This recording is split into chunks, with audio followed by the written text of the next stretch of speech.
on, sir. All right, we're streaming live on YouTube. It's 4:01 on Wednesday afternoon. I'm going to call the meeting to order, and if we could begin with the Pledge of Allegiance led by Councilor Garcia, salute to the New Mexico flag led by Councilor Lindell, and an invocation led by Councilor Rivera, and then we'll have remembrances after that. So please, as you are able, please rise.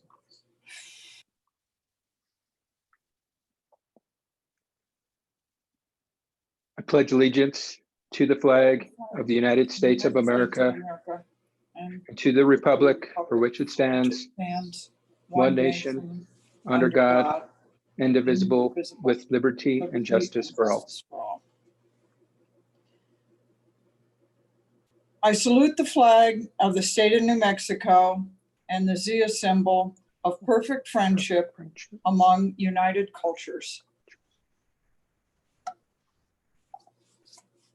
Thank you, Mayor. If we can bow our heads together. Heavenly Father, we praise you for your goodness and your generosity. We trust you for faithfully preserving us through good times and bad. And we know we will get through this as well.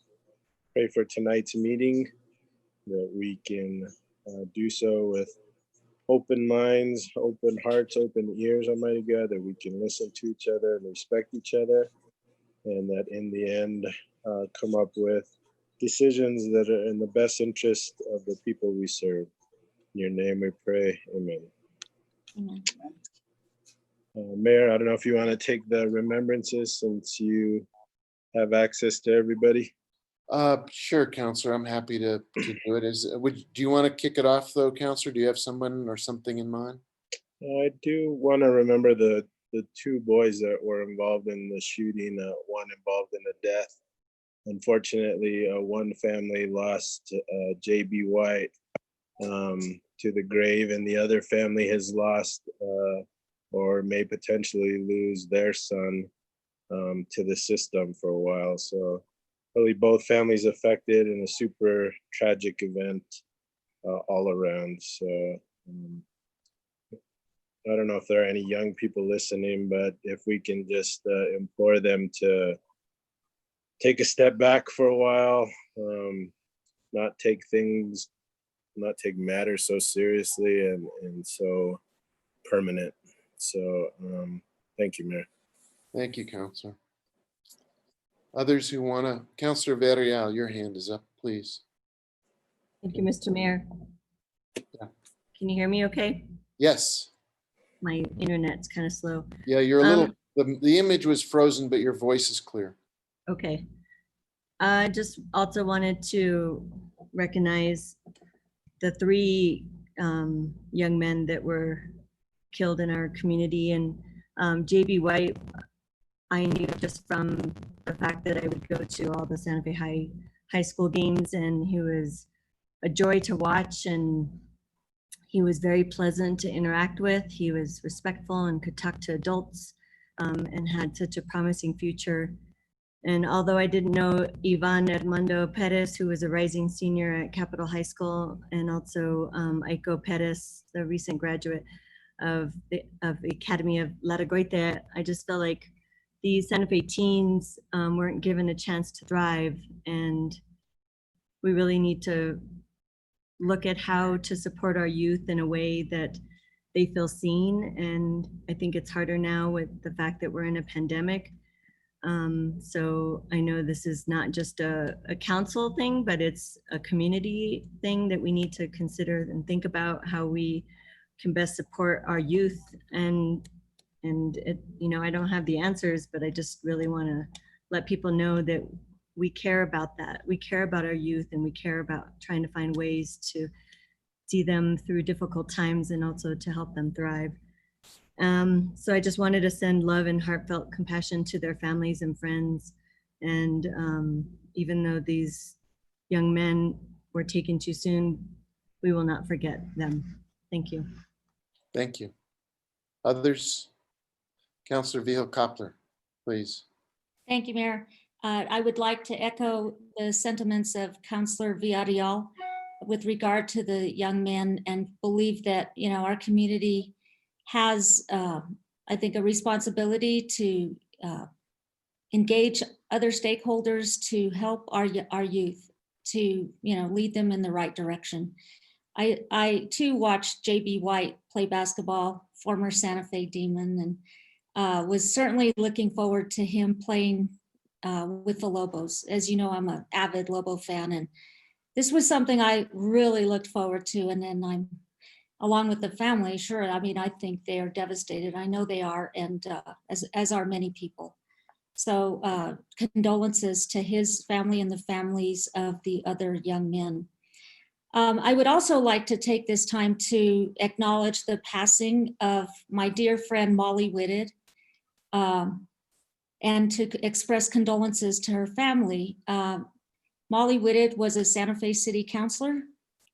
She did her public service with our city diligently, with great aplomb, and with a wonderful sense of humor. She was a wonderful person. She was also, when I worked for the city, she was our director of Santa Fe Beautiful. And she was the developer of that program. And with that, she was responsible for winning many, many awards. The city won many Santa Fe Beautiful awards across the nation. And in fact, the city of Santa Fe was called upon by many other cities to ask how we did it.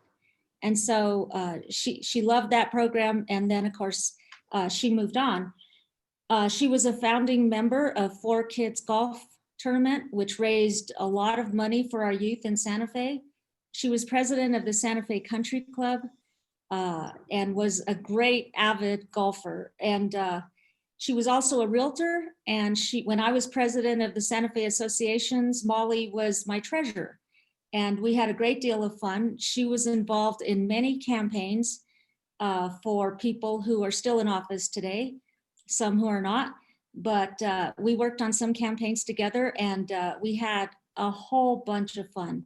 And she was larger than life and well known among a lot of people in our community. And she will be greatly missed. Thank you. Thank you, Counselor. Others? Let's take a minute. I think we are all feeling a great deal of sadness about the gun violence among some of our young people, and urging everyone to step forward and offer an alternative way of making better decisions. And I'd also like to say a number of our first responders are testing positive for COVID-19. We really thank them for their service and wish them speedy recoveries and good health going forward.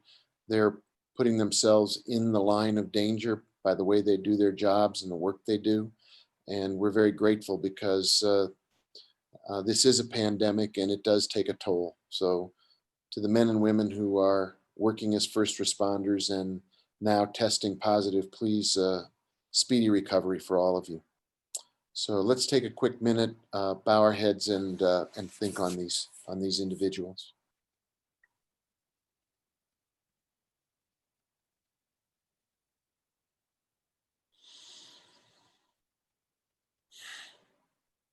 Thank you, everybody.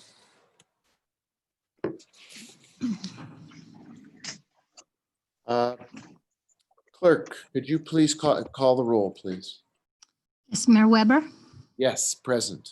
Councilor Beta, Here. Councilor Cassett Sanchez, Here. Councilor Garcia, Present. Councilor Lindell,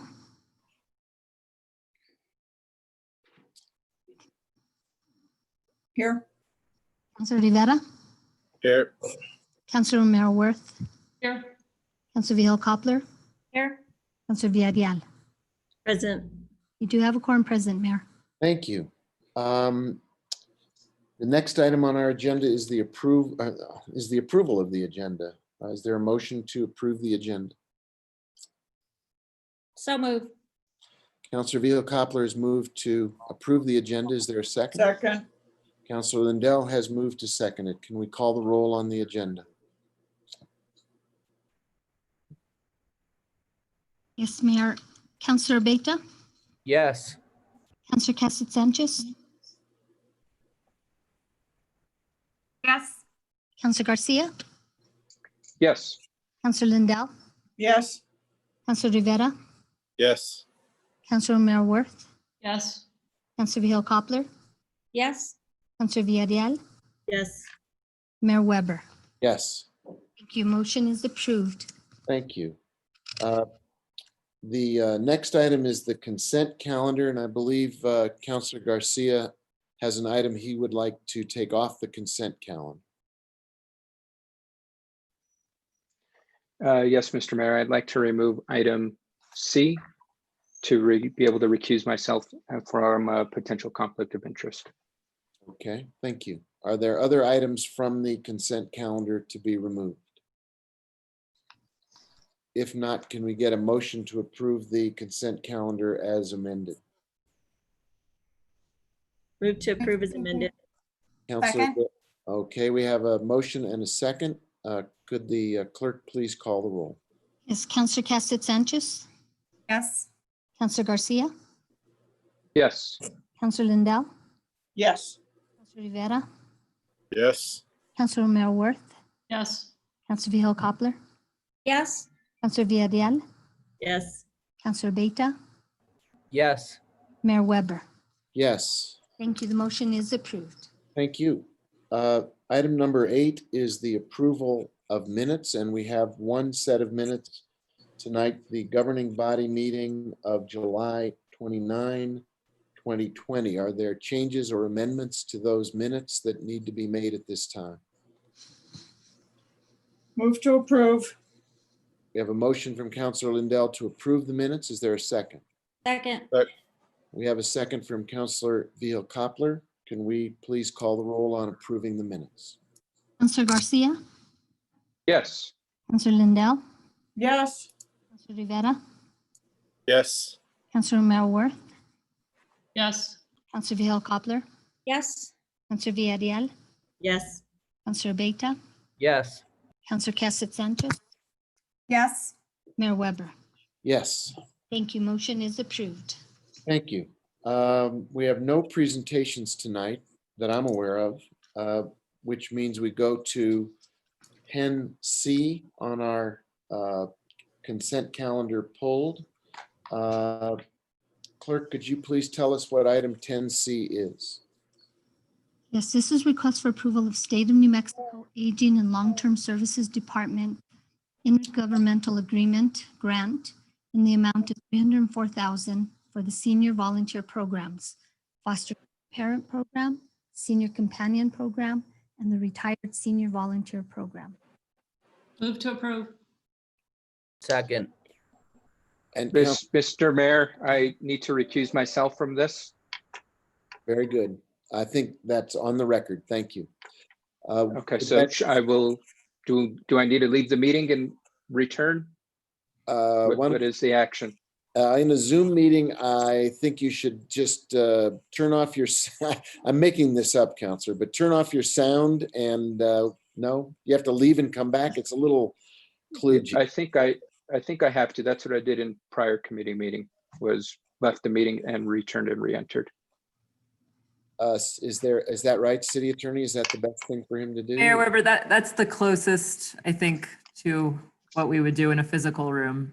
Okay, so Counselor, if you have any trouble getting back into the meeting, take your cell phone with you and call Joe Abeta. I think he can get you back in the room if you need a return, but let's. Or Mayor Weber, Yeah, oh, he's already gone. He I was just gonna say, Joe may have the capacity to put him into the waiting room and take him back. That's. oh, let's do it that way next time. All right, Oh, yeah, we'll do it that way next time. Right now, he's left the meeting. So it's official. Standby. for the I'm on record. standby. For the minutes, Counselor Garcia has left the meeting for the purpose of this item. We have a motion to approve and we have a second. Is there discussion? Hearing no discussion, can we please call the roll on this item 10C? Yes, Counselor Lindell, Yes. Counselor Rivera, Yes. Counselor Romero Worth, Yes. Counselor Vihel Coppler, Yes. Counselor Villarreal, Yes. Counselor Beta, Yes. Counselor Cassett Sanchez, Yes. Mayor Weber. Yes, Thank you. Motion is approved. thank you. If somebody could let Counselor Garcia know that the motion or the item has been voted on, and if he wants to come back into the meeting, we'll hold up for a minute while he returns. I just as soon wait for him to come back into the room.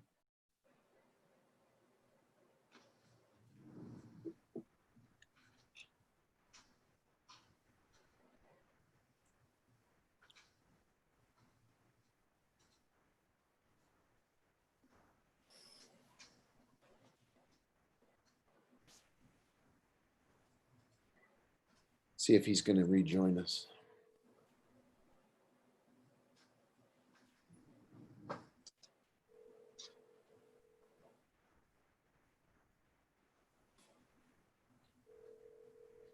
Hello, I am back, Mr. Mayor. Good. All right. I was calling you to make sure you knew the item had cleared and you were welcome to rejoin. So thank you for coming back.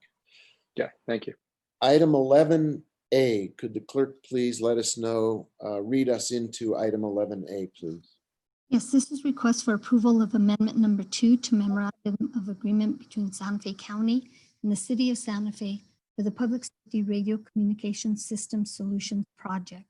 The additional recording channels and associated software and services added by amendment in the amount of $81,263.13. And this is to be split 50-50 between the county and the city.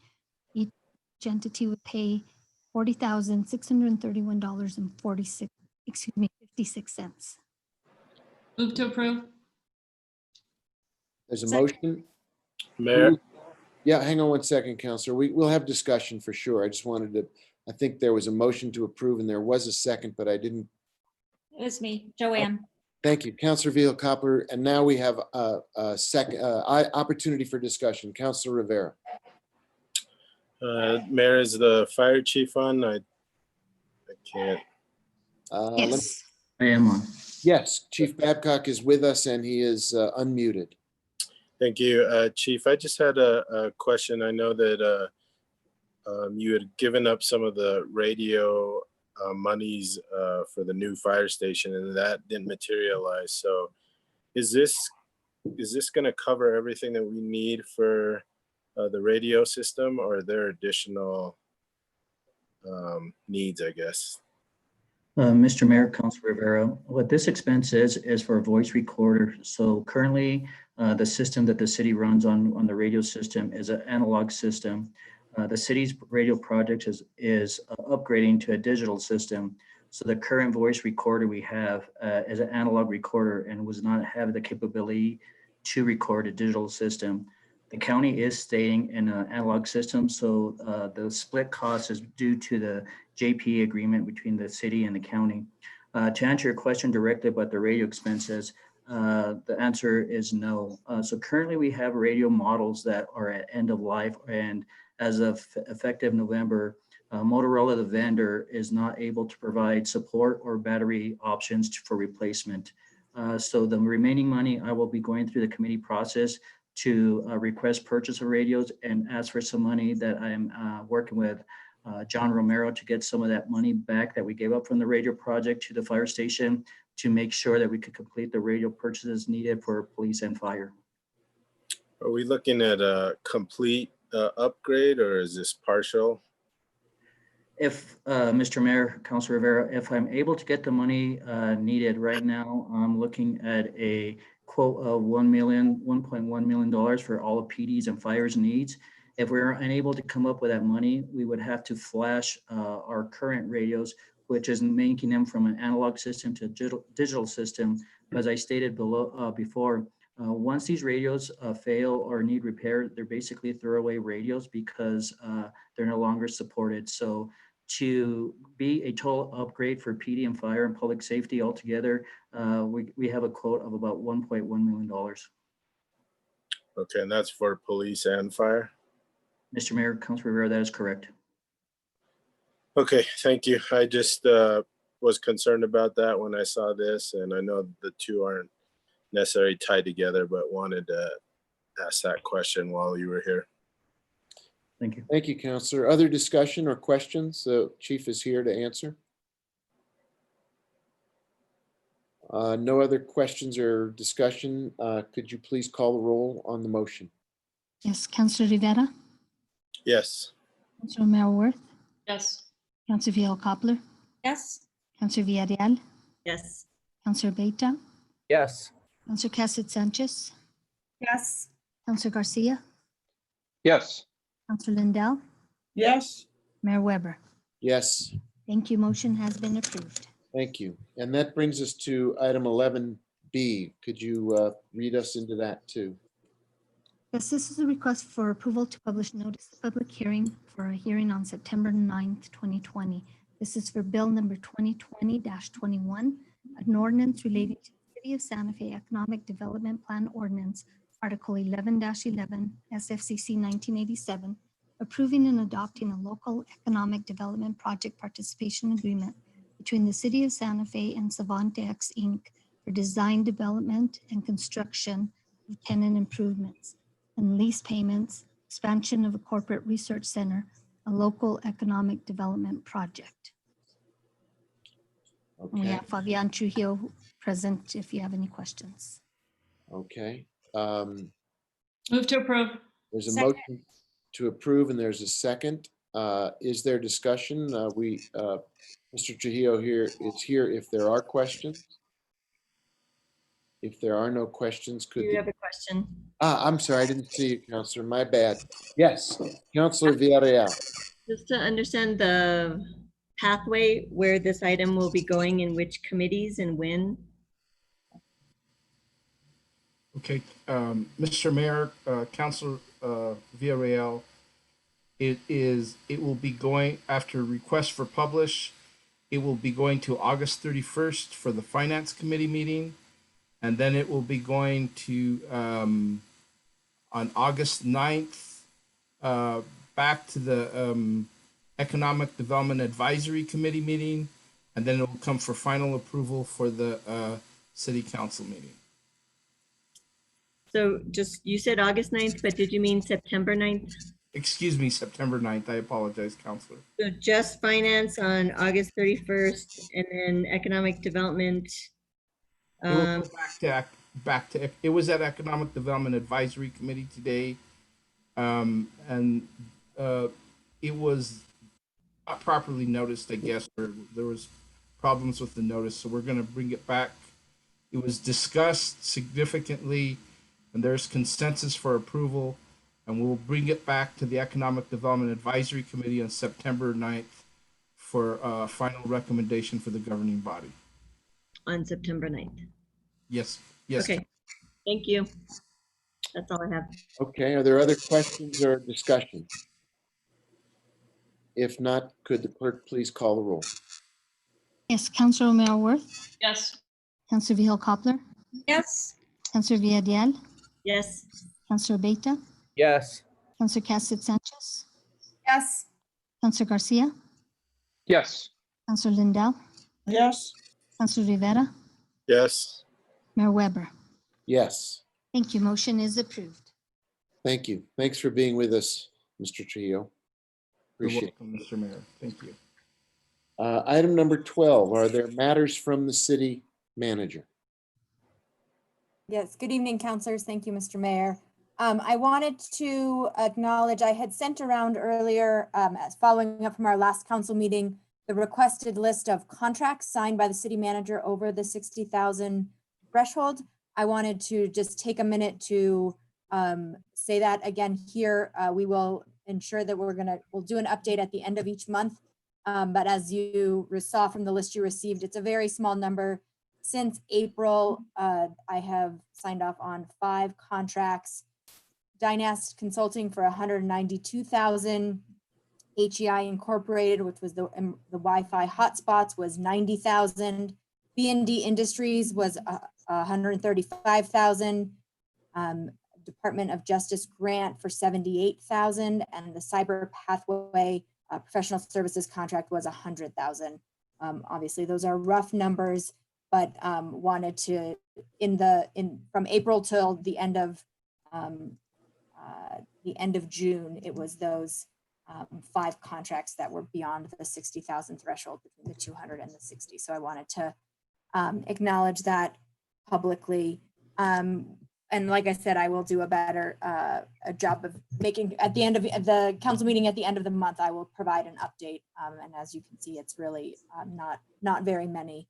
I did also just want to acknowledge that the bicentennial pool has been opened since our last council meeting, to the great delight of many of our patrons. We are glad to be able to do it. It has been going remarkably well, following all of our safety protocols and procedures, reservations online.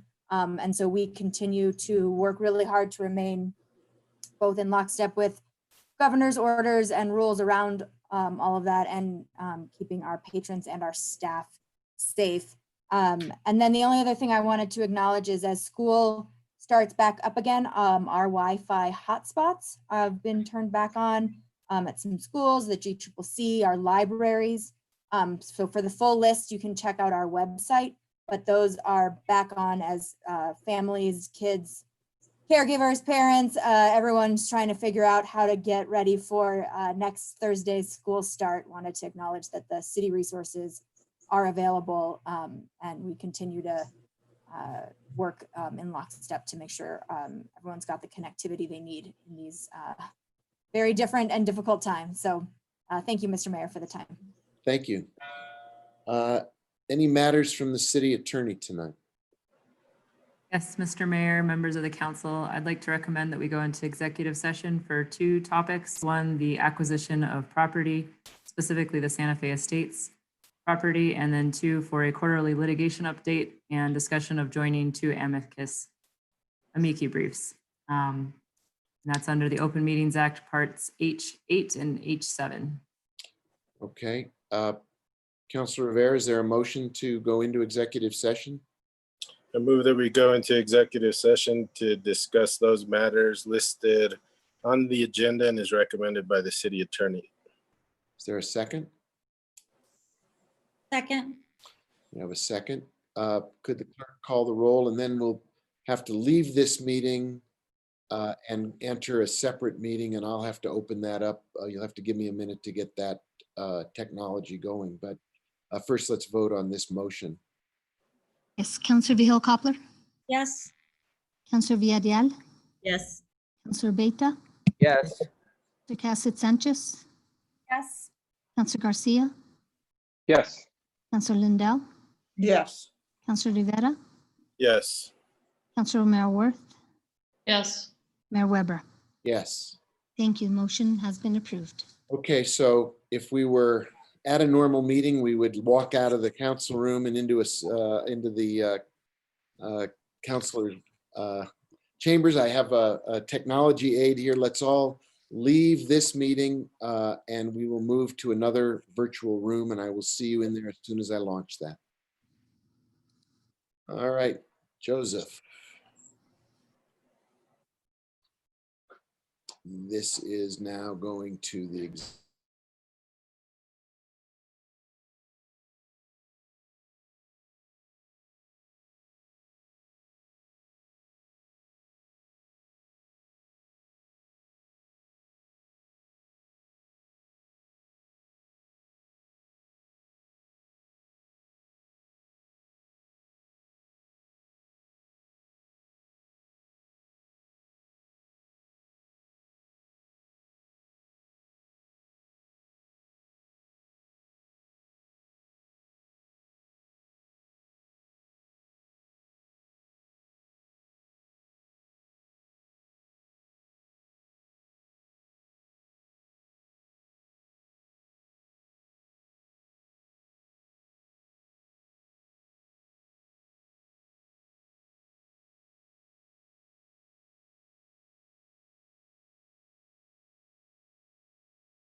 I think we're mostly all back, but let's take another minute or two for everyone to rejoin us.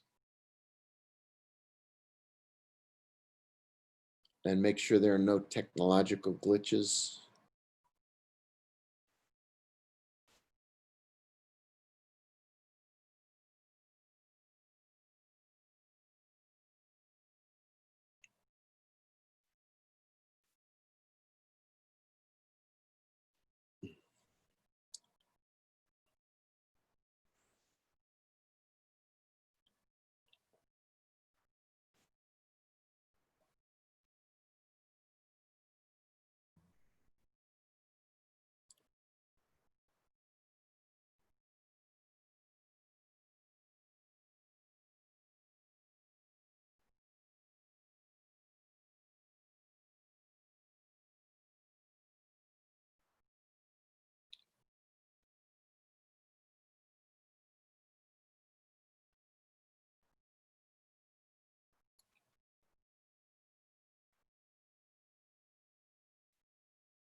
Okay, our city attorney is connecting in.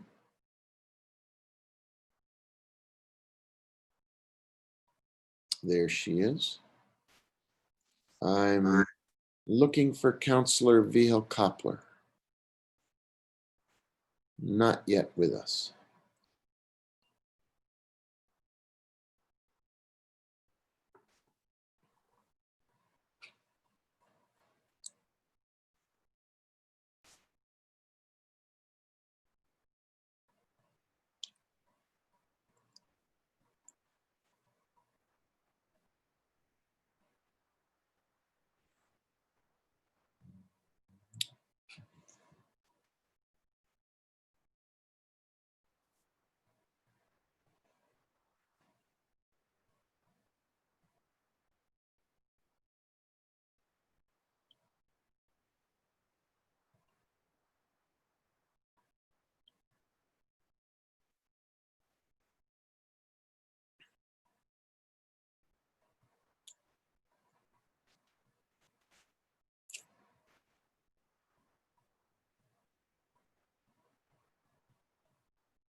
Here we go.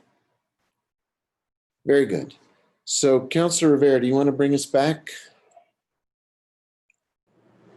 Sure, Mayor. Thank you. I move that we come out of executive session stating for the record that discussion was limited to those items listed on the agenda in accordance with the recommendation of the city attorney. Is there a second? Second. Counselor Villarreal, thank you. Could the clerk please call the roll on that? Counselor Villarreal, Yes. Counselor Beta, Yes. Counselor Cassett Sanchez, Yes.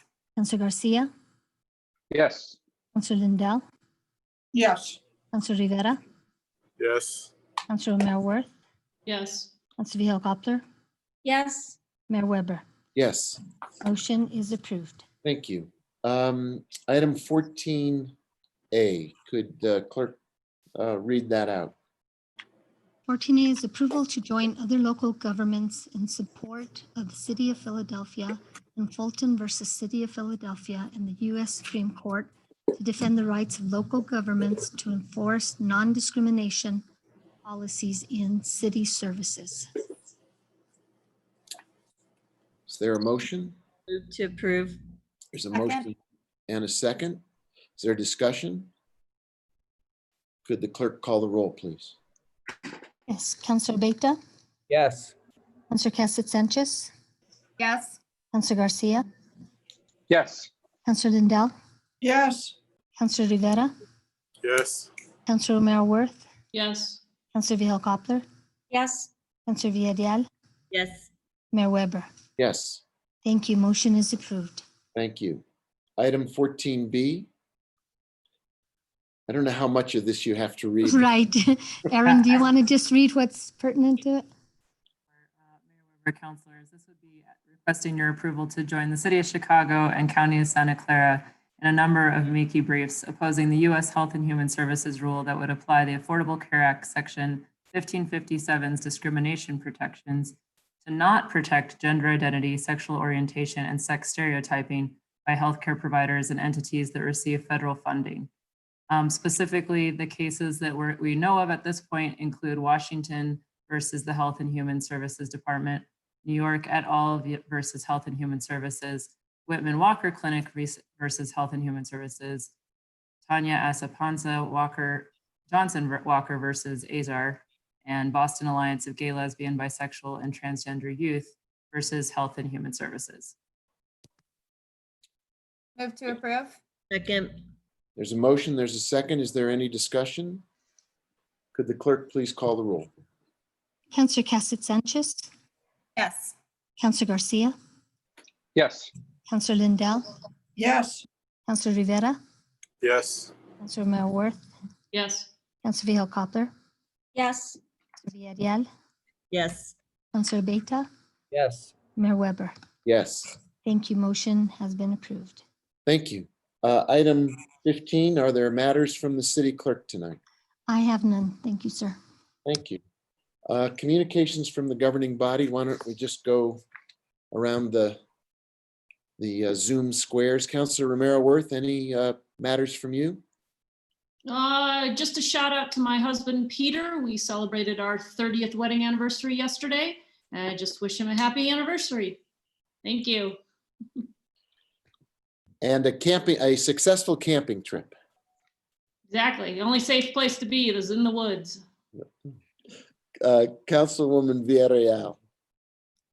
I guess the only thing I'd like to add is to thank I believe it was our Human Resources Department that collaborated with the county to provide our employees free COVID testing. And I don't know how successful it was, but it seemed like the right thing to do, and to be able to have that opportunity for people to get tested, I think is very important. So hopefully people took advantage of that opportunity for peace of mind. Thanks. Thank you. Councilor Rivera. Thank you, Mayor. I would like to congratulate my youngest daughter and wish her the best of luck. We dropped her off at UNM. They're doing things a little bit differently now, but it's part of the whole college experience, the new college experience for COVID, and hopefully things return soon, but wish her nothing but the best. She also has a birthday coming up next week, so I wanted to wish her a happy birthday. And I do have a couple items to read in. If you give me just a second.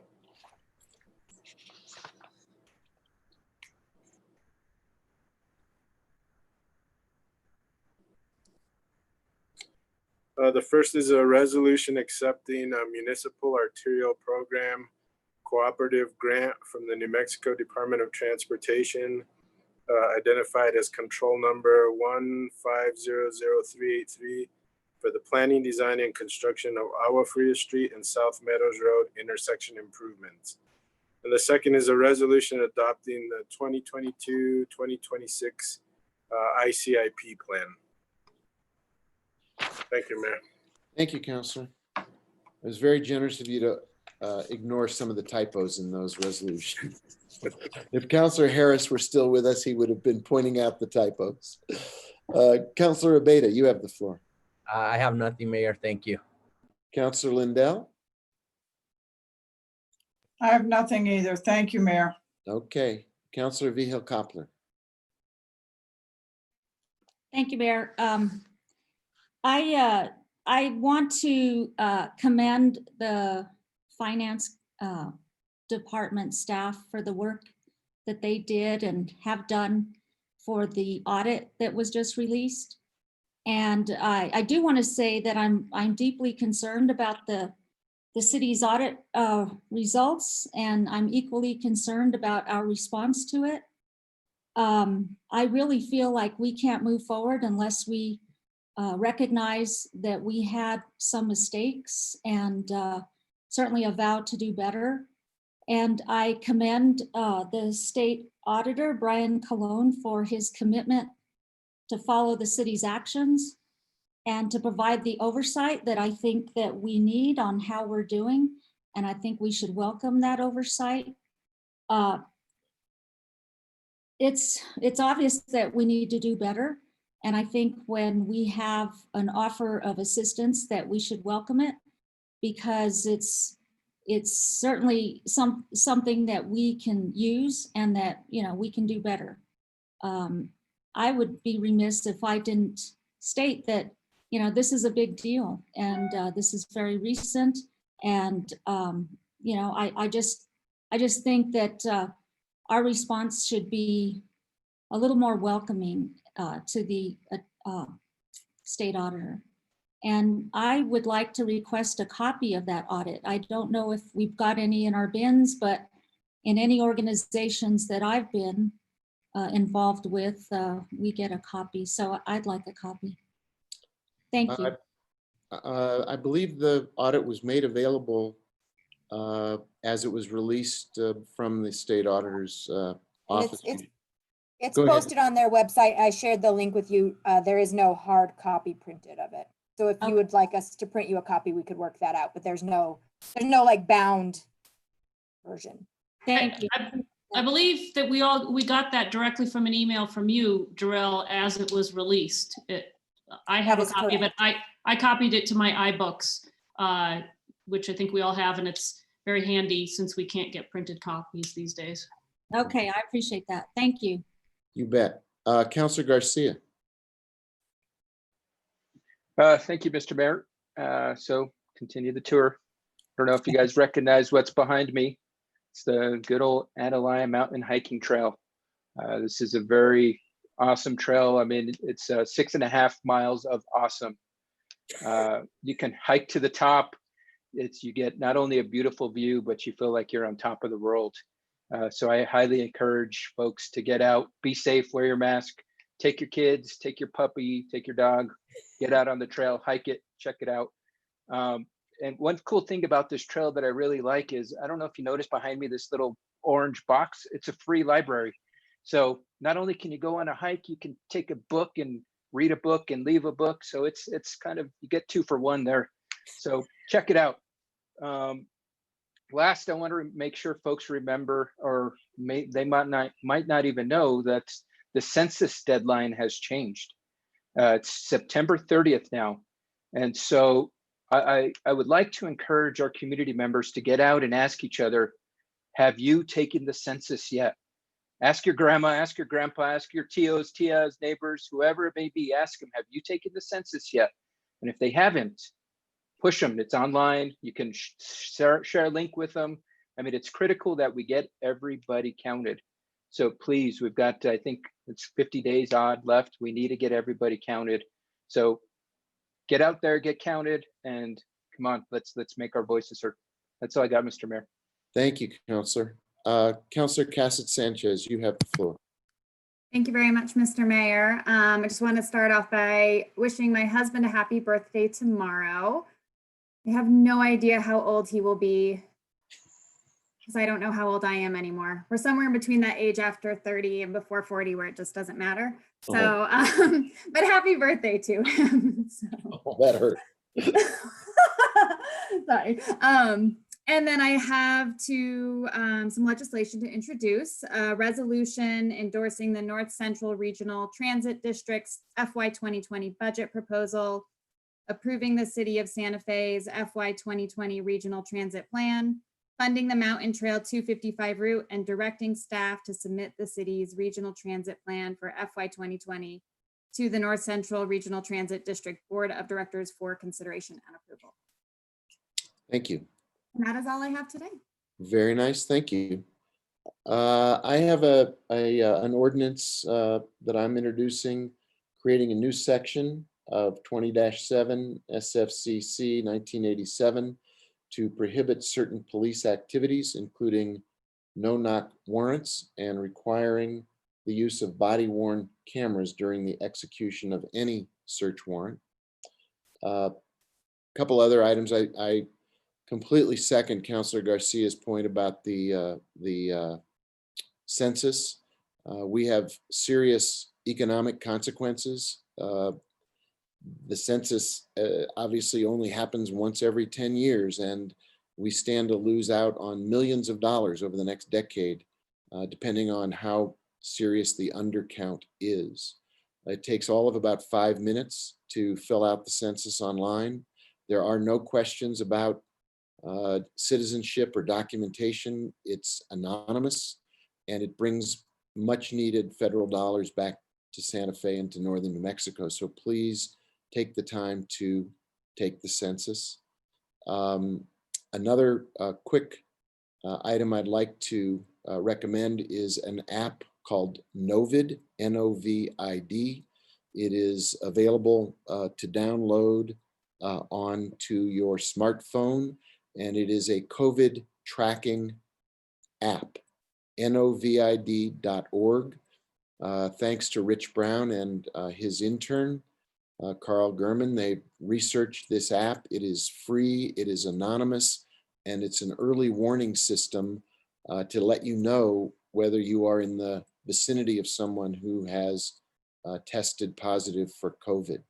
The more people who download the app, obviously, the more effective it is in terms of producing that network effect of people knowing whether they are potentially at risk. So please go download Novid onto your smartphone. And the last shout out I'd like to give is to the Fiesta Council for their food drive this last weekend, collecting food to support the seniors at the San Felipe Pueblo, a true act of generosity and bridge building between our friends in the Fiesta Council and the San Felipe Pueblo. And it's the second food drive that the Fiesta Council has sponsored. The first was for seniors here in Santa Fe, this one for the Pueblo. And it's really generous and thoughtful of them to sponsor that food drive. That concludes our 4 o'clock session. We resume at 6 o'clock, so we have about a 15-minute hiatus before we come back into session to resume with the evening agenda, unless there's any last items that anybody forgot to mention. Seeing no hands, why don't we take the next 15 minutes to stretch and do any preparation for the 6 o'clock session. Or Councilor Villarreal, yes, grab dinner. Thank you, everybody. I'll see you in about 15 minutes.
Okay, it's 6 p.m.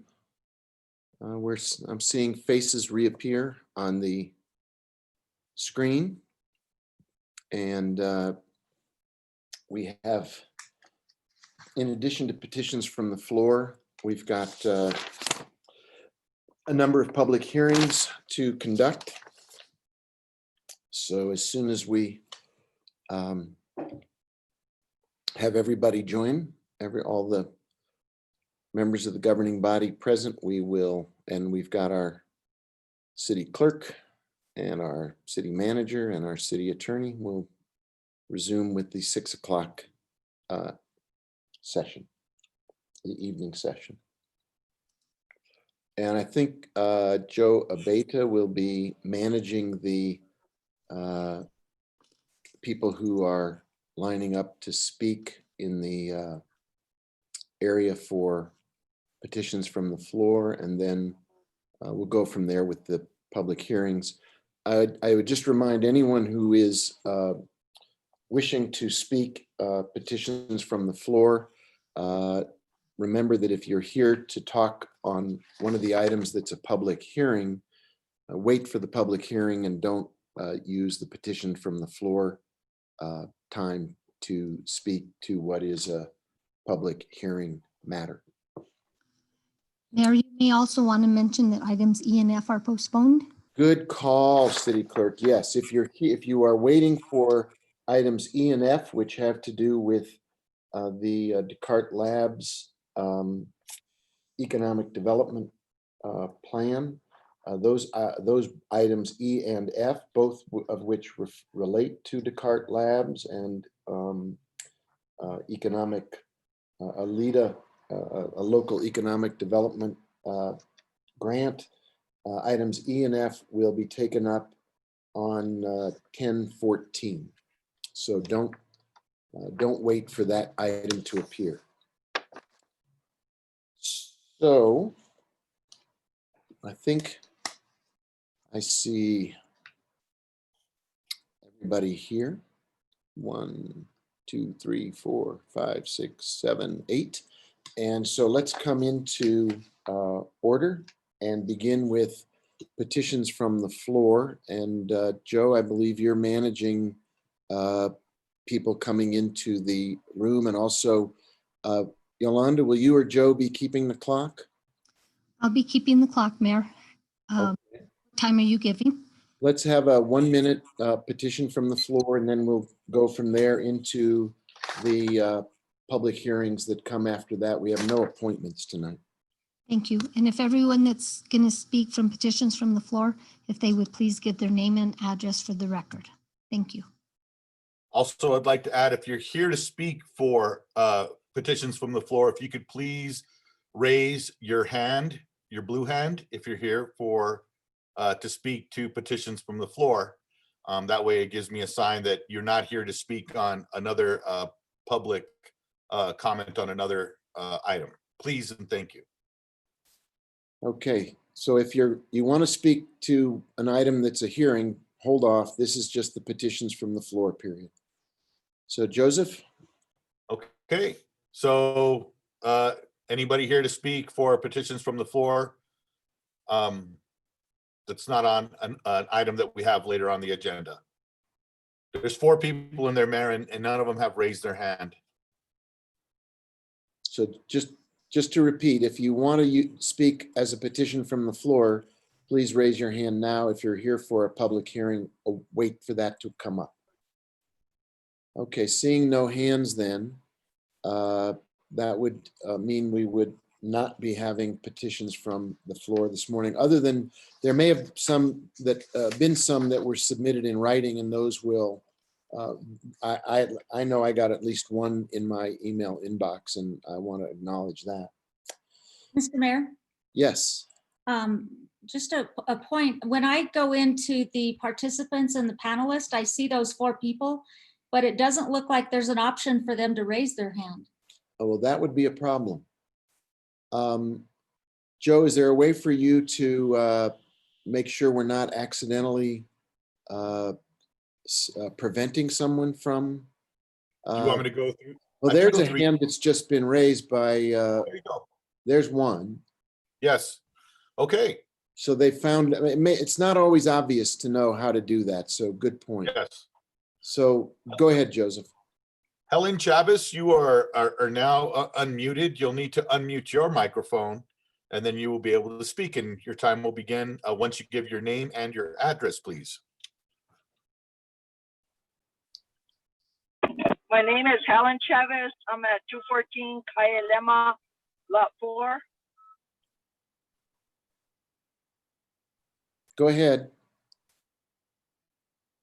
Mr. Mayor, before she gets started, Ms. Chavez is one of my constituents, and I think she's concerned about Geo Lane and doesn't understand the process. So, Okay, so let me repeat it one more time. We're about to have a public hearing after we get done with the comments from the floor, petitions from the floor. There will be a public hearing, item 19B, that has to do with the Geo Lane proposal. And if you wish to speak to that, you should wait for that to be in front of the governing body. Oh, I know. I raised my hand. They have my hand. Yeah. What do you think? Oh, okay. I can't. Okay, yeah, it's a little confusing, I know, but you will have a chance to speak when the Geo Lane proposal is in front of us. Mayor, one more thing, I'd like to make an announcement that once you have spoken to your item, you will be removed from the waiting room, and then you can watch the rest of the meeting on YouTube, Okay. on our city's YouTube channel, just so that folks will know. So just to read off the names, we have Helen put her hand up, and I think Councilor Rivera is probably right. She really wants to speak to the Geo Lane issue. Deborah Snyderman's hand is up. Is that for petitions from the floor or for a? I will allow her to talk. I'll unmute her right now, Mayor. Yeah, let's find out. just ask and find out without accidentally preventing somebody from speaking. Deborah, Okay, Deborah, you're unmuted. Go ahead and unmute your mic. Okay, Geo Lane, I'm sorry. Okay, It was a no little problem. confusing the way you announced it. Yeah, it's a little complicated. I get it. So Geo Lane will be coming up in a few minutes. I understand that now. Okay, you're good. And there are 3 other individuals in the attendees room, Margot and Rachel and Terry, and I'm going to assume that you are all waiting for the hearing that you're here to participate in rather than the petitions from the floor. With that in mind, then, Madam Clerk, could you take us to item 19A? Yes, this is consideration of bill number 2020-17.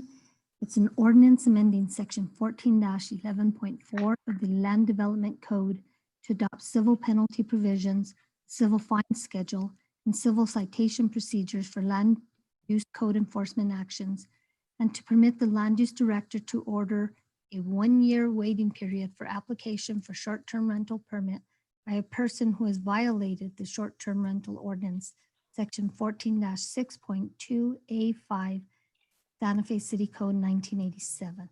And we have Eli Isaacson and Sally Pay. Okay, and this is a public hearing, so perhaps the staff could give us an overview. I'll ask if there's any public testimony, and then the council can speak to it. There is a small amendment, I believe, that I want to offer, but Sally, do you want, you or Noah, Eli, how do you all want to give us a quick overview on this? Thank you, Mayor Weber. Members of the governing body, I can start us off here on this matter. This piece of legislation would adopt amendments to the enforcement provisions of the land use code, and it would specifically create a new procedure for imposing civil penalties, so like a civil fine, process for doing that, an escalating fine schedule for subsequent violations. And it also, there's a few other things that I can summarize in a moment, but this matter has already been to the Planning Commission as required for all amendments to the land use code. It's been there twice, public hearing there, and the Planning Commission did recommend adopting the ordinance when they looked at it just last week. They had one suggested change, which resulted in your proposed amendment, which I can mention in a moment here. This matter has also been to the Quality of Life Committee and the Public Works and Utilities Committee and the Finance Committee. So I think all of the members of the council, all the councilors have had an opportunity to review it in one of those other committees. And we do have, in addition to your proposed amendment, Mayor Weber, there's an additional proposed amendment from Councilor Michael Garcia, which would, let's see, it's also short, not as short as yours, but it says Councilor Garcia's amendment would add a section 2 effective date. This ordinance shall take effect 30 days after adoption by the governing body. So it gives a little bit of time for the implementation. And then your amendment, which you've proposed in response to the recommendation of the Planning Commission. Let's see, I'm going to go into the bill and kind of summarize the changes briefly. So the bill would clarify the circumstances under which the land use director can withhold or revoke permits that the director is authorized to issue, including short-term rental permits, based on violations of the land use code or for public welfare reasons. And so that's clarified, and it adds a provision that would allow the director to impose a one-year waiting period for a new application for a short-term rental permit by a person who has operated a short-term rental unit in violation of the short-term rental ordinance. Something I guess I meant to say at the beginning is this was originally introduced as a companion to some proposed amendments to the short-term rental ordinance, which are currently being further reviewed and potentially revised. And so this piece is kind of moving forward while that piece is taking a little more time. But it is intended ultimately to work with the short-term rental ordinance, but it also would apply to the land use code more generally. So there are some short-term rental specific provisions that are being added. And so that in addition to the provisions about revoking and withholding permits and the waiting period for applications for short-term rental permits for land use code violators, we've got a new assessment of civil fines provision, a civil fines schedule that would include a first fine of $100, $250 for a second violation, $500 for third and subsequent violations, a process for delivering the notice, the contents of a civil fine notice, and an administrative hearing appeal process. And then it could be appealed to district court. And the revenue generated through the civil fines would go back into money for enforcing the land use code. So the hope is that ultimately this will kind of support itself. If we do need to enforce the land use code and collect civil fines, we could then use that money to further enforce the land use code. The one amendment that you are proposing, and am I able to share a screen here? It looks like I am. I'm going to put up just that part real quick. Can you see the ordinance provisions here? Are they visible? Yes, ma'am. All righty. So in addition to the proposed amendment from Councilor Garcia, Mayor Weber's proposed amendment would add in subparagraph C1D, which provides that you can impose a civil fine for a misrepresentation of fact on an application submitted to the land use department, would add the word material before misrepresentation. And I think the concern of the Planning Commission was that they didn't want this to be used for sort of an incidental or an accidental or a very minor misrepresentation of fact. You know, if we notify somebody that they're missing a piece of information or something and it can be easily corrected, that's not the kind of thing where we want to be imposing civil fines. Director Isaacson agreed with that. That was the recommendation of the Planning Commission to clarify by adding the word material, and there is a proposed amendment to add that there in subparagraph D. So I think since the council has seen this, everyone has pretty much seen this, I'll stand for questions unless Director Isaacson wants to chime in at this time with anything else. Thank you, Sally. No, I'll stand for questions as well. Okay, before we do that, why don't we see if there's anyone from the public who wishes to testify in this public hearing on the adoption of this amendment. Is there anyone if you are in the waiting room to speak to this ordinance regarding the land use enforcement provisions? I know it's not always, Councilor Vihil-Coppler is right, it's not always easy to know how to raise your hand technologically if it's the first time you're doing it. So take a minute if you wish to speak to this particular item from the public. This would be the time to locate that hand and raise it so we can give you a chance to speak.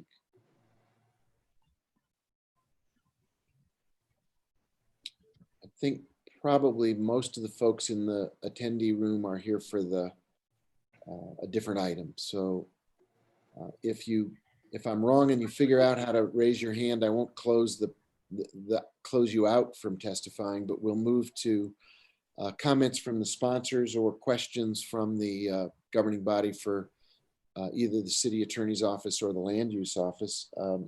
Councilor Lindell, Councilor Romero Worth, or Councilor Villarreal, you're all listed as sponsors on this. Do you have anything you'd like to add? Councilor Lindell has her hand up. Thank you, Mayor. Just a quick question for Land Use Director Isaacson. It may not be the purpose of Councilor Garcia's amendment, but do you need an extra 30 days to implement this? Thank you, Mr. Mayor. Councilor Lindell, that's an excellent question. It will take us some time to implement, both for training purposes, but also I think there's some other questions that still need to be answered. Specifically, I think Ms. Paez referenced the hearing officer process and having folks on board who can help us with that. So the 30-day delay in the effective date could be helpful in allowing the land use department to get all of our ducks in a row prior to implementing this. Okay, thank you very much. That's all I have, Mayor. Thank you, Councilor. Councilor Vihil-Coppler, I'll come back to the sponsors in a minute, but you raised your hand, I think. Why don't you take the floor? Thank you. With regard to the one-year waiting period on page 11, line 19, maybe this question is for Mr. Isaacson. I'm curious about, I know there are varying degrees of violations or there could be, but what are the most serious violations that you might initiate a one-year period?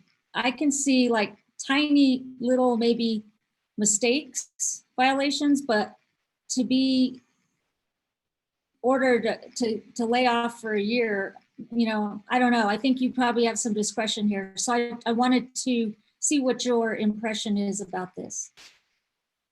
Thank you, Mr. Mayor. Councilor Vihil-Coppler. That would be, I think, as Ms. Paez mentioned, we have an escalating set of civil penalties set up in this ordinance, starting with a warning, then moving on to a $100 penalty, then $250, and then $500, which is the maximum civil penalty we are allowed to impose by state law.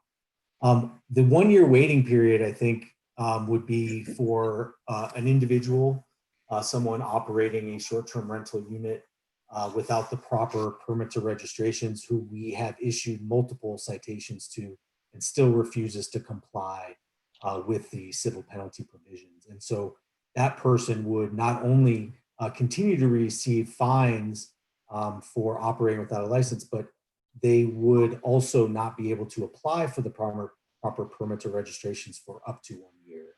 I think that that's what the idea is with that provision. Thank you.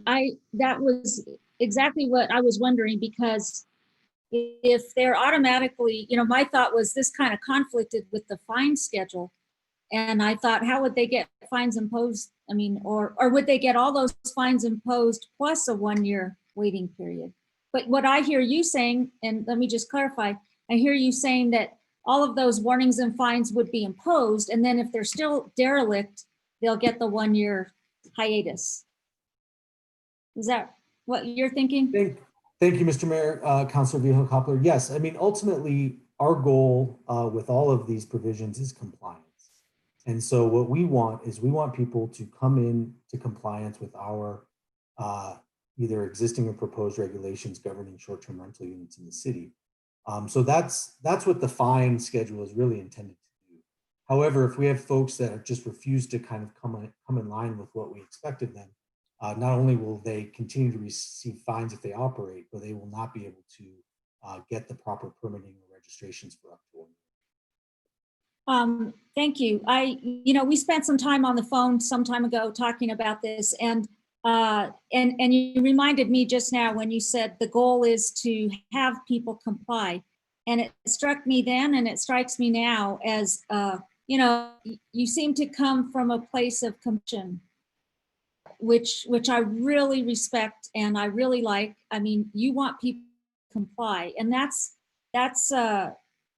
think that's a good place to come from, rather than, hold the stick and be terribly non-compassionate. I don't know what word I'm looking for, but I really think that that's a good way for you to be. That's a good way for the city to be, to encourage compliance. And then when someone has given their full due process, then it's time to take action. And I like that. Some of the constituents and people who aren't my constituents certainly have had some concern of this. And so I wanted to raise it again. I don't know if I raised it before, but I wanted, because it did appear like maybe they'd get cut off right at the beginning. I'm glad that they will go through the fine scale. Hopefully they won't do it. Hopefully we'll have good compliance. And I just want to say I like your attitude about it, and I'm just real pleased about it. So thank you. Thank you, Mr. Mayor. Sure, thank you. Councilor Romero Worth, you and Councilwoman Villarreal were both also sponsors. I'll give you the floor, Councilor Romero Worth, if you'd like to say something, and Councilor Villarreal, you as well, to have a chance to speak to this measure. Thank you, Mayor. If I could just ask a quick question on the front end of our city attorney. This ordinance without a stated purpose would go into effect when? Mayor Weber, Councilor Romero Worth, I believe it's within 5 days, if there's no stated date. It's within a couple days. Okay, thank you. I just to, Councilor, it would be 5 days after publication. If it's and how long does it take to be published? You're looking at a week and a half. Before it goes into effect or before it's published? Before it goes into effect. So it's 5 days after publication. Okay. And then we publish it. Okay, and then I guess my follow-up question would be to Director Isaacson. 30 days is a better period of time to do the implementation that you need versus, say, 10 days? Thank you, Mr. Mayor, Councilor Romero Worth. Yes, I mean, I think realistically, functionally, we would probably not be in a position within the Land Use Department to be issuing civil penalties any sooner than 30 days. And so this 30-day proposed amendment would give us the time I think we would need to be ready to enact this new program. Okay, I mean, it's not exactly a secret that this bill has been coming. Well, so if I may, Councilor, I mean, I think there are certainly folks out there who are eligible to receive a civil penalty or a citation. We have a sense of who those folks are. So in that sense, we could go as soon as this bill is adopted. However, I think there's some internal things that we would need to do to be ready to issue these citations in a way that if they were appealed, we could be successful in that challenge. Okay. Just my general remarks on this bill is that I'm glad to see that we are at this moment of a final vote to add to our enforcement tools.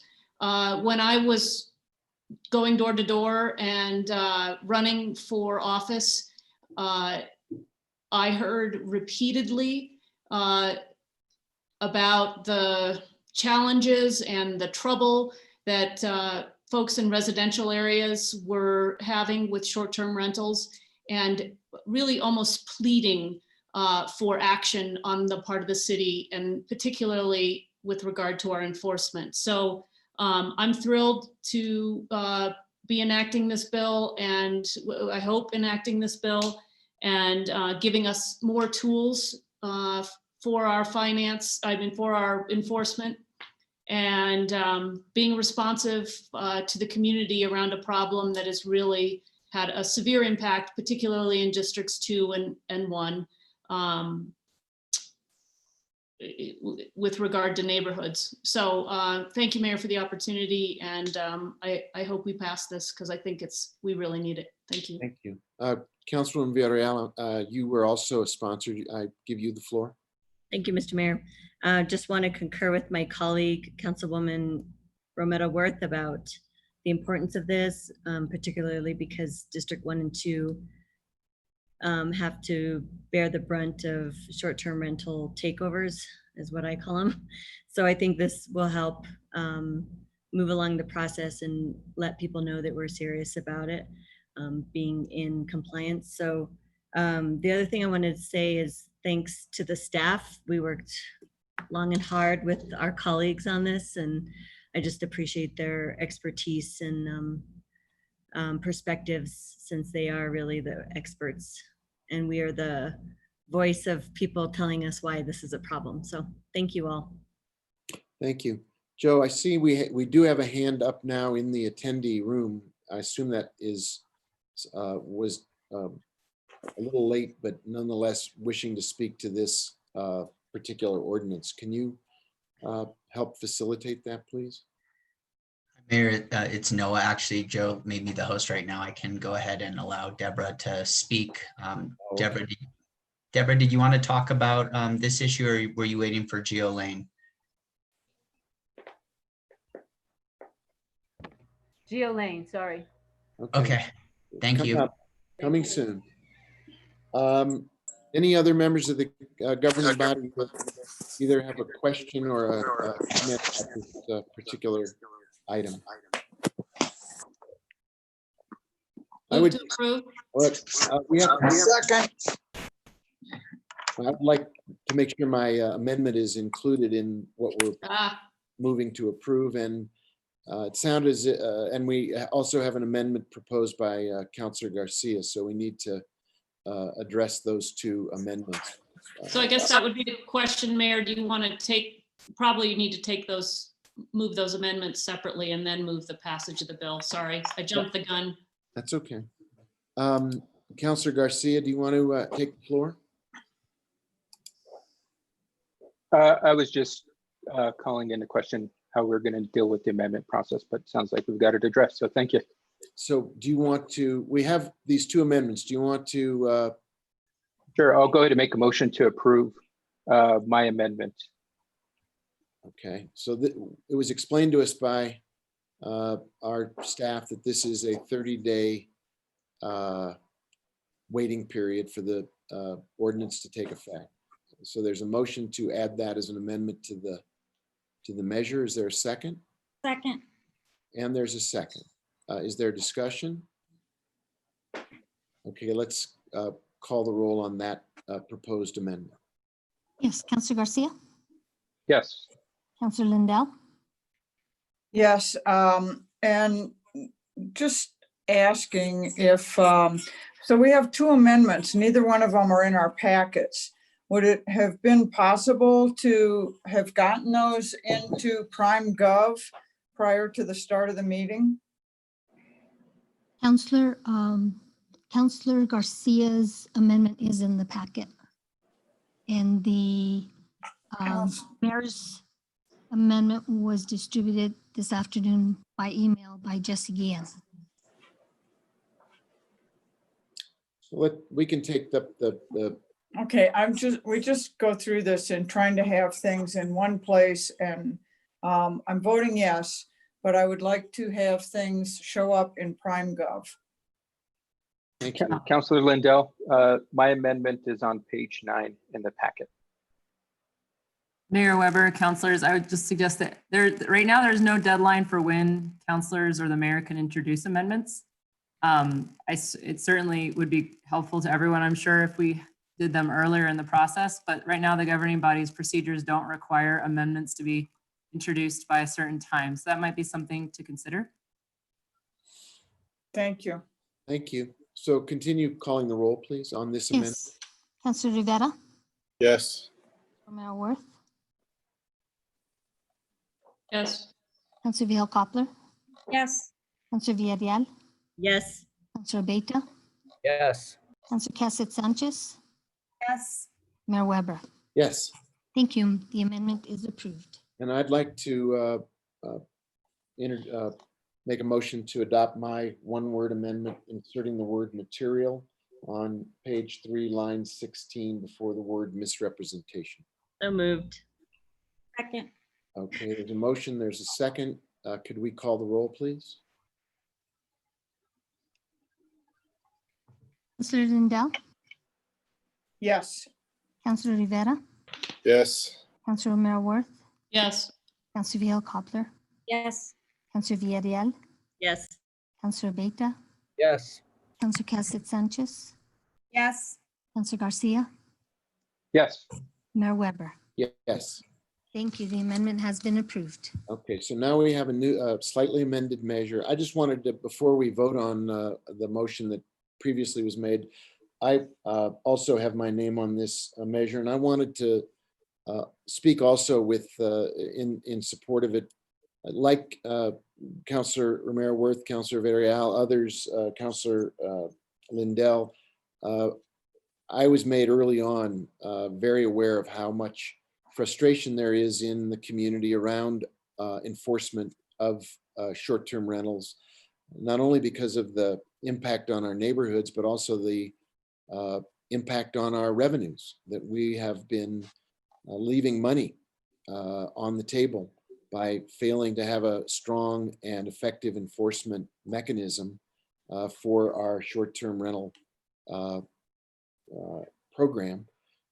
And I think it's not intended to be punitive. It's simply intended to be fair and to be clear about how we will enforce the short-term rental measures that are designed to allow people to have a short-term rental, but not to have people abuse it or turn our neighborhoods into commercial zones, and certainly not to leave the city in a position where money that is owed to us has been allowed to go uncollected. There was a very excellent piece of work that was done. You probably all remember it last year by Kelly O'Donnell to assess how we were doing with our enforcement and what we could do better.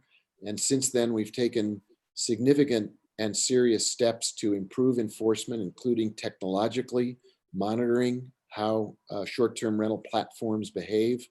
We've been able to, thanks to the work in our land use department, send out notifications to short-term rental managers and owners, not only about enforcement, but also about COVID-19, and to ask them to step up and be partners in keeping our community safe as they have people from other parts of the state or the country come use the short-term rentals in Santa Fe. So this is part of a much larger program for our housing agenda for Santa Fe, and I think it's a good piece of work. I really salute Councilors Lindell, Romero Worth, Villarreal for their work in spearheading it, and the staff for really taking the matter in hand and devising an approach that is very sensible and workable and will, I think, prove effective. Other discussion? If not, we'll, having closed the public hearing, let's and had discussion, there is an opportunity to make a motion at this time. Move to approve as amended. Second. There's a motion by Councilor Romero Worth to approve it as amended and a second by Councilor Lindell. Any further discussion? If not, could the clerk please call the roll on the ordinance as amended. Counselor Rivera, Yes. Counselor Romero Worth, Yes. Counselor Vihel Coppler, Yes. Counselor Villarreal, Yes. Counselor Beta, Yes. Counselor Cassett Sanchez, Yes. Counselor Garcia. I want to first give a quick shout out to the mayor and Councilor Romero Worth, Councilor Lindell, and Councilor Villarreal for bringing forth this ordinance amendment. It, as they said, this is a required change that needed to happen. This now gives the city the necessary tools to enforce those rogue and out of compliant short-term rentals. So hopefully the residents of, particularly 1 and 2 are happy with this change. I would respectfully be asked to be added as a co-sponsor to this bill. And I do vote yes. Thank you, and I will list you as the sponsor. Counselor Lindell, Yes. Mayor Weber. Yes, Motion is approved. thank you. Thank you, staff, for your help in producing this and in talking us through it tonight. City Clerk, could you bring us to the next item on the agenda, or items on the agenda? Yes, Mayor, we'll be considering items 19B and C together. The public hearing will be one hearing. First one is a resolution for case number 2019-19. It's 4,000 and 4,100 Geo Lane General Plan Amendment. John Reeder, agent for Geo Park LLC, the owner, requests approval of a general plan amendment to amend the existing general plan future land use designation for approximately 8.59 acres from institutional to low-density residential. The project site consists of 2 parcels located at 4,000 and 4,100 Geo Lane. The second item is consideration bill 2020-16, and this is for case number 2019-20, 4,000 and 4,100 Geo Lane rezoning. John Reeder, agent for Geo Park LLC, owner, requests a rezoning from R1, which is residential 1 dwelling unit per acre, to R5, residential 5 dwelling units per acre. The properties are located at 4,000 and 4,100 Geo Lane, in total approximately 8.59 acres. And presenting will be Lee Logston. Okay, before we go through that, this is a public hearing, so let me walk through very quickly what our process is so there everyone who may not be familiar understands as best as I can explain it, the order of this hearing. We'll start by asking members of the governing body whether any of us have had ex parte communication. I'm hearing some noise. I think, hang on a sec. Whether any of us has had ex parte communication. As we know, this is a quasi judicial proceeding and we're supposed to have kept ourselves from communications prior to this hearing. The next thing is we will note that we have gotten written comment and it's been distributed. We'll have a staff report, and I guess Lee, you will be leading that for about 10 minutes. We'll give the applicant about 15 minutes to proceed with their explanation of the proposal. At that time, if the applicant wishes to ask staff questions, they may. Then we'll go to sworn public testimony, and each individual can have about 2 to 3 minutes to speak to this item. You'll have to be sworn in. The governing body then is asked to take time to question the staff or applicants and see how we can answer questions that the governing body has. There will be an opportunity if the staff wishes to respond at the end with a final summary, and the applicant may have a closing statement. Then close the public hearing, having heard from everyone. The governing body will proceed to deliberations with comments within minutes or within reasonable time limits, and then we'll move to a motion and a vote. So with that in mind, the first question for all of us is, has any of us had any ex parte communications that we wish to disclose at this time? Councilor Merworth, your hand is up. I just wanted to report that I did get a voicemail message today from somebody who lives in the area asking me to call. I did not return that call, but I did listen to the message. And I don't believe that that one call affects my ability to be impartial in this proceeding. Thank you. Anybody else? No. Good. Mayor, I will Councilor Rivera. disclose that I spoke to Ms. Chavez today, but it was simply regarding the process to log in for the public hearing. So we didn't speak about the case, and it should not affect how I make my decision. Thank you, Councilor. Councilor Garcia, I see your hand too. And I will disclose that I had a voicemail left for me earlier in which I did not return the message. Thank you for putting that out there. That really is part of what this disclosure process is supposed to do. So thank you all. With that in mind, then, Lee, I think you have a staff, or I don't know how you guys are going to do this, whether it's Eli or Lee or Sally. You have the floor for about, if you can do this in 10 minutes, that'd be terrific. Thank you, Mr. Mayor. Lee has prepared a presentation to walk us through both cases that we will hear simultaneously, outlining some of the decision criteria for rezoning applications. After Lee's presentation, if you could, if you know who you'd like to direct a question to, please do so. Otherwise, please direct all questions to Senior Planner Lee Logston, and then he will either answer the question or direct it to the appropriate party. So thank you. Okay, but we'll be holding off on questions till later in the process. Okay, thank you, Mr. Mayor, councilors. Good evening. If I can share, whoops, I did that wrong. If I can share my screen here, I will begin this presentation.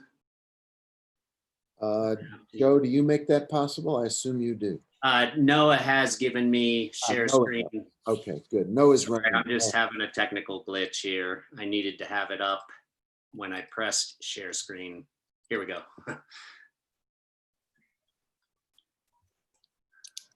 And the bar is in the way. There we go.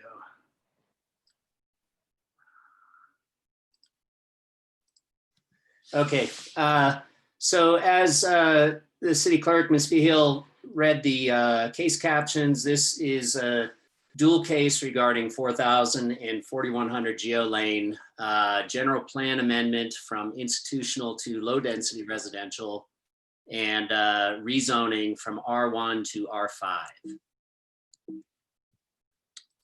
Okay, I am having a glitch now where, sorry, this is kind of a new one to me here.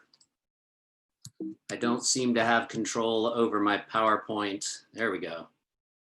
Here we go. Sorry, I'll be smoother now. So I just wanted to show an aerial view of the overall area and where the properties are located along Airport Road. You've got Paseo del Sol here, Country Club on the left. Cerrillos is just off the screen on the right.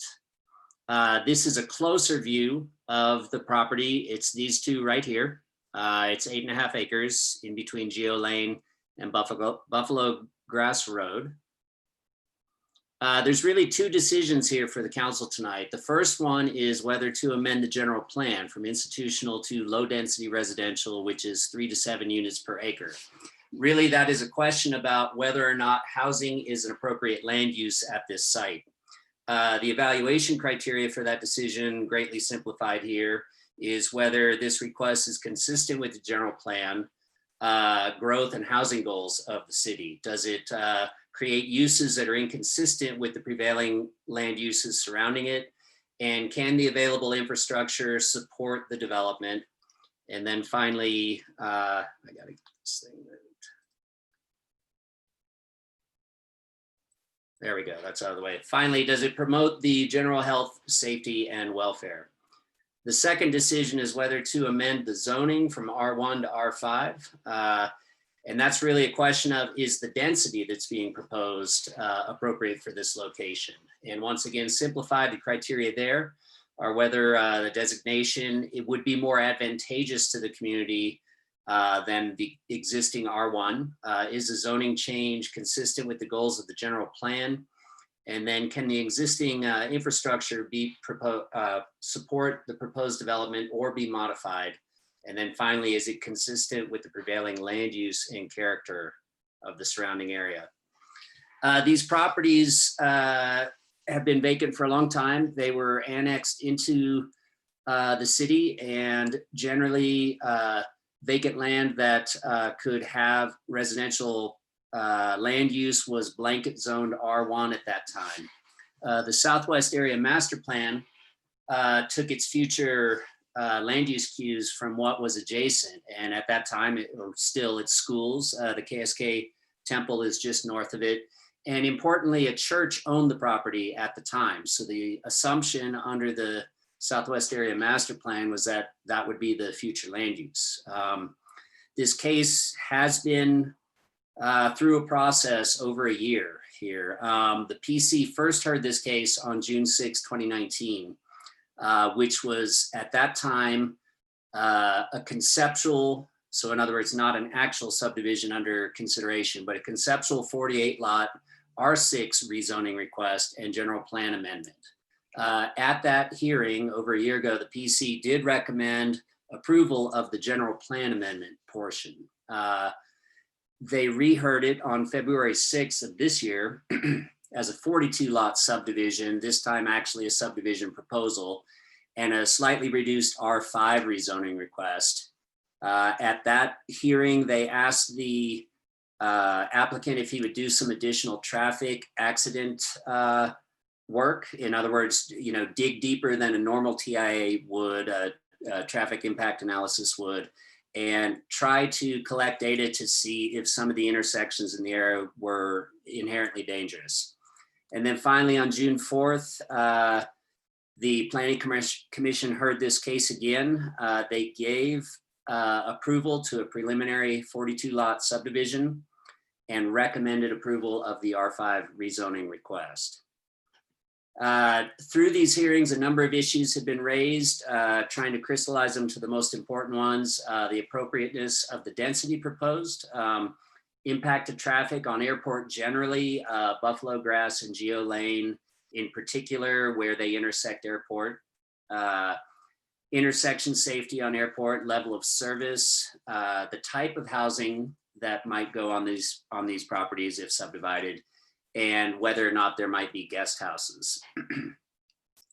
Through the process, the applicant has made a number of changes to his site design to attempt to address these things. First off, he reduced the request from R6 to R5, 6 lots less. The traffic impact study showed acceptable level of service for all 3 roads, and an insignificant impact from the proposed development to that level of service. He performed additional traffic and accident analysis, which showed that those intersections are not necessarily inherently dangerous. In other words, they don't have more accidents than other typical intersections like that. And that would be the intersection of Paseo del Sol and Geo Lane. Sorry for not saying that before. And once again, the addition of this subdivision would have an insignificant impact on safety in the area. He has placed if manufactured homes were to go in this subdivision, he has placed a 5-year maximum age restriction on them. So in other words, if there's a vacant lot 20 years from now, that will be a 5-year-old at that time manufactured home, if that's what goes there. He's also put in requirements for permanent foundations, exterior finish, etc. He's placed a restriction on guest houses in the covenants at the direct request of surrounding residents. And once again, Planning Commission, after all these changes, the Planning Commission did recommend approval of the general plan amendment. And they've also recommended approval of the R5 rezoning and the preliminary subdivision. Staff's opinion is that this request is supported by a general plan. That density is allowed there. It's consistent with the density and character of surrounding neighborhoods. The infrastructure can handle the incremental impact of this development. The applicant is making, and I will let him speak to this more, he's making significant offsite improvements to integrate this subdivision, eventual subdivision, if it is passed, into the surrounding neighborhoods, including building over 900 feet of sidewalk on Geo Lane and Buffalo Grass, and that is not even on his property. He's willing to do that in order to promote pedestrian safety there. He's also gotten approval from John Romero to lengthen the left turn bay on Airport Road for left turns onto Geo by 25 feet, another offsite improvement. He's amended his proposal to address numerous concerns raised by the public and the Planning Commission, including reducing the overall density. And on the subject, the general plan guidance on this, the Southwest Area Master Plan, as we said before, really assume future institutional use based on the ownership of the property. It doesn't really give any specific guidance for these parcels, unlike certain areas where they specify a park or this or that. The swamp generally supports housing in the area. The general plan identifies specifically 5 to 7 units an acre as an appropriate density for infill, and R5 is consistent with the surrounding residential. I'll go through these quickly and we're nearly there. Just wanted to show some examples of what density looks like. R1 out on the east side, Sully Lomas. This is R5 in Casa Solana. Again, the purpose of these is to kind of show what the streetscape can look like and what a house looks like on the property. Because often when we talk about density, people think it sounds so tight, you know, nobody's going to have a yard. So that's the purpose of these slides. This is R6 in West Meadows. This is actually directly next to the subject properties. My mouse is going over the 2 subject properties. So this is R6 right next door. R12 Nueva Vista here. And what's interesting about this photo is it shows you an older development at R12 density. And then you can contrast it here to Cielo Azul, which is brand new development at R6 density. And you can see that at the end of the day, the lots are kind of similar, you know, like overall dimension, like 10 feet in width, perhaps difference. In summary, this proposal meets the requirements for both the general plan amendment and the rezoning. Again, I'll let him speak to this, but the applicant has revised his proposal to address concerns of residents and the Planning Commission. Planning Commission has recommended approval of both of these cases. So staff recommendation is to approve the general plan amendment and the rezone request. I'm going to stop sharing there. I will leave it at that. I just want to say that if during question and answer or any time later this evening or when John Reeder, the applicant, is talking, I'm willing to bring up any of those slides again. I also have a variety of aerial photos and so forth that we can make available during the discussion, and I'll stop there. Thank you. Thank you very much, Lee. You hit the 10-minute mark right on the nose. Nice job. I'm now going to turn it over to the applicant, and I don't know exactly what you've prepared, but if you could try to be within about a 15-minute presentation time, that would be great, because I think there'll be a lot of questions later on. Thank you. Thank you, Mayor Weber. I will definitely hold it to under 15 minutes. And Yolanda, where are we with swearing people in? I'm going to swear him in right now, sir. You raise your right hand, please. Mr. Reed, there you go. Under penalty of perjury, do you swear that the testimony you're about to give is the truth, the whole truth, and nothing but the truth? I do. Thank you. And will you be the only one speaking on your behalf, or do you have others you want, we need to swear in? Kim Shanahan may speak if he's present. I'm not sure. I don't see him on my screen. That would be the only other one. Okay, I don't know if, I think at this point, sir, the floor is yours. Okay. Well, once again, thank you, Mr. Mayor. I appreciate it. And councilors, thank you all in advance for your time tonight. Appreciate your staying late and your service very much. You know, this project is really all about affordable housing as far as we are concerned.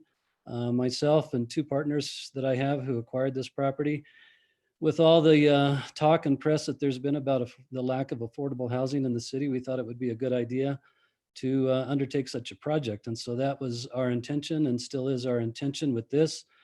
Our desire is simply to provide affordable housing for entry-level homeowners in the city of Santa Fe, people who can acquire a home finally and start to enjoy some pride of home ownership and hopefully build some home equity.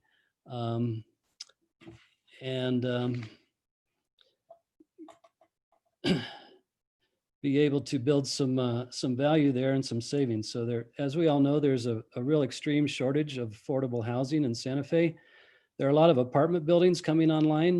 Those are all for rent. What we're proposing is fee simple subdivision where people can own their own homes and have a yard and have some privacy, perhaps build some yard walls and create a little space for themselves and do it at a price point that, you know, more people can reach. So that's been our goal from the start, and that's what we're trying to achieve. And that really is the essence of our request and our proposal here. You know, we think that our proposal is very reasonable, even at the initial R6 density that we were requesting. We thought that was reasonable, but we had a lot of pushback from neighbors on that and some concerns. So we, you know, in attempting to address those concerns, we did revise our request and reduce our requested density to R5, but we are still trying to keep our project as affordable as possible. So the fewer lots that we have to work with, you know, the more expensive they're all going to have to be. So we sincerely hope that, you know, our R5 request will be seen as reasonable and that we can go forward from here with that. A couple of side notes, you know, we have stated that we will not allow ADUs in our development. That also is in response to neighbors' concerns about traffic and multiple houses winding up on these lots. So we are okay with that. Let me just check my notes here for a second. We also did not seek a density bonus, even though we would have been entitled to one. Our proposal will require that 8 of our units be built as affordable housing units under the city's criteria. Alexandra Ladd can talk about that if necessary, but I think most people probably understand that. So we're not seeking, you know, extra density here, a very high density to begin with. We just want a density that we can work with to try to make affordable housing. So that's where we're at right now. At R5, the requested density that we are requesting is less than anything adjoining our property. As Lee pointed out in his presentation, the West Meadows subdivision directly across the street of Geo Lane to our west is already an R6. To our north is an R12, and to our south is an R11. So we're requesting a density that's less than anything around us. We believe that our development will actually upgrade the neighborhood and you know, help bring the quality of the neighborhood up. As has been mentioned, the traffic studies that were done, our initial traffic impact analysis and the subsequent more detailed analysis that we went into shows that there is not going to be a significant impact on traffic by, you know, the 42 lots that we would add with our subdivision. I know some of the neighbors don't agree with that, but that's what the analysis shows. So in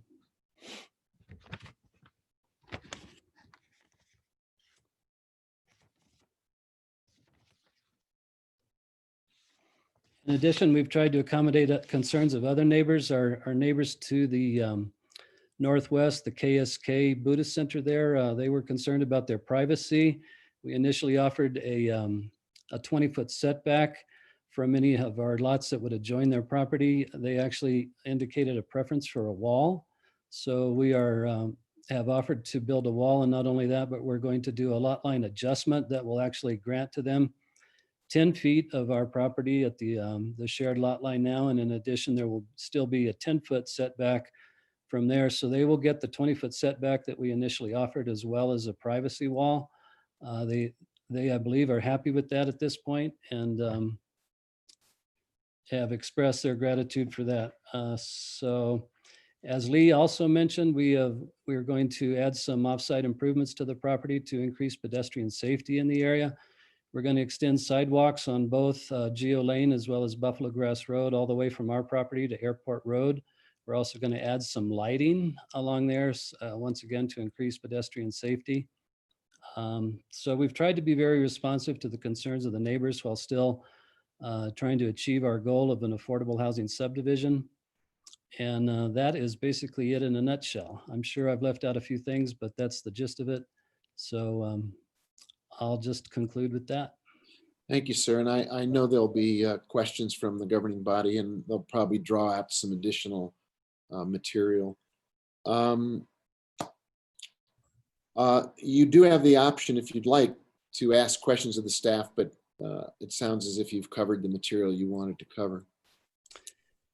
Yeah, we had 3 sessions with the Planning Commission, and there was an awful lot of discussion at that time. I think we covered it pretty well there.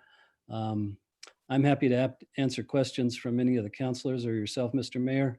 But I think the staff and Lee and Noah and John Romero, everybody is all pretty well up to speed on this subdivision at this point.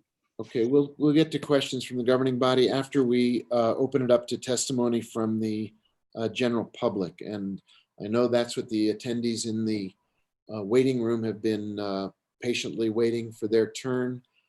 So this is, and I see there are 7.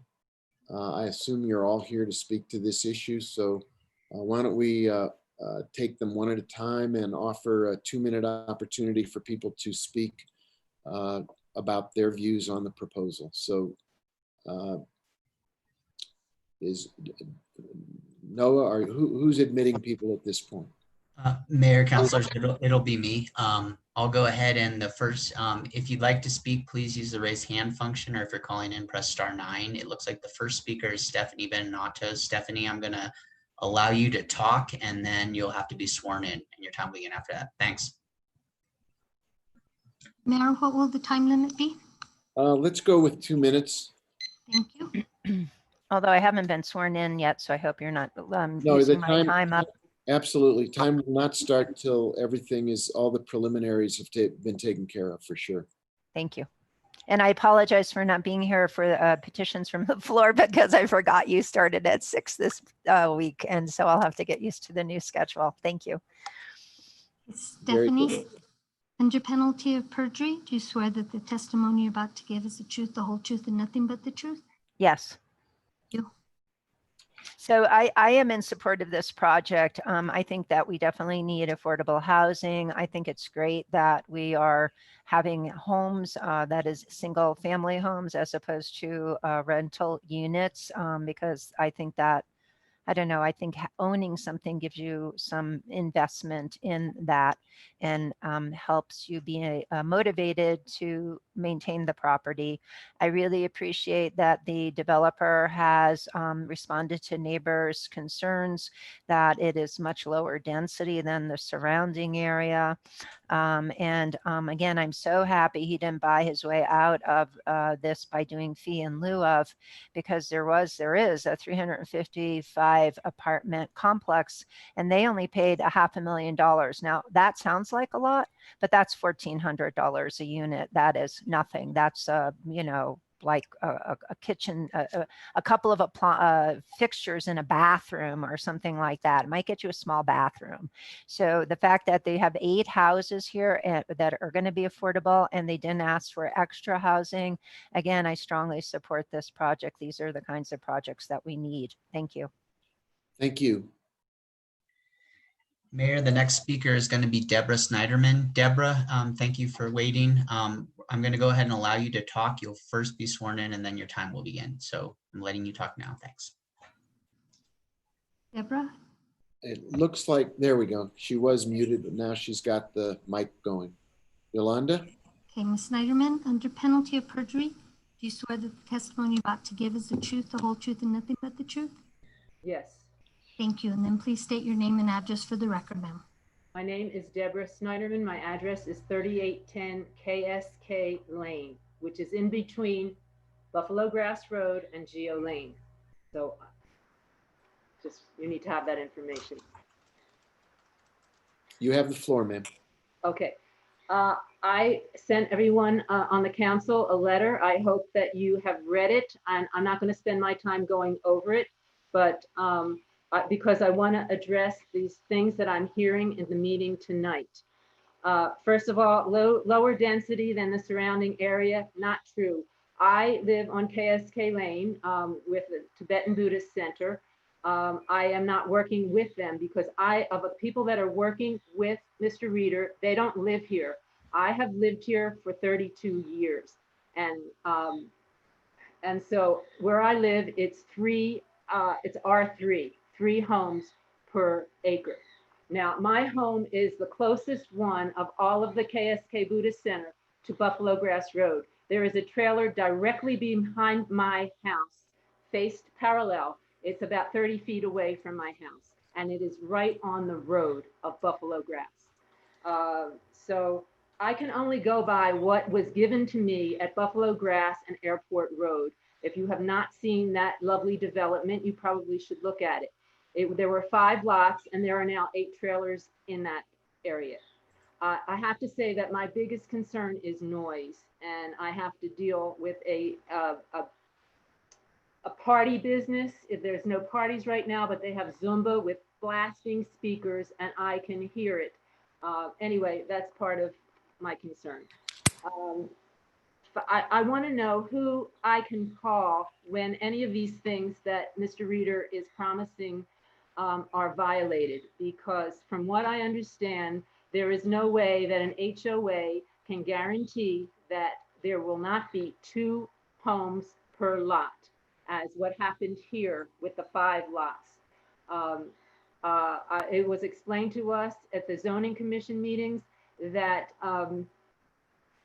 HOAs can fall apart at any point, and if they don't have money to hire an attorney, there's no way they can stop the second home from appearing. So is my time up? Yes, ma'am. Mayor, the next speaker is going to be Helen Chavez. Helen, thank you for waiting. I'm going to go ahead and allow you to talk. You'll just unmute yourself and you'll be sworn in. Thank you. I'm on mute. Can you hear me? Yes. I'm ready. Okay, Yolanda, you want to swear her in, please? Yes, Ms. Chavez, under penalty of perjury, do you swear that the testimony you're about to give is the truth, the whole truth, and nothing but the truth? Yes. Thank you. Please state your name and address for the record, please. My name is Helen N. Chavez. I live at 214 Kailema. Geo Lane is my backyard. I live in the West Meadows subdivision. I've lived here for 25 to 30 years.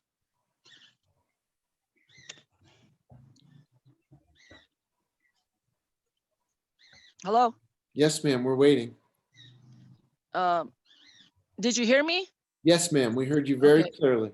Okay. Anything else? Do you want me- Okay. My concerns is, I'm gonna try to go fast. Yes. The turnoff from Airport Road to Geo Lane, that's not gonna work. When they started building it, because I specifically went to talk to the city people that were planning it. They tried to fix it 3 times. They couldn't fix it. They said at the end, it is gonna have to stay like this. There's no more fixing. There's no way they can refix that U-turn that going into Geo Lane. There's no way. And that's one issue that Reeder has to know. And another one is, I told Reeder about this. I said, when people start living there and they start using Geo Lane as parking cars on the side of the road, because there's not going to be enough parking up there because they're going to congest in parking. There's not going to be enough 2 parkings per mobile home. That's not going to happen because it happens where I live off of West Meadows. He said, well, you could just call the police. there's better things that the police can do than to do that. I respect the police officers. I'm not gonna do that. And yesterday I was coming from work and I went into Geo Lane and I stopped at that intersection to get me into Geo Lane from Airport Road. Only 3.5 cars. The fourth one tried to fit in, but he had to keep going because he would have gotten hit from the back. Because the reason I know that is because I was looking through my view mirror and he decided to take off, like squeeze out of there because he would have gotten hit.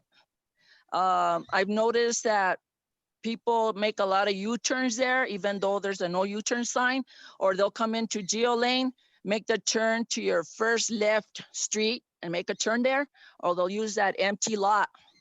They'll go in there and use that to go back into Airport Road. That's very dangerous. And I've gotten it over and over. I've been dealing with this for over a year. And the thing is also is if Reader starts this project. Thank you, ma'am. Mayor, doesn't look like anybody else has their hand raised. I think, well, let's see. Is there anyone else in the, yeah, is there anyone else in the waiting room to speak to the Geo Lane issue? Please indicate so. Mayor, it looks like Helen has her hand up again, and then it looks like Kim Shanahan has his hand raised as well. Well, I think it's Ms. Chavez had a chance to speak, and there's it's one person per time. So perhaps if there's someone who hasn't spoken yet, it's their turn. Okay. Kim, I'm going to go ahead and allow you to talk. Please unmute yourself, and then you'll be sworn in. Thank you.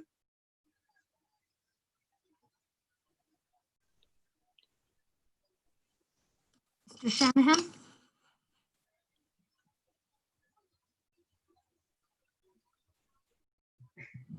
Kim, you have the floor. Can you hear us? I can hear you. Can you hear me? Barely. Oh. Huh. But go, just try and speak as loud as you can. Okay. Can you hear me? Sorry, let me, who's speaking? Oh. Oshana. Oh, it's Oshana. It's Oh, not, okay, sorry, we had you misrecognized. So it's Oshana. I'm going to swear you in, please. Can you hear me? Oh, is this petitions from the floor? No, this is a hearing on a land use matter. No, I'm sorry. Okay. I'm petitions from the floor. Have they occurred yet? Yes, we did that earlier. Oh, okay. Bye. Sorry. Okay, that was a little confusion there. Is there anyone who has not yet spoken from the attendees room? Apparently that is everyone from the public who wished to testify. In that case, I think we'll now turn to the governing body and allow folks from the governing body to raise hands and ask questions. Councilor Abeyta, I see your hand first. Thank you, Mayor. I have a few questions. The first, I'll try to group them, will be regarding traffic access specifically. Is the only access to and from these subdivisions or this development Geo Lane and Buffalo Grass Road? Councilor Beta, yes, that is correct. Those roads effectively dead end eventually. Buffalo Grass goes a little further south than Geo, but that is the access to airport. Okay, so there's no connections east or west. So the only way in and out of this area is through Airport Road. There's no connections to Paseo del Sol on the west or anything to the east. Councilor, that is correct. When the West Meadows subdivision was built, much like many of the subdivisions in the city, it did not provide a stub for connection to Paseo. Okay, and are you able to make a left turn or a turn west out across Airport Road at either Geo Lane or Buffalo Grass?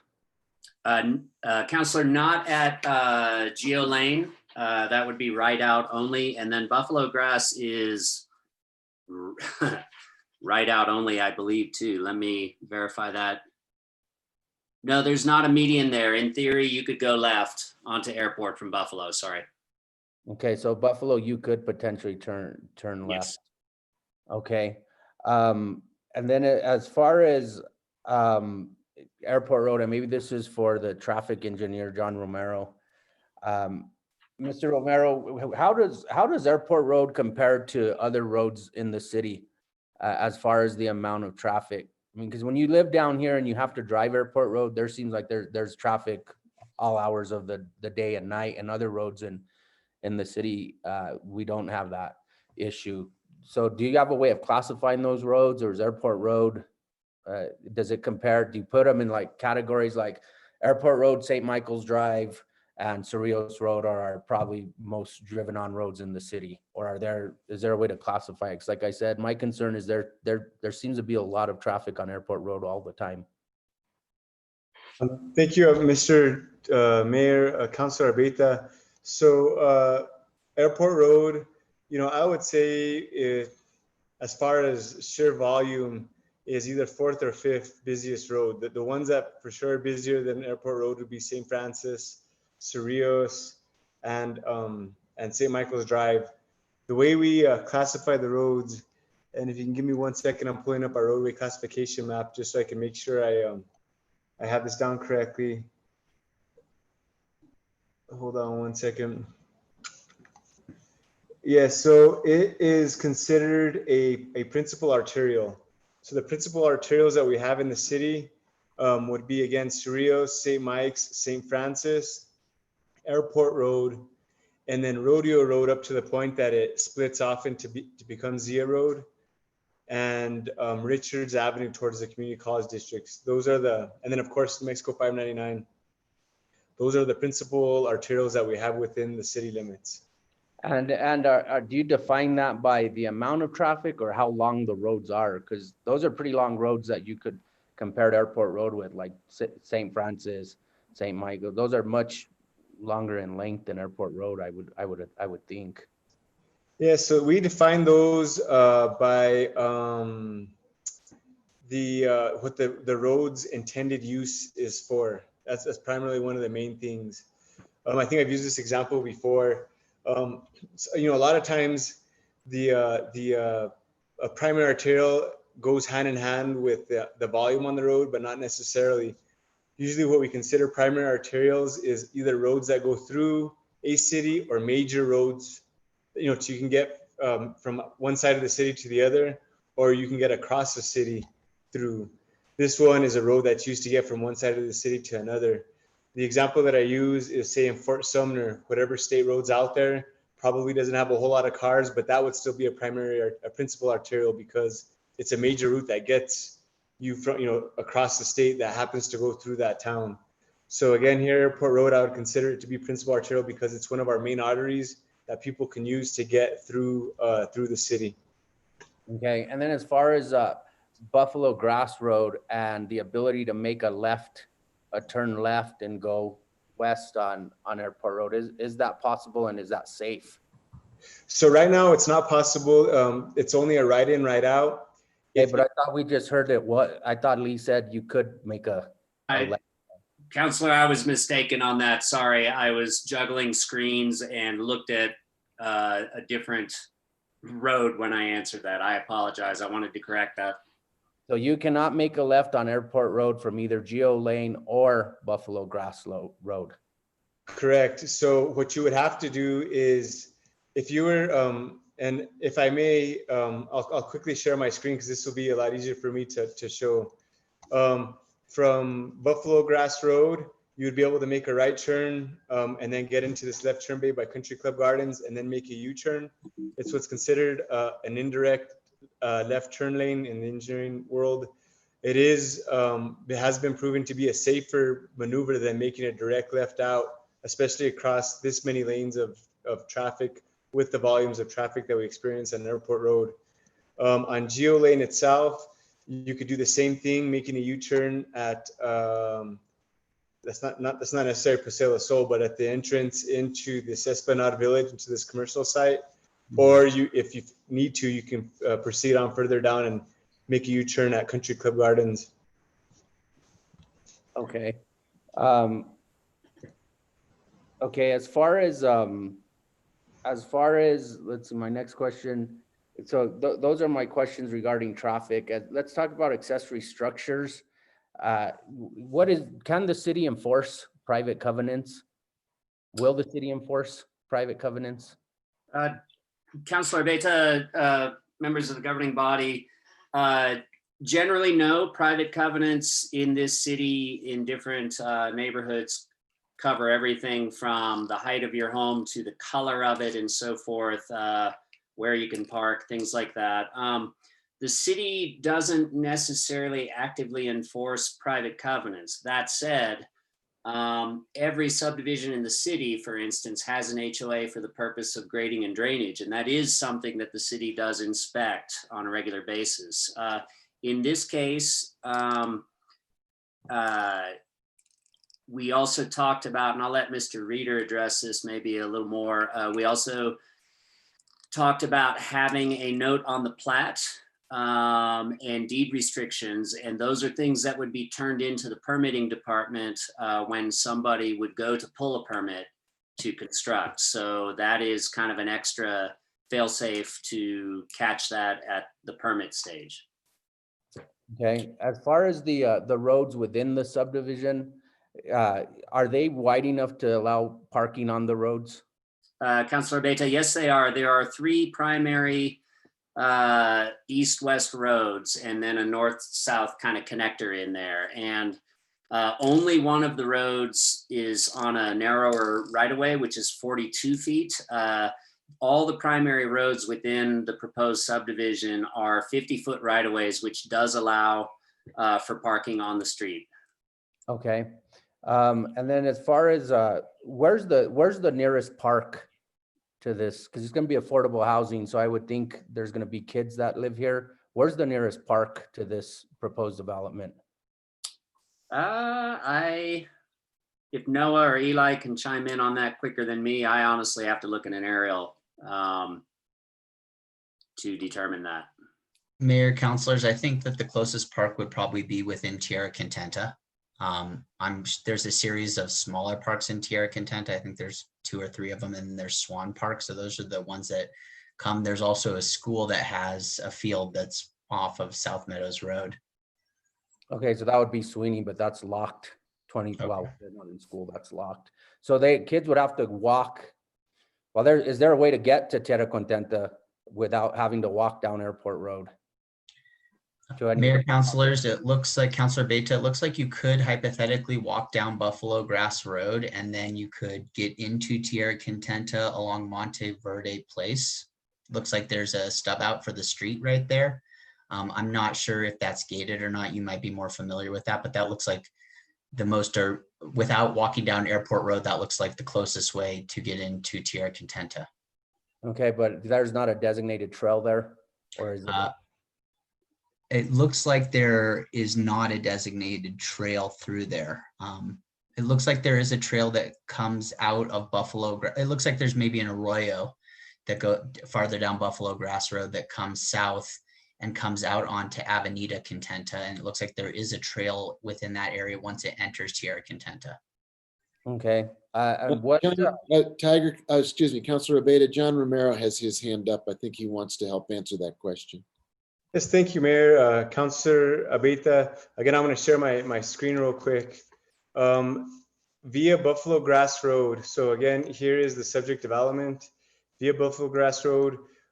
We are working on a Tierra Contenta trail extension right in this area that will eventually connect into the trail system here in Tierra Contenta. So you would arguably be able to go down Buffalo Grass Road and connect to this trail system that the city is currently designing.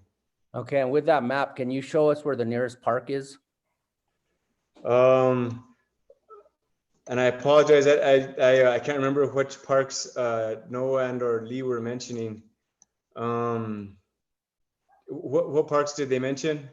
They just said in Tierra Contenta. Tierra Contenta is pretty big. Yes.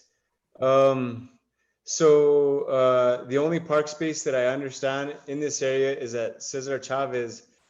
I may be misspeaking, but from what I recall is that park could be owned by the city, but we let Cesar Chavez use it, or vice versa. I cannot remember, but that is some open space.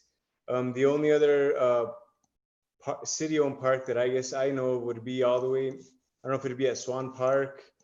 I'd have to do more research in that. I apologize, but I don't know our park situation within Tierra Contenta off the Hey, top of my head. Mayor, councilors, just to tag off of that, I turned on the parks layer on my GIS. If you want me to share my screen really quick, I can go ahead and share the screen so we can see. Actually, the closest park is Rancho del Sol Park. And then there's also Los Milagros Park. So I'm going to go ahead and share my screen. And you can see those two parks. Those look like, here's the subject property, and I didn't measure it out, but it looks like it's pretty close. And if that trail connection happens, you could walk hypothetically without using Airport Road through the trail connection down Buffalo Grass Road and then enter either two of these parks it looks to be maybe 600 or 700 feet away from this subdivision as the crow flies. Okay, I think it's farther than 600 or 700 feet. But that's, yeah, I think it's a lot farther than that. Okay, do we know, I got some information from our GIS department, and I don't know if you can confirm if this sounds right. District 3 has 8 mobile home parks and 1,242 mobile homes. And then District 4, I think, has the same number of mobile home parks, but only 644 mobile homes. Is that GIS information accurate, up to date?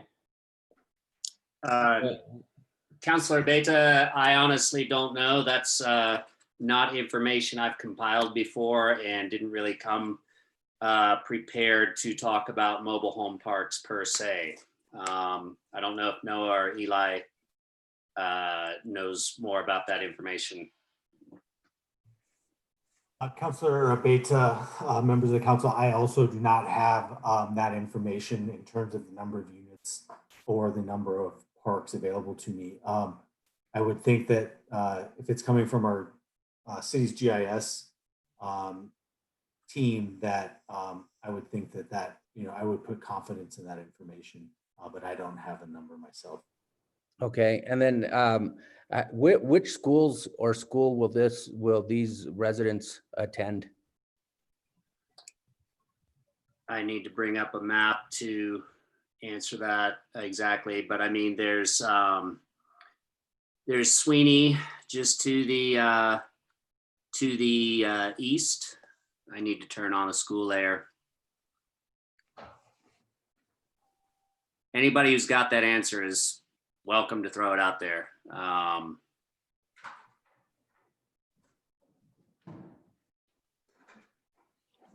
Eli, do you have it? I don't have the answer to that, but while we are looking at that, I thought it might be of value to have Planning Manager Burke maybe explain to members of the council and the audience watching at home the difference between a mobile home park and this project, which is a fee simple project where the lots would be for sale versus a project where like a traditional mobile home park where spaces are rented. Thank you, Eli, mayors and Councilor Beta. They're also, so the difference is that the city effectively does not allow mobile home parks anymore. In fact, the definition of a mobile home is specific to Chapter 14. It's very different than a manufactured home. A mobile home would need a special use permit that the Board of Adjustment would have to grant. So if somebody came to us for a mobile home, they'd have to get a special use permit. Manufactured housing, however, is allowed within subdivisions, and we just don't have a label for mobile home parks. We don't allow that anymore. And we don't have manufactured home parks. We just have subdivisions. And then if manufactured homes happen to go on one of those lots within a subdivision, then, or multiple ones, that is still allowed because it's a residential use and it's a type of housing that we permit within the city. The guidelines, however, for manufactured housing stipulates that we require them to comply with all zoning and building codes, and they also have to be 1976 or newer. And we check for that at any time. And then the state then allows them to give a permit to have it actually shipped to the city of Santa Fe. So that's pretty much how we look at those two things. Okay, do you have an answer to the school? Mr. Mayor, I have, Sorry. Counselor Veal-Copler, you have the answer? I do. I looked it up. Okay. So the schools in this area would be Sweeney, Ortiz, and Capitol. Okay, thank you. We just approved an apartment complex across from Sweeney a few months ago. Have we been in communication or with the public schools, or have they been with us regarding the amount of residential development that we're putting in this one area and the impact that it could be happening, that it could be having on these three schools that Councilwoman Veal-Copler just mentioned? Yes, Mayor, Councilor Beta, as part of our ENN package, for any application like this, we actually do have a form included where the applicant needs to communicate with the school district and let them know the potential impact of their project. And that includes commercial ones that won't house any people or produce any new school kids. They are still required to inform the school district. And so you're saying he notified the schools? Yes.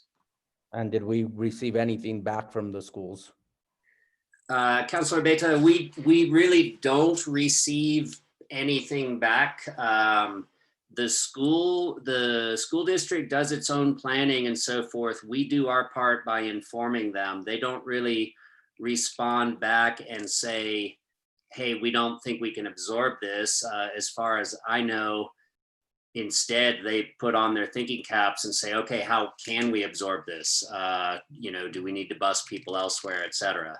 So we've not heard anything negative from the school district. And in my time here, not quite 3 years, in fact, we've seen more involvement from the school district to try to stay informed on our development. They send a representative to our DRT meetings and so forth, for instance. Okay, my last question, I guess, is for legal regarding the whole note on the plat or covenant, or how comfortable do we feel that with what's being proposed there, the land use staff would never give permits for accessory dwelling units in this development should it be approved? Thank you, Mayor Weber, Councilor Beta. The city does not enforce the private covenants in that they typically are enforced by neighbors. Those are the folks who have the authority to actually hold each other accountable. But if it was stated on the plat, that is something that we always look at. And so in most situations, the kind of default, if it's stated on the plat, is that we would not issue a building permit for an ADU on a lot that has that type of restriction, unless there was sort of overwhelming evidence to the contrary. I mean, sometimes those kinds of things become invalid over time, or folks can maybe get a variation to those kinds of rules. But if it is on the plat, that's a pretty good safeguard and something that we would presumably always be seeing. So that is a pretty good way to enforce it. I wouldn't say it's foolproof, but it's a good way to enforce it. Okay, and how enforceable is the 5-year manufactured home provision that we're hearing about tonight? Councilor Beta, I can answer that. In my opinion, it's equally enforceable in the sense that when you apply for a siting permit for a manufactured home, you produce effectively what looks like a car title for it. And that car title will state the age. And so in my opinion, it's equally enforceable. Is there going to be a note on the plat that says that? How would you know there's in 10 years, 15, 20 years, to use your example, how would we know there's that? There's no reason I see why that same note can't go on the plat. Okay. All right, that's all for now, Mayor. Thank you. Thank you, Counselor. Counselor Rivera, you have the floor. Thank you, Mr. Mayor. Lee, I heard you talk quite a bit about the Southwest Area Master Plan, but I never heard anything about the Airport Road overlay. How does this comply with the Airport Road overlay? Governing body, Councilor Rivera, this property is not part of the airport overlay. It's properties that actually have frontage on Airport Road. And so if you look at what that layer looks like on the map, there's an awful lot of deep properties that are a part of that overlay, but this one is not. Okay. I noticed on one of the drawings in the packet that the subdivision looks like it has 2 exits onto Geo Lane and only 1 onto Buffalo Grass, but it looks like most of the density is on the Geo Lane side. So why that decision? Councilor Rivera, and maybe Mr. Reader will want to jump in here too. Geo Lane is the wider right of way. It does have the wider pavement for vehicles to pass each other, emergency vehicles and so forth. Buffalo Grass is 8 feet narrower, at least in right of way. I would have to measure and kind of refresh my memory on how wide the pavement is, but generally speaking, Geo is the better lane, or the better road, so to speak, in terms of its capacity. And so the developer or the applicant has kind of oriented the subdivision more towards that. One other thing I'll point out is the entrance onto Buffalo Grass is kind of offset, so there's no straight shot all the way through the subdivision. And I'm having a suggestion to kind of kick this over to Eli. Eli, did you want to jump in? Just in that, I wanted to provide a friendly reminder to members of the council, and Lee, it may be instructive for you to pull up your presentation that we started tonight's conversation with. We are tonight not looking at a subdivision plat, but rather we are looking at a rezoning request. And I think Lee did a nice job of identifying what the evaluation criteria are for the types of cases we are reviewing tonight. And so I want to make sure as we start to look at many of these good questions about what will actually be proposed on the site, that we don't lose sight of really what it is we're looking at this evening, which is a request to make an amendment to both the general plan and then a rezoning request for the subject property. So Lee, maybe if you have that handy, we could just run through the slides that have decision 1 and decision 2 on them, and then kick it back. Sure. Mayor, did we say we were talking about both of these at the same time? That is correct, Councilor Rivera. Yes, they're both in front of us at the same time, Councilor. Okay. So yes, these are the slides that Eli was mentioning. It is just, once again, ultimately a subdivision, if approved, the zoning and so forth is approved, ultimately a subdivision would go there. But what we are looking at right now is the general plan and the rezoning amendment. Well, my concern about the general plan and the number of units is the traffic. So that's what I'm getting at. Sure. And the applicant and John Romero are definitely in the better position to speak about traffic concerns generally for rezoning decision purposes. Yeah, John Romero, you talked about Airport Road a little bit. How does it compare in accidents to those other streets you mentioned in the city? So if you can give me some time, I could see if I could dig up a study that we did quite some time ago. It wasn't road by road, but we tried to look from a high level at all the intersections throughout the city. And I could see which ones were on there. We ranked them from ones with the most crashes relative to what they should be having versus the least. Well, one thing I do know off the top of my head though is on Airport Road, on the majority of it, including in this area, there were no medians. It was a lot of open median, two-way left turn lanes, they call them, where it's just kind of like a free median. And what the city did as part of a safety project, we applied for federal highway safety money to place medians along Airport Road. The justification was that previous condition was very dangerous, and the proposed condition, which has now been implemented, is safer. The before study showed quite a few crashes along Airport Road. The after study showed that we reduced the crashes significantly. Not only the overall, but especially the injury-related crashes. If you would like, if you want to go into some other questions, I could try to dig up that information and have it available for you here in the next few minutes. I think the rest of my questions are for you, John, so I don't know if that gives you time, but you talked about Airport Road being a principal arterial and compared it to Cerrillos, St. Francis, and St. Michael's. So those are all 6-lane roads where Airport is a 4. Does that make any difference in how you look at the traffic study? No. Well, the only difference it makes is when modeling the intersections, the amount of laneage that you code in at the intersections, specifically at the signals, is changed.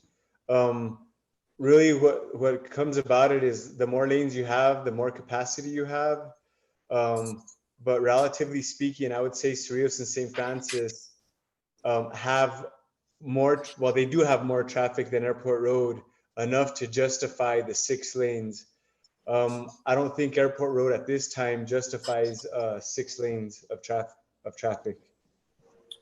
All right, I heard you saying that U-turns was a safe way, I guess, of going west off of Geo Lane or Buffalo Grass Road. What's the average speed on Airport Road? I can again try to pull up some studies on that. We did do a speed study further west of this, and I'll try to pull that up as well. What I had shown was that, out of recollection, was that the speeds that we were experiencing were close to what the speed limit is set at. And the way we measure that is we measure a bunch of cars and we determine what's considered an 85th percentile speed. And that's the speed at which 85% of the cars are going at or below. That speed was fairly close to what the speed limit is in the areas that we measured it on Airport Road. All right, so it's 45 miles per hour, I think, there in that section of road. I don't know if you can answer this or not, but is that a safe speed to try to do a U-turn against? In my opinion, without confirming what the speed limit is in this area, I do believe it is a safe way to make turns, regardless of the speed. The national studies that have shown direct left outs versus U-turns has shown that the U-turns are enormously safer. And then the pre and post median project that the city did substantiated that claim that those federal studies have. I'm able to pull up the Airport Road safety analysis that we did. And this will only take me a moment just to get to the meat and potatoes of it, so I can give you the results of it. Okay, yeah. So, for instance, so what we did is before the crash, we did 3 years worth of crash history. Total crashes before our improvements along all of Airport Road, there was 426. Post improvements, which is inducing a significant amount of U-turns, the crashes went down to 195. It was a significant reduction. the injury crashes before our study, before our median project, there was 155 injury crashes within a 3-year period. After our project, there was only 42. So again, it significantly improved the safety. And, without comparing the entire roadway with other roads throughout the city, I don't have that data. I do think, relatively speaking, over a 3-year period, 42 crashes, I think what does that amount to? 14, maybe 14 injury crashes a year on a road that experiences as much traffic as Airport Road. I would consider that to be, I would not consider that to be a dangerous road. How long ago was that study done, John? So the pre-study was before we did the median, and the crashes were taken from 2005, 2006, and 2007. The post-study were taken 2012, 2013, and 2014. Those were the crashes that were analyzed. And I think that's where we're getting at, is that we're adding a lot more traffic with apartments and with these other proposed subdivisions that, we're going to affect those numbers, I think, at some point eventually. How many, so you talked about the arterials, the principal arterials. So the ones that you mentioned, so along Airport Road, many of the side streets end up going to dead ends, and the only way out is through Airport Road. Do we have that anywhere else in the city on those principal arterials you mentioned? I really don't know off the top of my head. There could be some of those along the older portions of Cerritos Road, but I do not know off the top of my head. There are some minor arterials, some 2-lane facilities such as Alameda and Agua Fria where that does happen quite a bit, as well as on Rufina. Mm-hmm. All right. How many cars are we anticipating for this subdivision in your study? I don't have that information readily handy, but the rule of thumb is during the PM peak hour for detached housing such as this, you'll get roughly 1 car per detached house. So if there's 50 houses, you would experience 50 cars total in the PM peak hour. The morning peak hour is typically less than that. It would be somewhere in the range of 30 to 40, but if you can give me some time, I can pull up that data for you as well. So it really looks at one vehicle per resident or per household? During the peak hours, yes. In fact, that notion was criticized at Planning Commission. It's been criticized quite some time, since my time here at the city, because I definitely can understand how it doesn't seem to make sense, especially because people have 2 cars, people have kids, but we've done surveys on that in the past, and it's been shown to be either true or, if not, overly conservative. In some of our instances, we have less cars. For this particular instance, they did do a study of similar areas and of similar detached housing projects, and it showed that these trip assumptions are pretty much spot on based off of actual traffic patterns throughout the city. Eli, you have your hand up to contribute. Thank you, Mr. Mayor. Councilor Rivera, we also, I believe, have the applicant's traffic engineer on the call this evening. And if we would like to direct questions to, I believe it's Mr. Terry Brown, he may be able to answer questions related to number of vehicles anticipated by this development and other questions of that nature. I think John answered my question. Thank you. With regards, Lee, to the homeowners association, there have been a number in our part of town that have started out with HOAs, and then they're no longer active, which means they don't have meetings. I don't know if they pay dues or not, but what happens in that instance where an HOA initially starts out and then is defunct after 10 years? Mayor, governing body, Councilor Rivera, that's That's a $20,000 question. I mean, a city, an HOA, a group of people is only as good as the people involved. I'm a member of a 5-unit HOA here. I sure don't want to let it go bad. I finally was able to buy a place here, and I'm not about to let my HOA go defunct.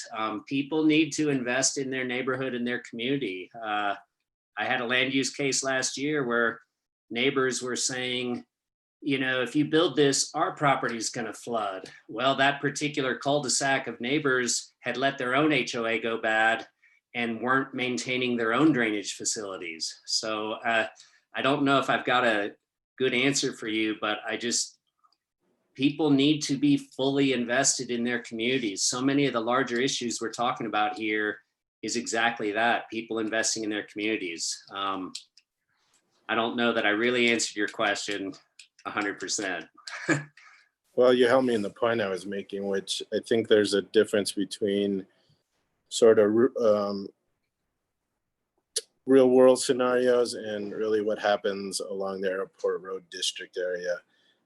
You have a lot of manufactured home subdivisions that end up, you move in and then 10 years you buy a house and then you end up renting it. The renters don't care about the HOA, and before long, the whole subdivision is a rented out property, and no one really cares about the HOA at that point. And then people tend to do what they want, and nobody knows what the HOA rules were. So things kind of fly by the seat of their pants at that point. Same thing with traffic. There's a difference between a study and driving down that road every day. And I can tell you that at times it's frightening. I agree the medians have done some improvements, but it's frightening to see somebody make U-turn sometimes in front of cars that are traveling pretty fast. There's also a lot of vehicles coming out into this small section. There's Country Club Mobile Home Park or Manufactured Home Park, whatever you want to call it, across the street. It's the circular one. When they come out, they sit in the middle of Airport Road because there's no lane for them to merge onto Airport Road. So to try to throw a U-turn there with 3 cars stacked up trying to get onto Airport Road, those are the things you don't see in a study. Seeing cars backed up in a decel lane to the point where one of them sticking out and can potentially get hit. Those are the things you don't see in national studies, in national sort of studies that are done about highway, about traffic, about everything else. So that's my concern. That's always my concern about, along with what Councilor Beta brought up with the schools, is the amount of traffic we're really throwing onto Airport Road. And I appreciate Mr. Reeder doing the things that he's proposed in the subdivision. It's not the subdivision. For me, it's the safety and the traffic that is of most concern. Thank you, Mr. Mayor. Thank you, Councilor. Councilor Vihil-Coppler, you're next. Thank you, Mayor. I had my hand up first to mention about the medians I saw on the map, but I'm satisfied with that. I wondered, you know, I do think that perhaps in the future it would be an issue with the right-hand turn lanes and the U-turns. So I do know that when people in neighborhoods feel like there's enough traffic and it's detrimental to their safety, they petition for a stoplight. And I'm wondering, John, do you think that you know, we can have some experience with this, and then in the future perhaps a petition for a stoplight would help? Mr. Mayor, Councilor Vihil-Coppler, so, you know, if we did receive a petition, what that would instigate is a study, traffic study. And in order to place a signal, it would have to meet signal warrants that are mandated by Federal Highway Administration. Those are primarily based on volumes, specifically side street volumes. So you would need enough side street volumes in order to justify placing a signal. If we're speaking of either Geo Lane or Buffalo Grass Road, those, without even doing a study, I can guarantee you they're not going to have enough side street traffic to justify a signal. In addition, when we're looking to place signals, the first criteria has to meet the warrants. If it does, that still doesn't mean that we automatically place them. Another thing that we would take into consideration is the amount of signals and the signal spacing along the road itself. When you have a lot of closely spaced signals along a road, it becomes very difficult to time them to maintain progression where people can get continuous green lights along the road. So in this area, the existing signal spacing is already fairly close, and I probably wouldn't recommend introducing any new signals within our current signal spacing in that area. Okay. The next item I wanted to bring up is when Councilor Abeyta was talking about nearby parks, I think we can't forget the teen center when that's built. And this wouldn't be too far from the teen center, would it? And I don't think they'd have to cross Airport Road to get there. One of the things I remember about the teen center discussion was that the placement of the teen center, if it is currently at the corner of Country Club Road area, that's not really where the teens are. But with this subdivision, perhaps it would be closer to where the kids are. And so I can envision that this would be a place where our kids can go. Of course, the teen center's down the road, but maybe these young children will grow up to use the teen center when I'm thinking that it's not just teens that are going to go there. But that's something to consider.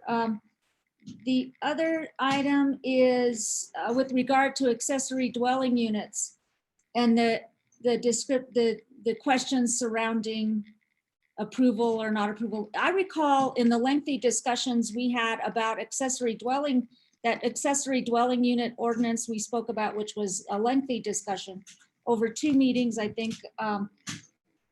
In the language there, my recollection says that there's a provision that if HOAs or covenants disallow accessory dwellings or or lots to be built on, that the city can't approve them.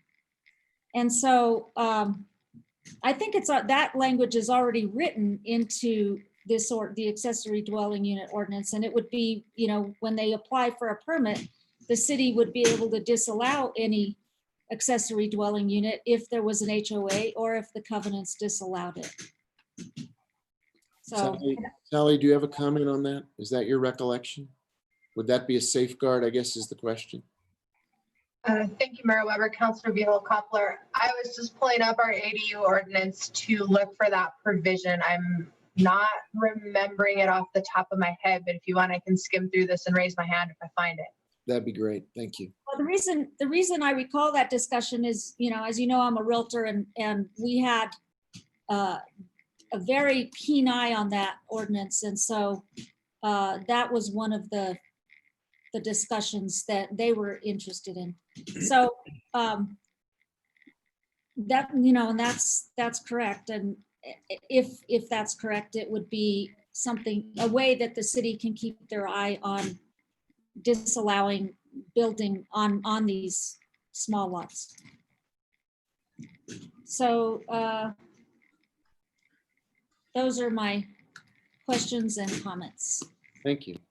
Councilor Lindell, your hand is up.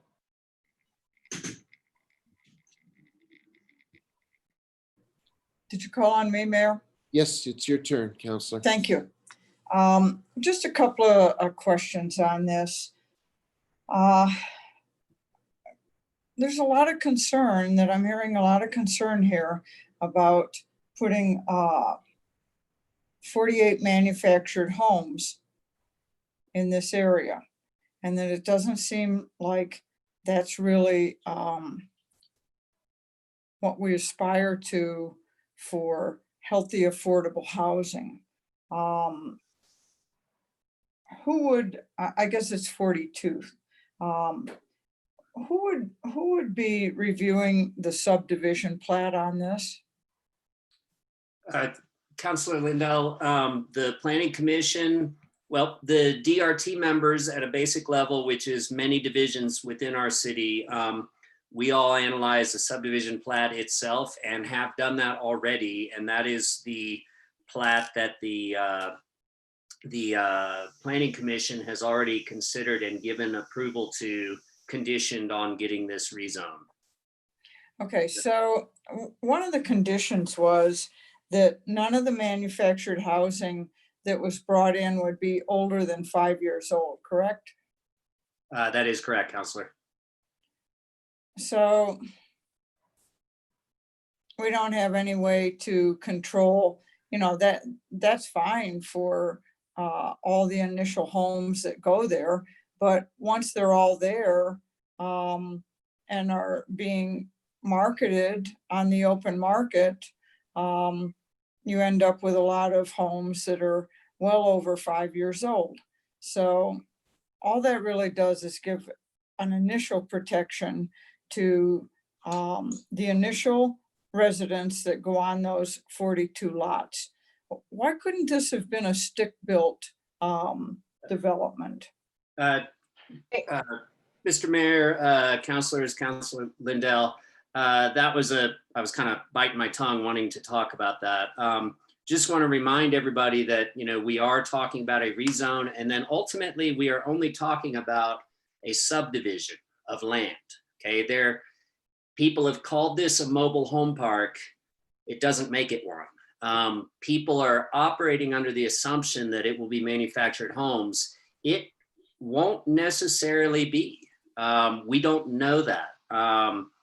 The applicant has put a number of protections and things he's able to affect into the approval of this project to try to make sure that if it is manufactured homes, at the end of the day, we do the best we can with that. And if it's okay with you, Councilor, I'd like to turn it over to John Reeder to talk about some of the work he's done behind the scenes to see what other options there might be for this subdivision or at an appropriate time. Mr. Reeder, do you want to speak to it now? Yes, please. Thank you, Lee. Yeah, I would like to clear up that misconception. I'm glad it came up actually, because our project has frequently been called either a trailer park or a mobile home park. And while we do intend to allow manufactured homes, it's possible that none of the houses that wind up there will be manufactured homes, or there may be a majority of them. We don't know. We're trying to make it as affordable as possible. Therefore, we don't want to disallow manufactured homes. We want it to be an option for people trying to acquire their first home and get started down that road of home ownership. We have had conversations with HomeWise, for example, Mike Lofton, as well as some others who may wind up, taking an interest in our subdivision if it is approved and work with us to do stick-built houses. That would be great if it works out, and we'll be striving for that. But again, our overall goal is to try to keep it as affordable as possible while allowing people to own their very first home and get started. So for that reason, we don't want to disallow manufactured homes. We're making the lots all fee simple. We're restricting the ADUs. We really intend to do a subdivision that elevates the overall neighborhood. That is our goal. But so you aren't a developer in this, you're just going to be selling lots. Not necessarily. We may very well also develop certainly the affordable units. There are 8 of those. We'll need to build those out. So if you were going to build out those 8 affordable units, would they be stick-built houses? Most likely, yes. The smaller ones for sure, because I think we're asked to build 2 units that are only one bedroom, 1 bathroom. I personally don't know of a manufactured home that you can purchase that is that small. So those will probably do all of the affordable units for the city, the 8 units as stick built. And again, we're working with HomeWise, at least talking with HomeWise about that. We're also talking with Habitat for Humanity. So, until we actually have our subdivision approved, a lot of this is just talk and will have to remain that way, but we're talking as much as we can with all the players who are out there, and we would hope to do as much stick-built as possible and maybe the entire thing. But once again, we just don't want to exclude manufactured homes if that's the only thing that is affordable for somebody. One of the ways in which manufactured homes are more affordable to people is they often come with alternative financing. So somebody doesn't have to qualify for a traditional mortgage.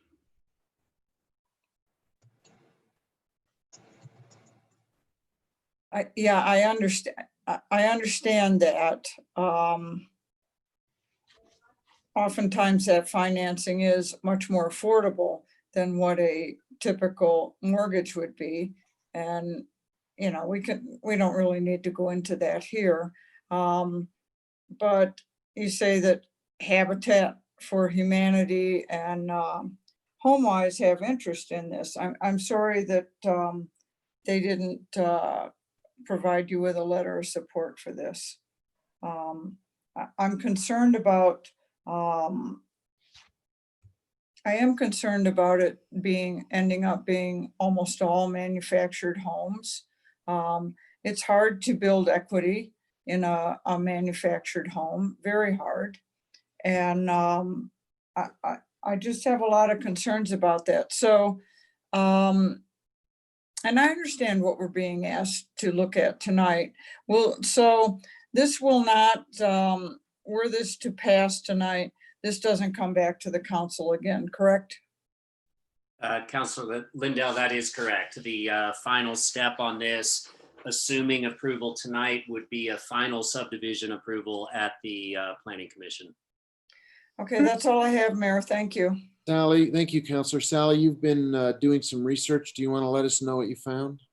Thank you, Mayor Weber. Yes, I have actually, I did find something with regard to the ADU ordinance.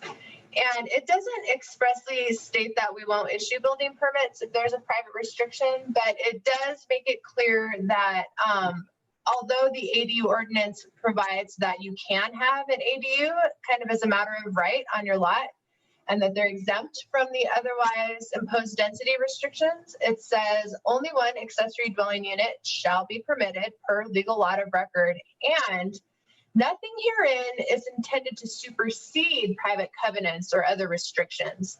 So what is present here is sort of this respect for these private covenants. It's not creating a right that would supersede the private covenants that would prohibit an ADU. So it's recognizing that that can be a source of prohibition that would be respected by our ordinance. And I also just wanted to chime in with one other tidbit while we've been discussing the manufactured homes versus site built. And I just wanted to make sure that everyone understands that under state law, we're really not allowed to make a zoning decision based on any type of distinction between manufactured housing and site-built homes. It's actually a matter of state law, and it's within the section that regulates municipalities and their zoning authority, and it says that in the exercise of the powers and duties conferred by law, no governing body or planning or zoning agency shall exclude manufactured homes from specific use district in which site-built single-family housing is allowed, or place more severe restrictions upon manufactured home than are placed on site-built housing. And so although the manufactured housing does need to meet the standards set by federal law, the Housing and Urban Development Zone Code sets standards for that, and there's a uniform building code for those, we're not allowed to exclude them or regulate them differently than site-built. So I just want to kind of mention that although the applicant is free to put that in his covenants or to put higher level of aesthetic or quality assurances in his own private covenants, we can't exclude them from a project legally. And that's also replicated in our code. Thank you. Let's see, Eli, you also had your hand up. I assume you wanted to clarify a point before we go to Councilor Garcia. Yes, thank you, Mr. Mayor, members of the council. The applicant brought up the affordable housing component of this project. And I thought it would be helpful and instructive maybe if Alexandra Ladd, who I believe is on the call, could maybe clarify some of the points about the type of housing that would be provided in this development as part of the Santa Fe Homes program. Okay. Thank you, Director Isaacson, Mayor Weber, members of the council. I did want to just chime in. The requirement for the affordable units requires that they are built to the same size as the market rate units in terms of number of bedrooms. So I'm not sure, Mr. Reader, there may have been a miscommunication there with us, but I would never require a 1-bedroom unit unless the market units were also 1 bedroom. So it's supposed to be reflective of the market rate units. So that's just one clarification I wanted to make. But the other point I wanted to make is under our program, under the inclusionary zoning program, the income certified buyers must be considered mortgage ready. So they have to get conventional financing, and only manufactured homes that are of a more modular standard and built on a permanent foundation are going to be eligible for that type of financing. So, you know, to assuage some of the concerns that as a first step form of housing for folks, they're going to be limited in their ability to build equity. You know, they will be conventionally financed, and they will have a chance. This will be a situation where they can build equity. Homes built on a foundation have to meet there's a HUD code that HUD enforces that requires the same amount of durability as a stick-built home. And because particularly when you look at modular homes, they're so highly engineered that oftentimes they are even more durable and more energy efficient than a stick-built home. Thank you. Councilor Garcia, you're next, please. Thank you, Mr. Mayor. And it seems like Ms. Ladd was reading my mind, because I did have that same question in regards to, you know, the manufactured homes then be put on a permanent foundation. They become permanent homes and not considered modular home in that sense. So thank you for that clarification, Ms. Ladd. One question I did have that wasn't asked by my colleagues is, are there other points in access points in the city where on main arterial roads where an individual has to make a U-turn? John Romero, is there, based on your knowledge, can you pull up any examples? It's, I don't know if you can quickly sort through your Rolodex of U-turn major arterials. Yeah, so it happens a lot. Up and down Airport Road, all along Cerrillos Road.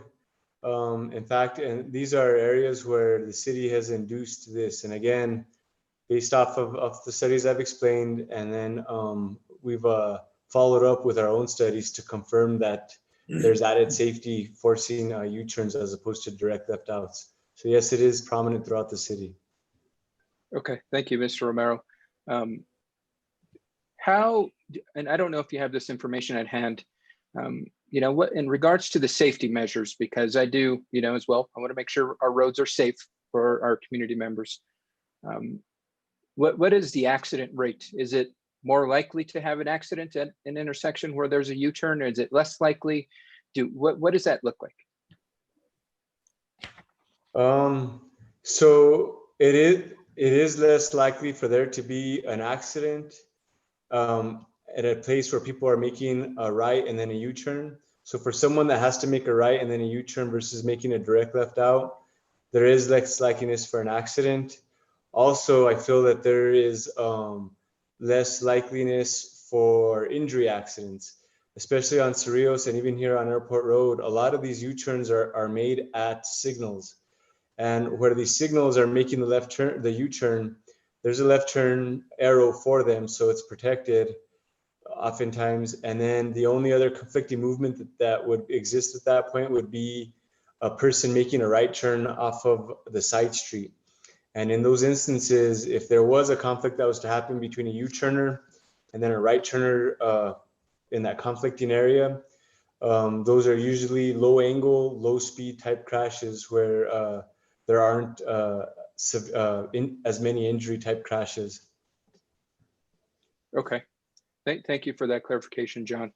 And just so I'm kind of clear on the question that I had earlier, and maybe this is for Mr. Reader. Once the proposal, if this proposal goes through, if not, you're planning on selling the lots. And so hypothetically, let's say somebody purchases a lot. They put their modular home on there and it becomes a permanent structure. And that person builds up equity and sells it to somebody else 10 years, 15 years down the road. And that person that purchases the new property, are they able to, let's say, remove the structure in place and build their own structure, whether it be stick, whatever it may be? Would that be possible? The short answer to that is no, that would not be possible. Either a modular or a manufactured or a stick-built home, they would all be essentially viewed the same, would be the same at that point, anchored permanently to a permanent foundation tied to the land. They would not be transportable or movable at that time. So no, that would not happen. No, and I think that maybe I answered the question wrong, because I think you gave some confirmation in your answer in regards to they become permanent structures once whatever is installed and built there or built. But my question is, whatever gets built or installed there in 10, 15 years, they want to sell the property. Is somebody going to be able to come in and say, I don't like this structure that's on here, demolish it and build their own structure, whether it be an adobe building or a brick building or a new modular home? Is that possible? I imagine that under certain situations, it would be possible. They would have to take out a permit for demolition and present a plan for a new structure, start over.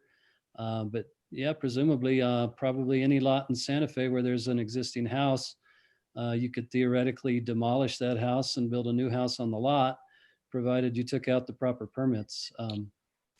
I see Lee's hand is up. Did you want to speak to that, Lee?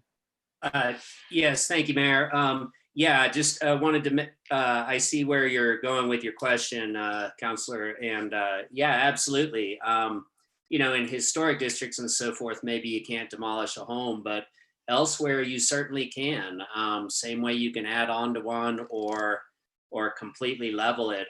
So yeah, there would be no reason in the same way that there's no reason that, you know, it's guaranteed a manufactured home is going to go on one of these lots. It is also not guaranteed that in the future, yeah, somebody could remove a manufactured home and choose to upgrade by building their own custom home. Once again, these are subdivision lots for property ownership, assuming it moves forward. And while the applicant is taking efforts to address, if it's a manufactured home, here's what we're gonna stipulate. There's, once again, no reason why there can't be a stick-built home there. Okay, thank you, Mr. Longston. I really appreciate that clarification because I do have the concerns that some of my other counselors have in regards to, you know, adding an additional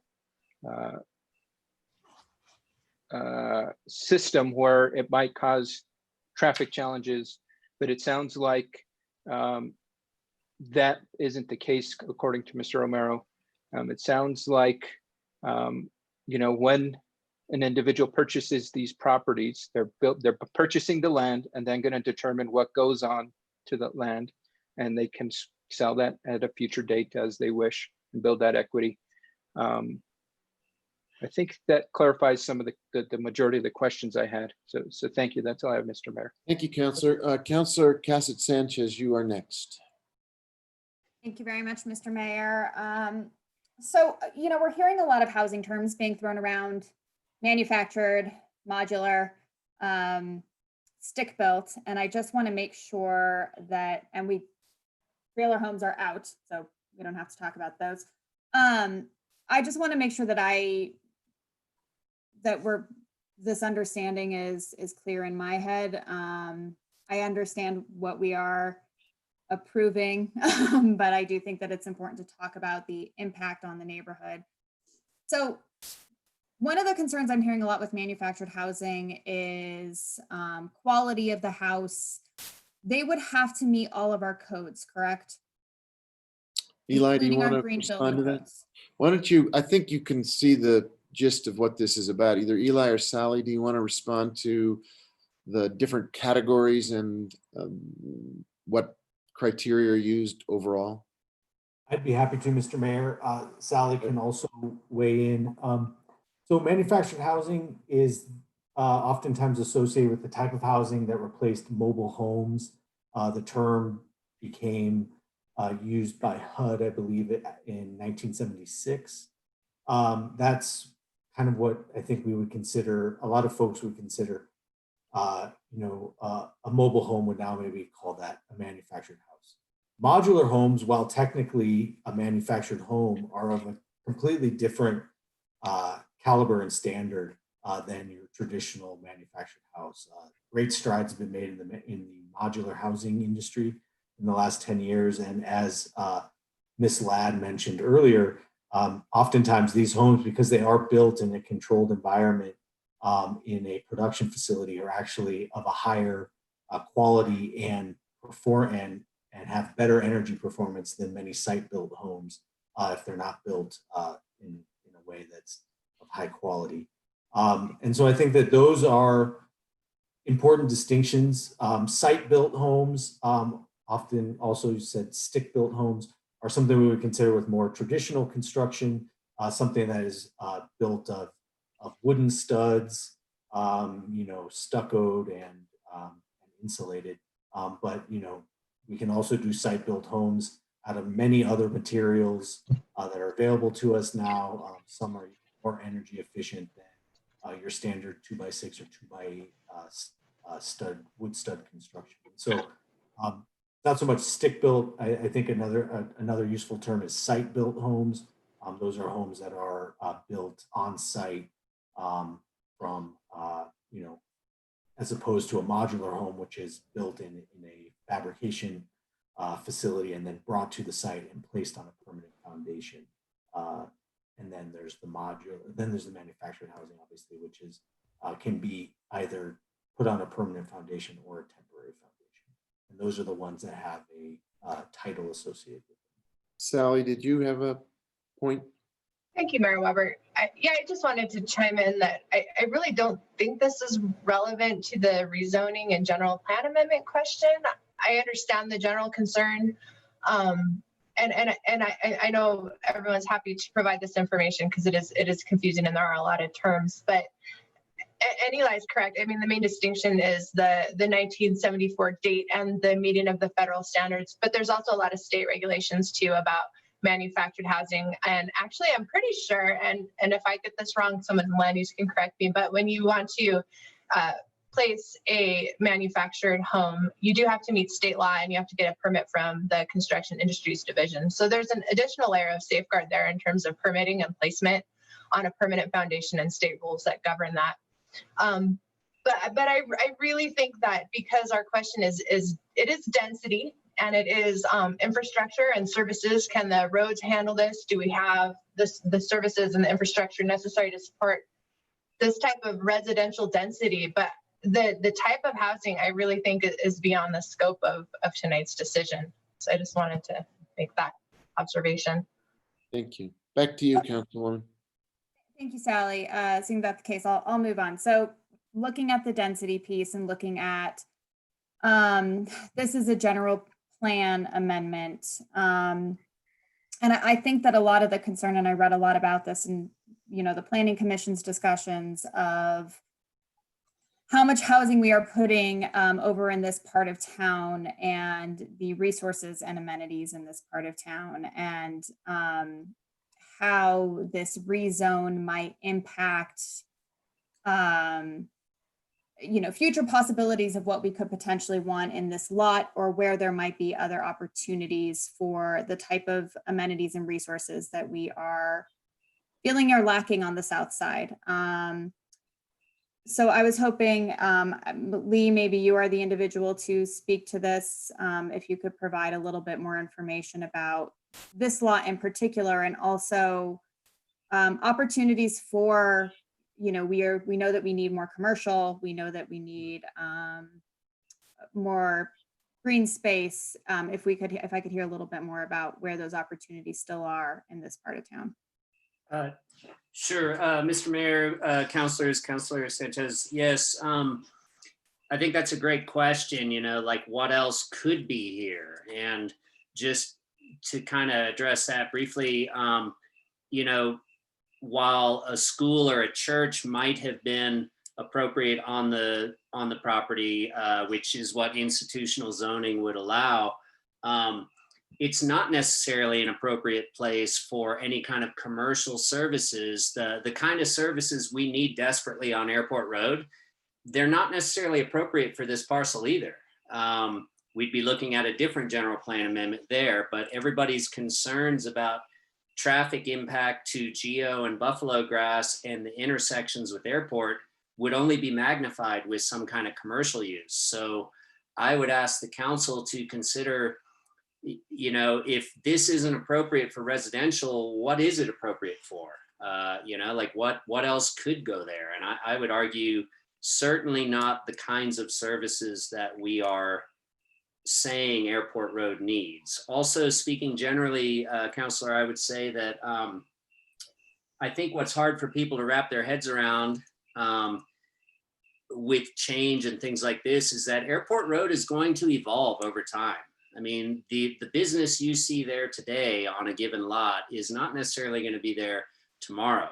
And it does take a certain critical mass of people to bring in the kinds of services and things that we all recognize Airport needs.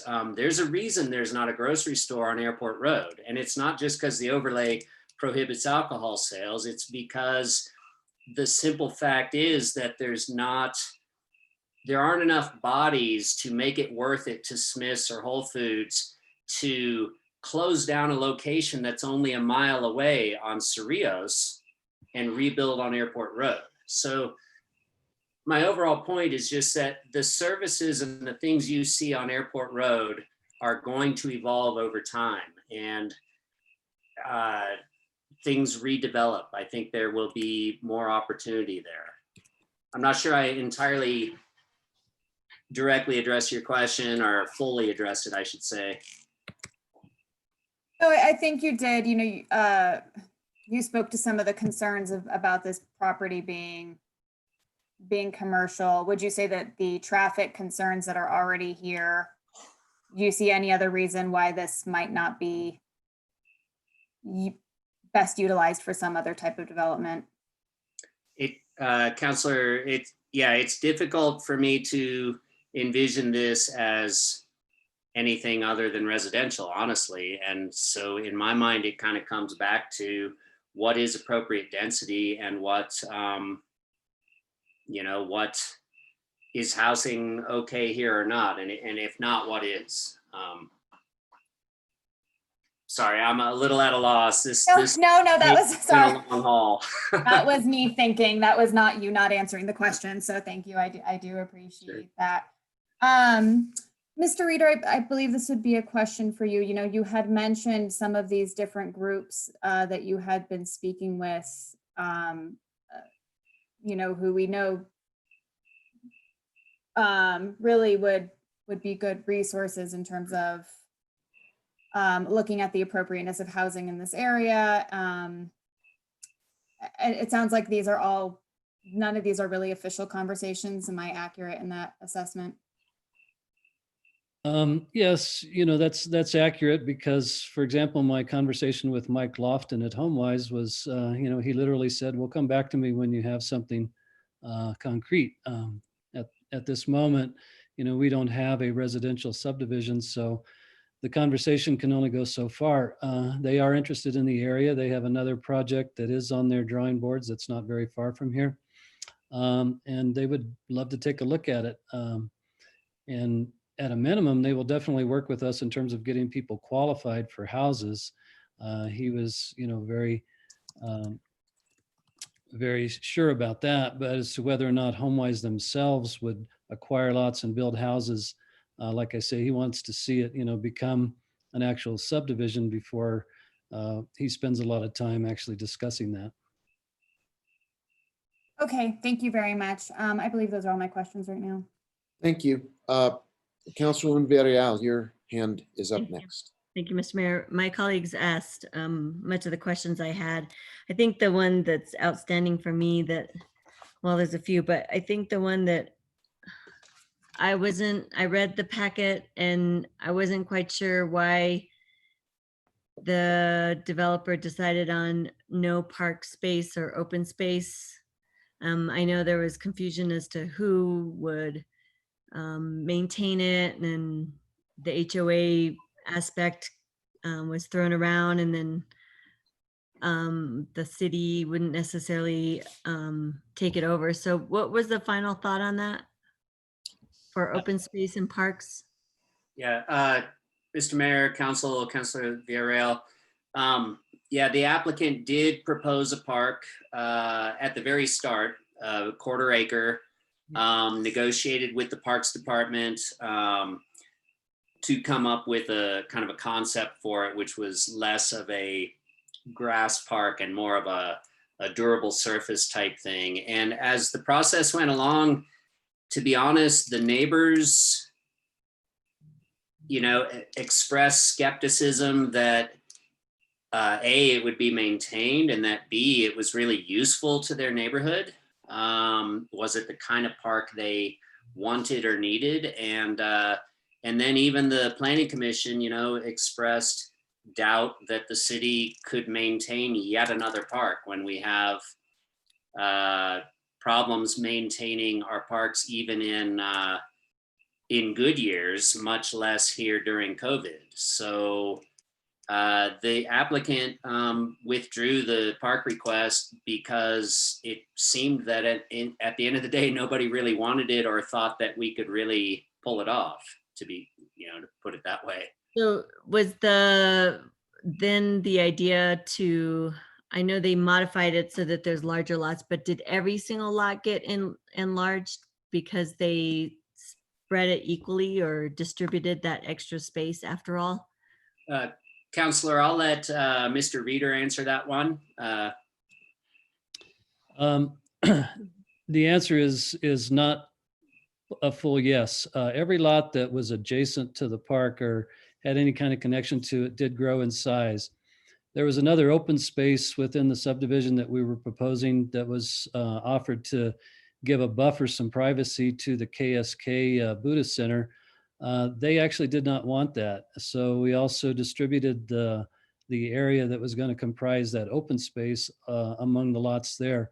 Altogether, probably half of the lots in the subdivision grew by a little bit. The rest did not. Okay, so yeah, I mean, I always am perplexed by that because the whole maintenance thing is an issue. I guess I think of bigger lots and folks can end up having more green space the way they want it. But I guess, we keep talking about types of homes, and I know that's not part of this application, and I'm not opposed to the general plan amendment to change this from institutional to low density, because there was a range that provided for R3, between R3 and R7. So that piece of this, I think, is okay. I guess what I'm struggling with, and just hearing from my colleagues about the concerns we have related to rezoning, I mean, ultimately, if we wanted to, we could ask that the final development plan come back to council for this rezoning piece of it. Is that correct? Who are you asking? I don't know. Land use, probably, or legal. Sally, Eli? Sally, would you like to weigh in on that one? The question was whether the final subdivision plat would come back. That's correct. I think the councilwoman was suggesting, could it be required as part of, if there were an approval of this, could it stipulate that any The condition would be that this rezoning piece, the final subdivision plat, would come back to the council, not just the planning commission. There you And the go. reason why I say that is because all the questions and concerns we have relate to that particular issue. And since you said the rezoning cannot take into account the like more development design aspects.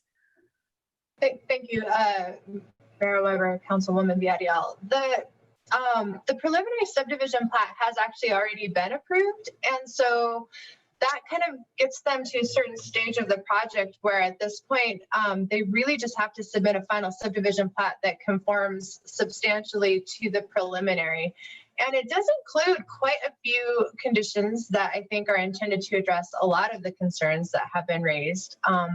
And I'm trying to remember what it says in terms of the housing. I would have to ask Lee if there's something expressly in there that the applicants agreed to do to kind of go above and beyond in terms of the type of housing and what he's putting in the covenants. I have seen a draft of the covenants that do impose a higher standard. And those are conditions that are already kind of being proposed as part of the subdivision plat. The ADU limitation, I think, is in there. So because it's already at this stage, to me, I think it does make sense to just sort of leave it with the planning commission. I think certainly we could ask the applicant if there's other things that he's willing to add as additional conditions, if there's like something specific. What's going to be the difference between what the preliminary subdivision plat provided and the final subdivision plat? What's going to be the, I guess, the difference? Typically, it's very little. It's just sort of spelling out a few more of the details. And because it's a subdivision plat and not like a development plan usually has a higher level of detail. Let's see. I found the conditions of approval that went along with the preliminary subdivision plat. And I don't see those. Did you want to chime in, Noah? Yeah, so thank you, Sally and Mayor and councilors. So would we be in essence setting a precedent for most final subdivision plats coming to the governing body, or is this just a select one? And if so, I would wonder if we made that motion, or if that was a motion, what that would look like that was specific to this. Because when we get a final subdivision plat, the way that the powers are set up is that the governing body distills its power down to the planning commission for final subdivision and preliminary subdivision plat approval, unless it's a rezoning case where it requires a preliminary subdivision plat or a preliminary development plan to be approved by the governing body. So we'd actually kind of be changing up the order of the way the code is written for the powers and duties of the planning commission. And in essence, the planning commission has already seen the preliminary, so the final subdivision plat is supposed to be consistent with what was approved with the preliminary plat, and also the conditions of approval have to be addressed by final subdivision plat, as well as most of the technical corrections. So, I would just wonder if that was, a motion that was being made. Are we setting ourselves up to every subdivision or every rezoning case that we want to see final subdivision plat, or this way forward? I'm just curious about that. And the way you're describing it, this is a final subdivision plat, which is different from a final development plan, which is a lot more involved. Is that? That's correct. And a final subdivision plan usually establishes meets and bounds. It becomes a legal lot of record or multiple legal lots of record. And a development plan is typically, it's kind of site planning, right? So you have like square footages, open space, parking, setbacks, and those type of amenities that you would see on a development plan versus a subdivision plat. So none of those things that you just described, this of site planning, parking, et cetera, all those details in this case will not be part of the final subdivision plat. We would have, Councilor Villarreal, we would have looked at when an applicant comes through with a preliminary subdivision plan, we make sure that the lots that are being proposed have to meet zoning criteria and site planning criteria. So we would look for, does it have enough buildable space? Does it have the right access? Does it have the setbacks that would meet for the zoning? So in essence, in answer to your question, we'd get into a lot more detail once it comes into building permit, if a subdivision plat was approved, we get into the site planning aspect of that. Okay, thank you for the clarification, because this is a kind of a unique way to look at a development. I mean, it's not really a development, it's just, what did you call it? Site, I had it on my notes. It's a different, what did you call it again? Well, right now, Counselor, we're just looking, yeah, we're just looking at a rezoning and a general plan amendment. There's already been a preliminary plat approved, but it's contingent upon being granted this rezoning and general plan amendment. So if that wasn't granted by this body, then that plat wouldn't work because it doesn't meet the criteria for that zoning that it is right now. Okay. Just curious, because the type of things that we care about, that we're concerned about, really kind of fall into the next level. And that would fall onto the Planning Commission's authority. And by the way, this has been done, just so you know, Mr. Burke, not in this like probably past few years, but there have been instances where the council has required it to come back to be heard again. So just thinking out loud, I guess. Well, all my other questions and concerns are still kind of floating out there, but I'll yield the floor for now. Thank you. Thank you. Councilor Romero Worth, you have the floor. Thank you, Mayor. Can we go back to the Airport Road left turn onto Geo and the left turning lane? I believe the applicant said that there would be improvements. Part of the off-site improvements would be to that left turn lane. Can we just go back to what that improvement would be? Is it lengthening that left turn lane from what it already is? John, can you describe what the proposed offer that was made for a left-hand turn? What does that actually amount to? Yeah, Yes. and I guess, as I look at the map, there already is a left-hand turn lane, and we heard public testimony that it gets backed up. So is part of the proposal to lengthen it so that you allow for more cars? Correct. That is the proposal, and that is what we have offered to do. Right now, the left turn lane can accommodate 3 cars, maybe a little bit more, but we would lengthen it by 25 feet so it can accommodate a minimum of 4 cars. Obviously, it depends a little bit on the size of the car, but a minimum of 4 cars would then be accommodated by us lengthening that left turn lane by 25 feet. And we have committed to do that. Okay, and John Romero, you talked about how improvements in that area have reduced traffic accidents based on the traffic study that was done. Is that something you see as what's the value of adding that the length in that left turn lane?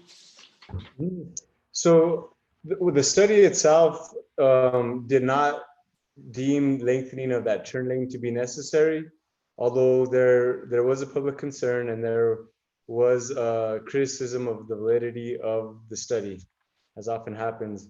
So we looked at it and we thought, well, can we extend it just to at least try to accommodate that concern?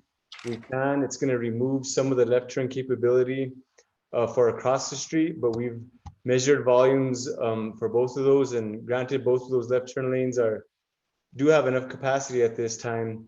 Proportionally speaking, we can afford to give Geo Lane one more car length worth of queuing, which will remove 1 car length of queuing from the left turn lane in the other direction. What that provides us is, if there, for instance, is going to be more than 3 cars needing to make a left turn, there'll be room for a 4th car to get out of the way of moving traffic in the through lane.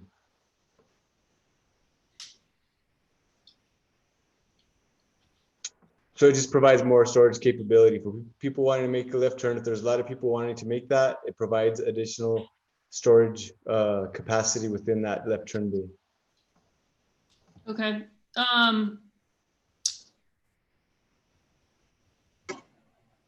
Mayor and I'm not sure who this question is for. I guess this is for John Romero as well.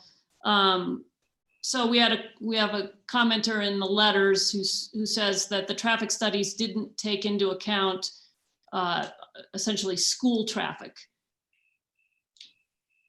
Is that accurate? Mr. Mayor, Councilor Romero Worth, no, that is not accurate. The counts that were obtained were during when school was in session pre-COVID. Okay, so the surrounding schools, Mayor and John, so the surrounding schools, the impact that school traffic has is part of the traffic study, and the traffic study did conclude that the surrounding roads can handle this proposed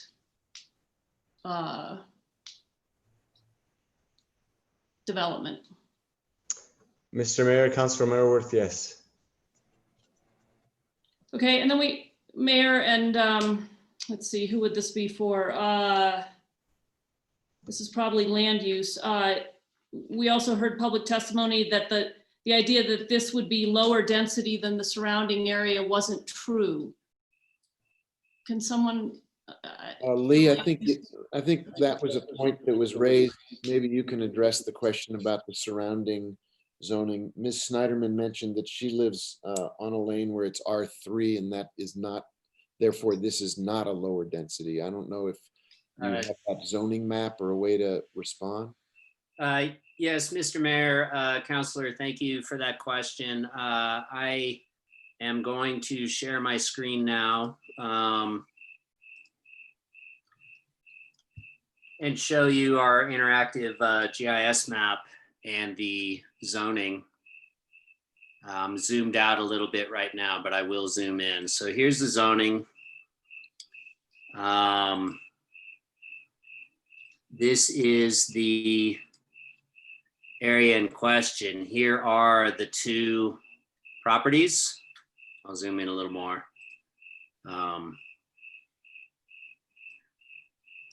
There we go.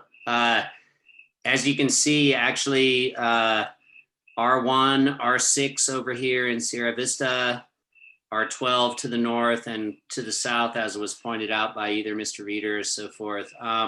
Ms. Snyderman was mistaken. Her property is R1. But just on a general level, as you kind of zoom out, basically R1 is the light yellow here. You guys can all see my screen, right? Yes, sir. Okay. You know, all the yellow here is R1. As you can see, R12, R12, across the street, R12. Planned residential community, Tierra Contenta, that's effectively roughly R5 to R7. It depends a little on where we're talking about. This is probably roughly R7, but again, it wasn't entirely accurate to say that, you know, R5 would be more than what is in the surrounding area. Okay, thank you. Sure. Mayor, and back to John Romero. Sorry, I'm skipping around a little bit. John, can you, is there another area in the city that you can point to that does this U-turn, like what is being suggested here, out of a housing development? Yes, if I can look real quick.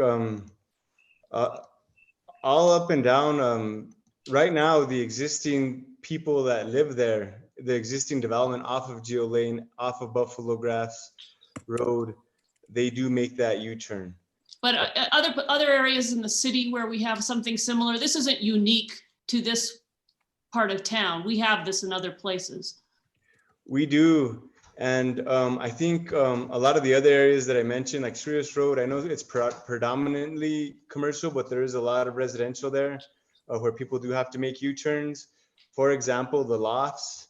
The Lofts is an example off of Cerritos Road. They're not allowed to make left outs. They got to make a U-turn if they're coming in from the ice plant way. And I know the other ones are commercial, but you know, cars making a movement, whether you're coming and going from your house or coming or going from the grocery store, making the movement is the same either way. And those movements occur constantly on Cerritos Road. And again, those have been proven to be a way safer measure than what was on Cerritos Road prior. Same on Airport Road. What about like Old Pecos Trail? Do we have any over there? Where you have to, Old Pecos Trail, yes, we do. It was Mr. Chapman's development. I forget the name of it. It's just it's going just past the St. Michael's intersection with Old Pecos Trail. Let me get I can find the Plaza Vista. There's and that's residential. Mayor, residential. They have to make a U-turn, so that's another good example. Again, it's that newer residential community just past the St. Michael's Old Pecos Trail intersection. Councilor Romero Worth, on that point, John, are there any places besides the one on, and I think Old Pecos Trail is a much larger road that has to make a U-turn across 2 lanes versus Cerritos, which is 3, sometimes 4 lanes? Yes, so Old Pecos Trail is a good example. Old Pecos Trail is a 4-lane facility, similar with the shoulder, similar to Airport Road. So I would say that that's a similar situation. So besides that one, nothing else in the city? On that point, I would say there's probably locations on St. Francis. Oh, I'm thinking around Columbia Street, around there, Alta Vista. There's probably. Again, you're looking 3 lanes, Councilor Garcia, not 2. Okay, I think better than having a trilateral discussion, if Councilor Romero Worth can finish her time for questions, and then if anybody wants to come back in, we can do that. Councilor Romero Worth, you still have the floor. Thank you, Mayor. If we can, and let's see, I guess this goes to Lee. Tell me your last name again. Logston. Logston. Yeah. Can we go back to the decision slides? Because I think we need to focus in on what the decisions are and what the criteria are around the decisions. Certainly, Mr. Mayor, Council. So the first decision is what? Let me bring that up.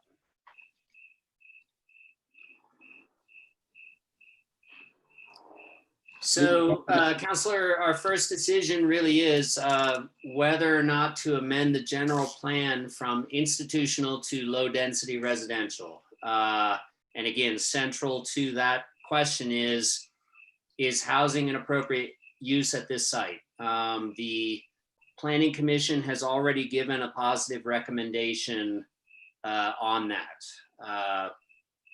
And then the second decision. Wait.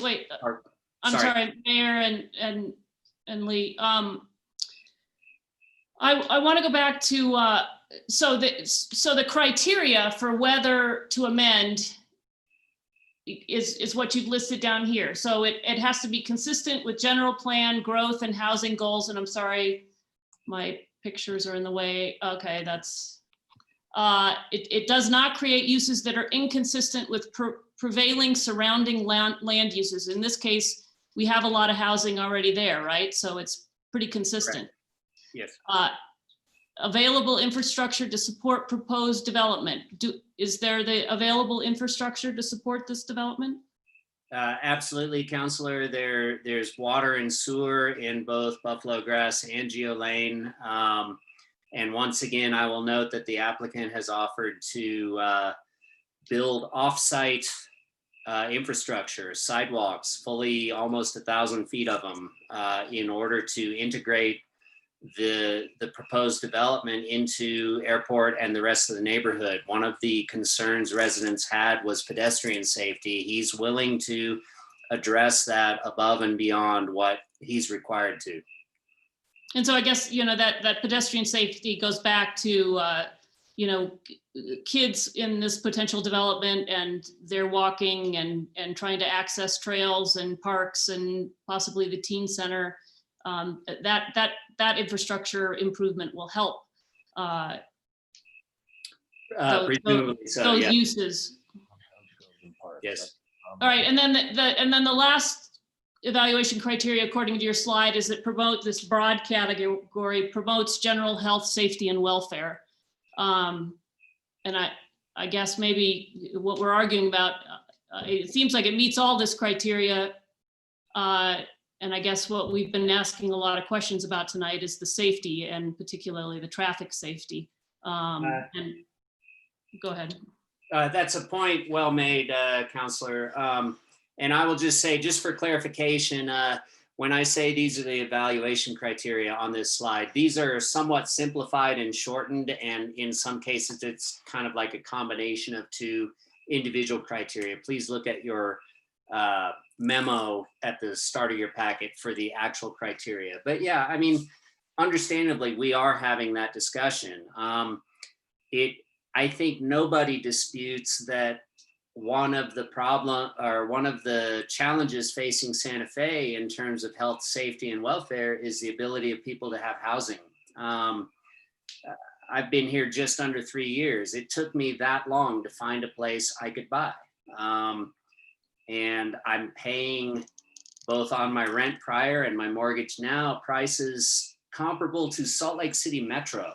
I think that's something we need to not let get lost in this discussion. There's a reason prices are high here, and it's because for many years we've failed to meet demand. And so I would argue that promoting the general health, safety, and welfare of the people of Santa Fe is to provide housing. Sorry if that's a little too much opinion.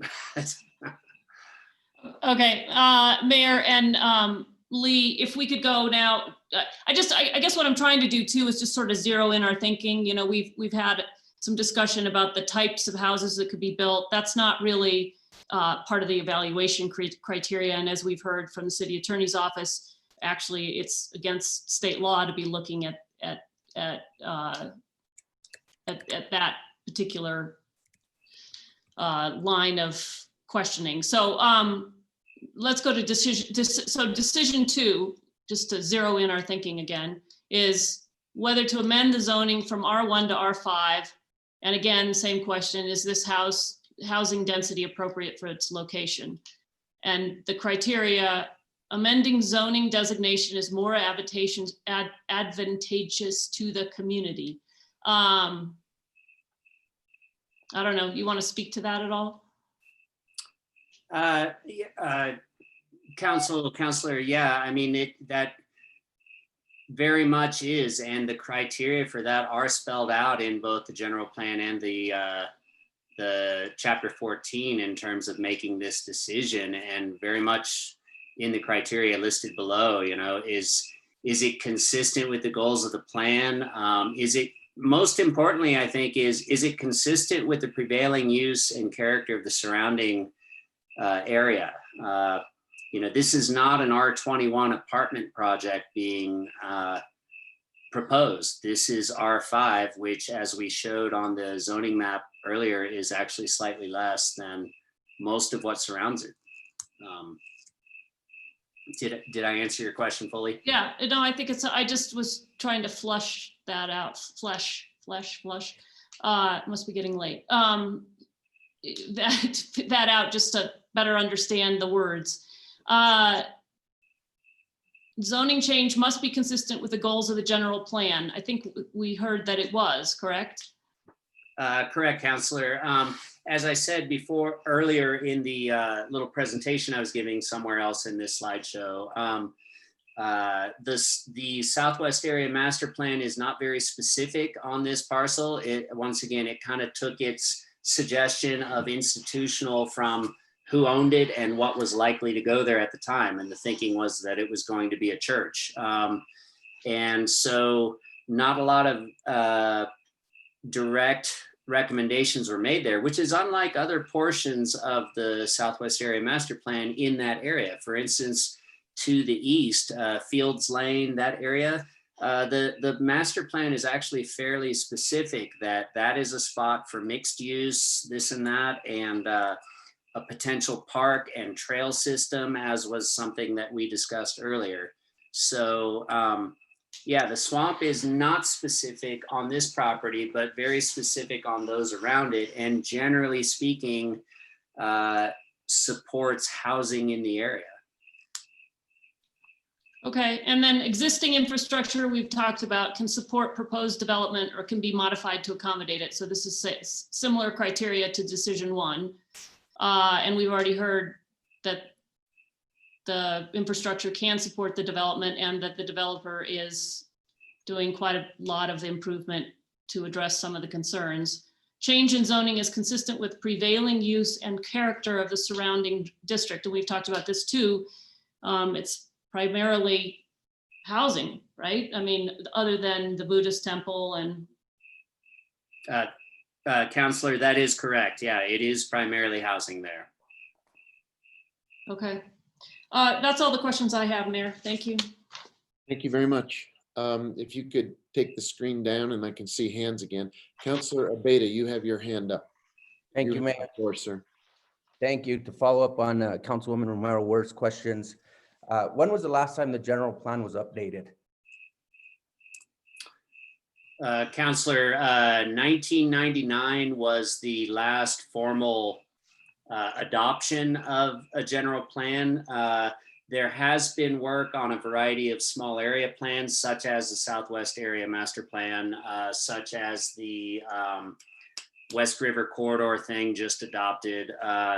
So there has been work, and there is like a 2005 document that was kind of a mini update, but it was never adopted. It exists only as a draft. So 1999. So the criteria we're using to say if whether or not this is consistent is on a plan that's 20 years old, basically. So this Counselor, that is correct. Consistent with a 20-year-old plan. Counselor, that is correct. I would respond to that also and say that it's not out of line with a typical general plan or one that maybe would be updated. I think the actually spelled out goals for certain areas of the city and so forth. If our general plan was updated today, I think you would see more specific things about certain areas, for instance, but I think those criteria would largely be the same, honestly. Would that criteria include parks, trails, connectivity of roads? Because we don't have any of those right here, right now. Because we actually don't have a trail yet. And we don't have parks within that vicinity. Counselor, yeah, I agree with you in principle there. The city has faced a lot of challenges, and all these dead end roads are definitely one of those challenges that make it hard to move people efficiently and make trail connections and so forth. But my concern with this rezoning is it's not this specific one, it's all of the vacant property that is around it.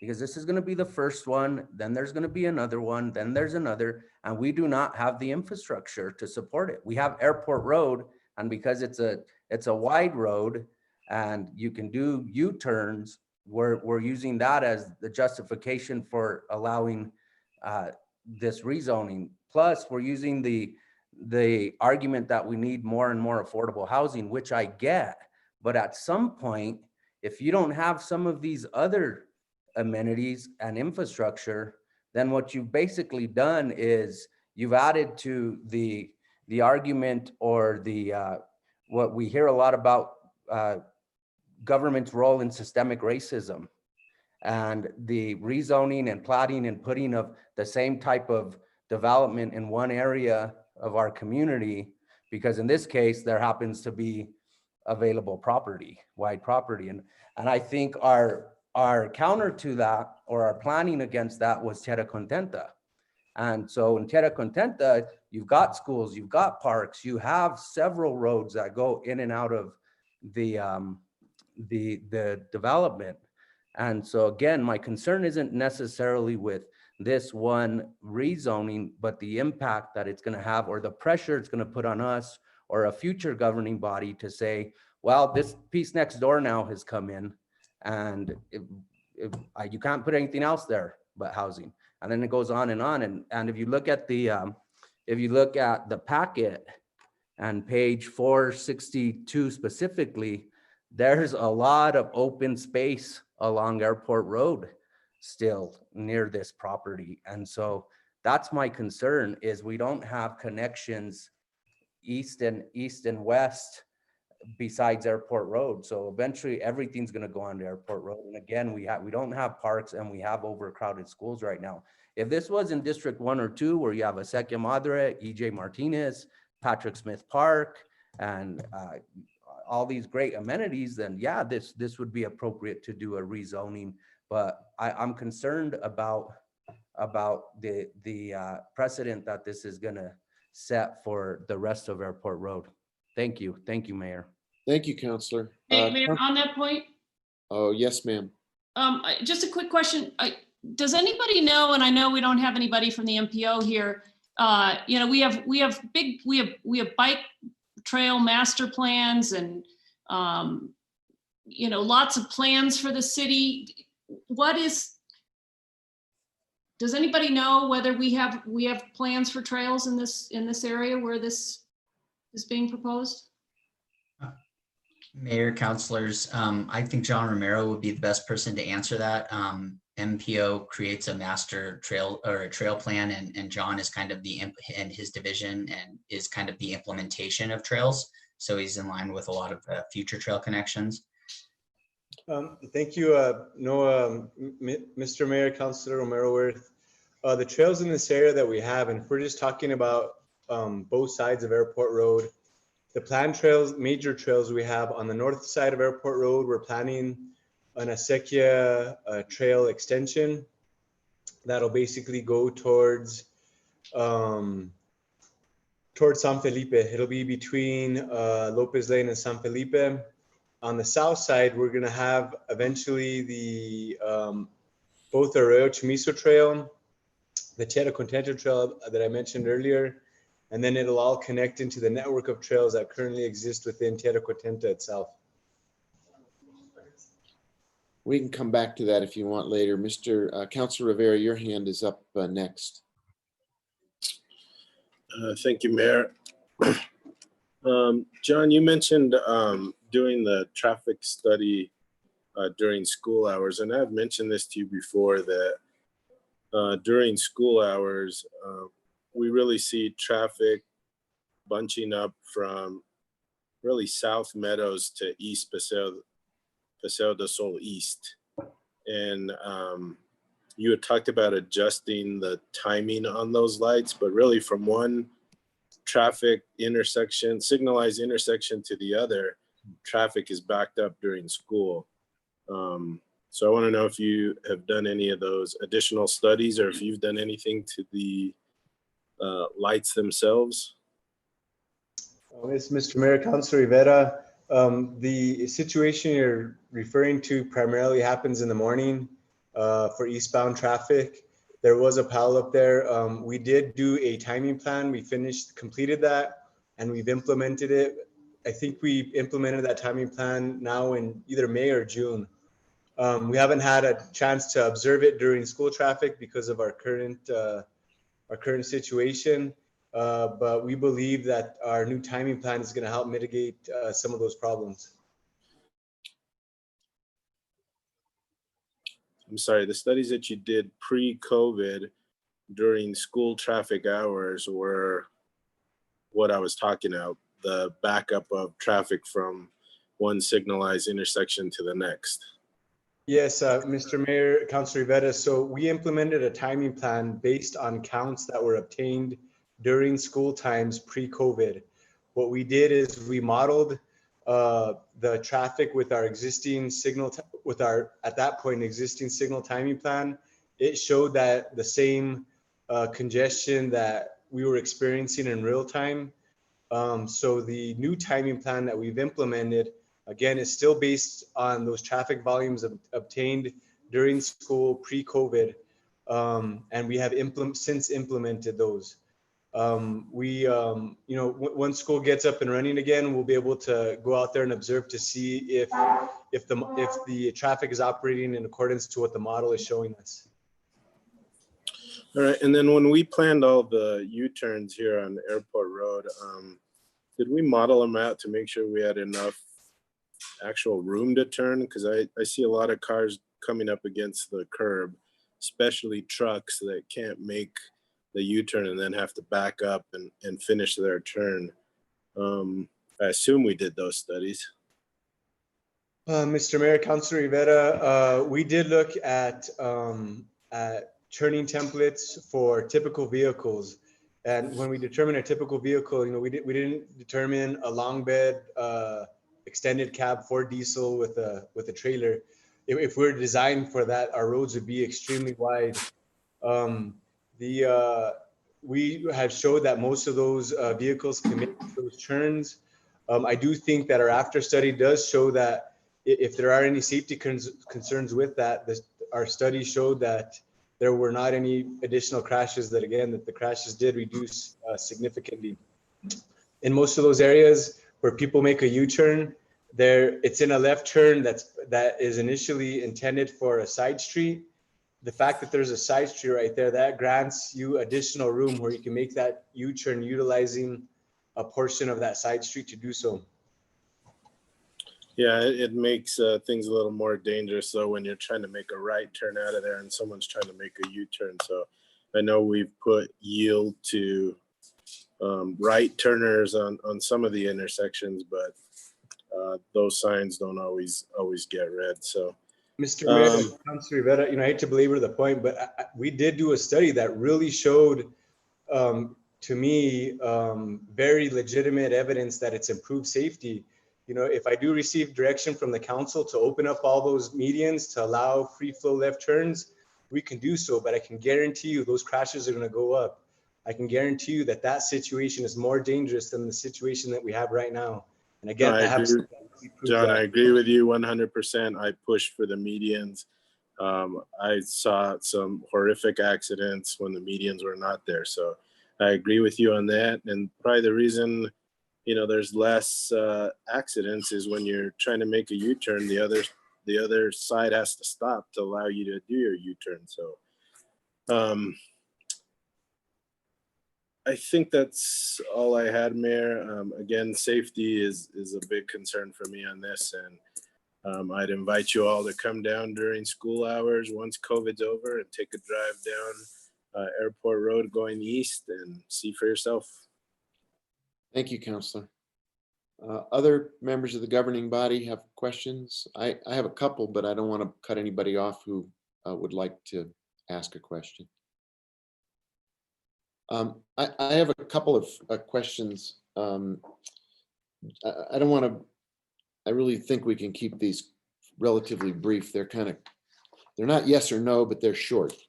I think Ms. Snyderman raised an interesting question. I don't know whether this is for the city attorney or for Sally, but she said, there are propositions here for restrictions, deed restrictions, ADU restrictions.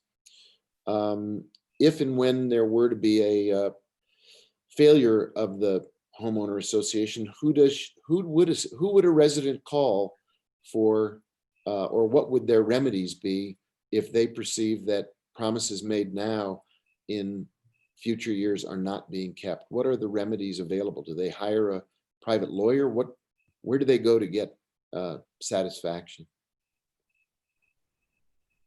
Thank you, Mayor Weber, members of the council. I'm not sure I have a great answer for that question. We do require them to establish an HOA and provide documents to us at the time that a subdivision goes in.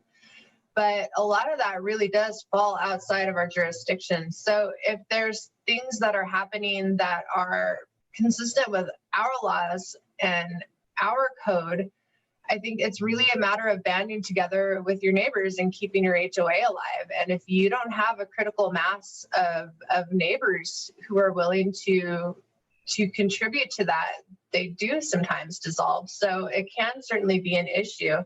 As we discussed here, I think at least with respect to the accessory dwelling units, we did have an agreement by the applicant to put that in the covenants and also to put it on the plat. And when we have something on a plat, that adds a second layer of city review in terms of us not issuing a building permit for that accessory dwelling unit if it says they're prohibited and references the covenants. You know, that's something that would alert us. But I don't know what the answer is. I mean, there's only so much that we can do. So we can put more controls into our city code if our code's not doing enough to protect our citizens, and we have more things we can do within our health, safety, and welfare, police power to improve things for people. There's stuff we want to add that's consistent with the law. We can do that, but there's only so much we can do as a city.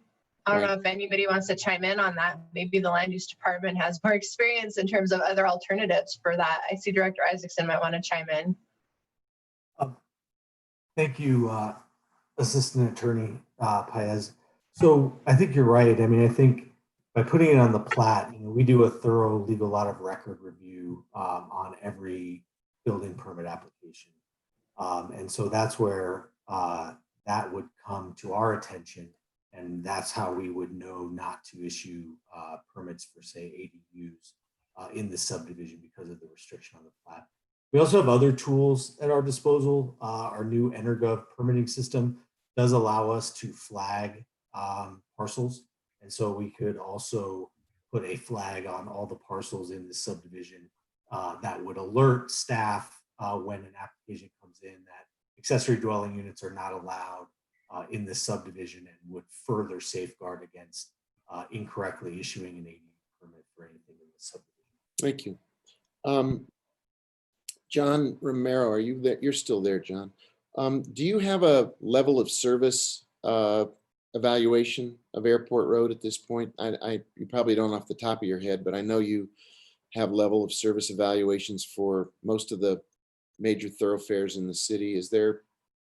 How would you estimate the current level of service on Airport Road? And as we, to the point that has been made quite accurately, as we approve development along there, what are the options for maintaining levels of service?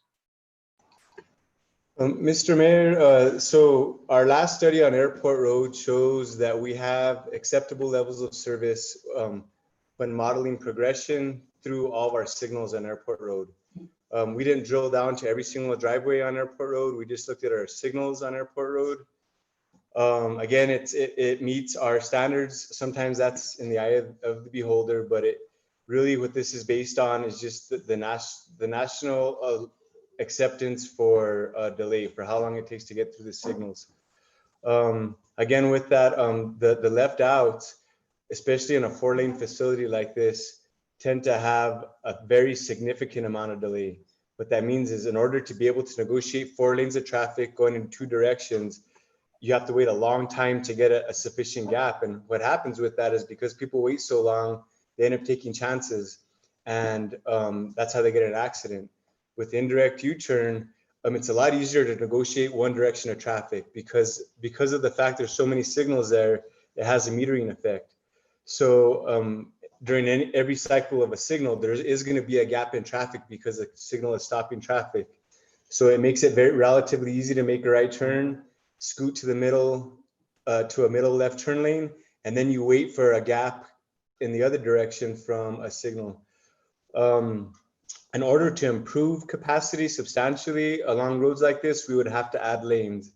So if we wanted to have a substantial improvement, we would have to make Airport Road a 6-lane facility, which of course would involve significant right-of-way acquisition and possibly building demolition along Airport Road.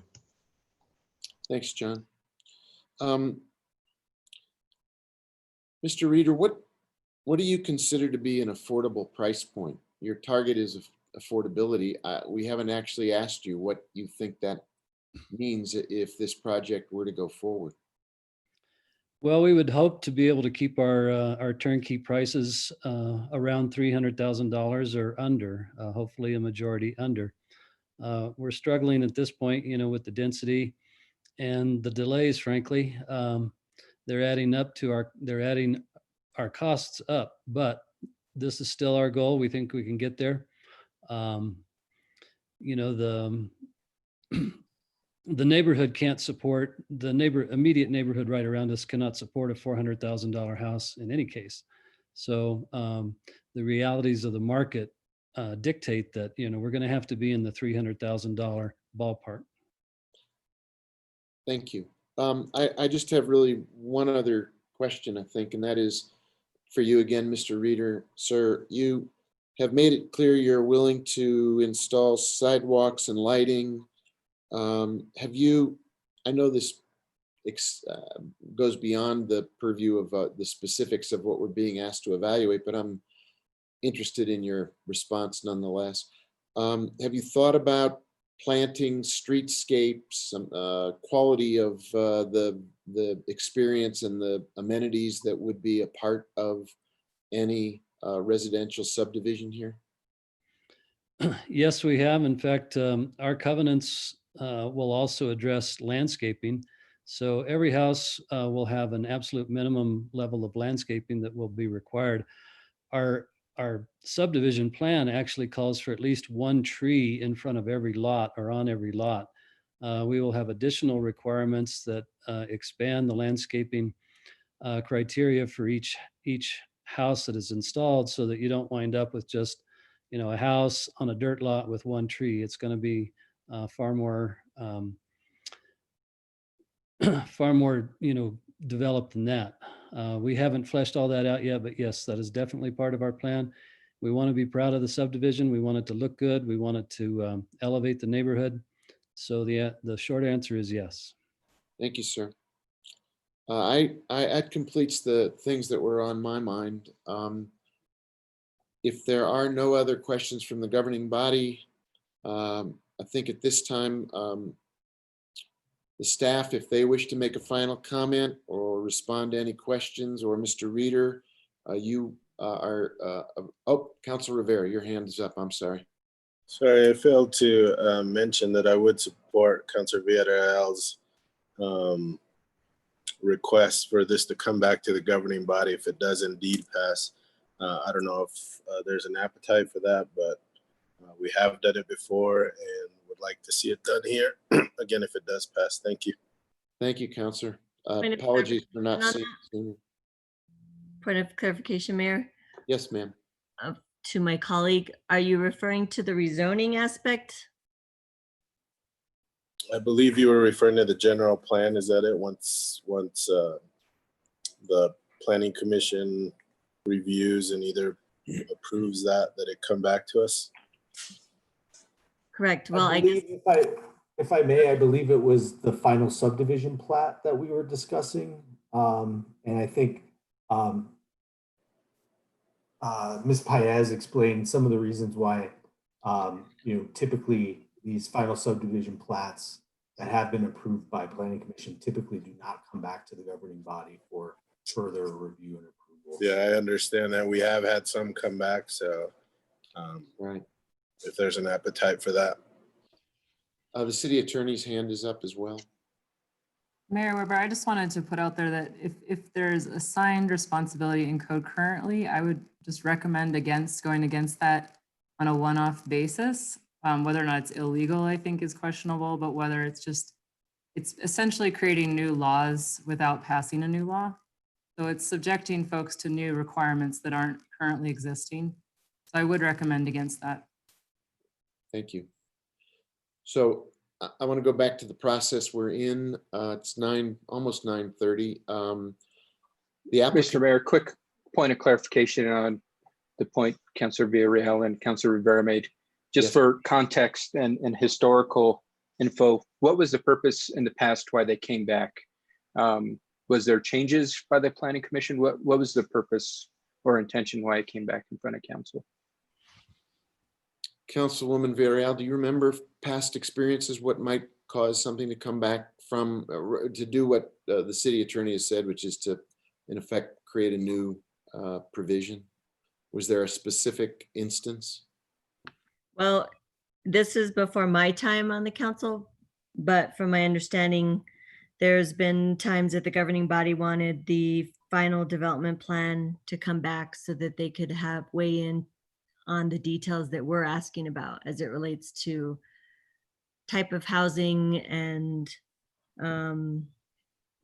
I mean, I feel like it had been more about site planning, and I feel like there is a difference between the final subdivision plat. When I asked about the difference, there's not much of a change from what the planning commission, well, what the preliminary subdivision plat looks like versus the final subdivision plat in Right. this particular case.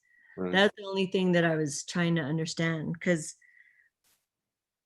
if we had questions about the actual details of the homes that would be allowed, or even like conditions such as manufactured homes, they have to have a stucco exterior or something like that, where would that take place? At what point would that take place? Mr. Eli? Burke, raising his hand. Thank you, Mr. Mayor, Councilor Villarreal. So as we've been discussing, some of these things would obviously be in the covenants and restrictions. For extra sort of assurances, the applicant has agreed to put some of these key provisions, record them on the subdivision plat as well, which would be the legal lot of record that would be reviewed at the time of building. But the specifics around the individual housing units themselves, those would not come into review and under our scrutiny until the time of building. So really what we're talking about is what is being approved is the subdivision plat, which identifies the lots, identifies the new infrastructure, roadways, sidewalks, curb and gutter, things of that nature. Oftentimes they also include landscape plans. They don't necessarily have to, but they sometimes do include landscape plans as well. Grading and drainage, things like that. Those are the types of things in the subdivision plan. You won't see anything related to specific housing units or anything like that in this final plat that is approved by the planning commission. That's left up to the time of building permit. Ms. Paez, your hand is up. Thank you, Mayor Weber, Councilwoman Villarreal. I just wanted to chime in. I mean, what Eli said, I agree. Mostly a subdivision, we're drawing lines on a map and we're establishing where the road's going to go. How is the traffic going to circulate? Is there going to be room for parking on the street? How wide are we going to build it? In terms of those kind of details, those really aren't usually a part of the subdivision process. And most of what goes into this type of development approval is governed by our underlying zoning. So we have established lot sizes, we have established setbacks, we have most of that, we're just going to follow the rules. And so the types of deviations in terms of how we're drawing out sort of the lines on the plat are mostly going to be governed by that stuff. And then in terms of the actual construction, it's mostly going to be governed solely by building codes. I mean, we don't have a development plan for a project like this that sort of spells out a lot of these details. We have someone here who is volunteering to provide private agreements that will go above and beyond that. So. But on that point about private agreements, as it relates to the covenants, they already put in place the ADU aspect. So aren't there other things related to the type of, say, modifications that they would be required for, manufactured homes or something like that? They have expressly volunteered. Oh man, I had it pulled up and I think, did I keep the page? I closed the page of Lee's staff report that had it.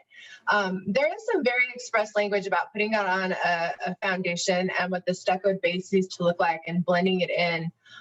So some sort of aesthetic requirements that do go above and beyond what our code requirements would be that they're volunteering to add through the covenants. But again, it's really not something we would ordinarily regulate. It's much more of kind of a private decision by the developer to impose sort of higher aesthetic requirements and we're allowed to impose aesthetic requirements on manufactured housing under state law. We can't make them different than site built, but if it's the kind of things we want to require universally, we can do that.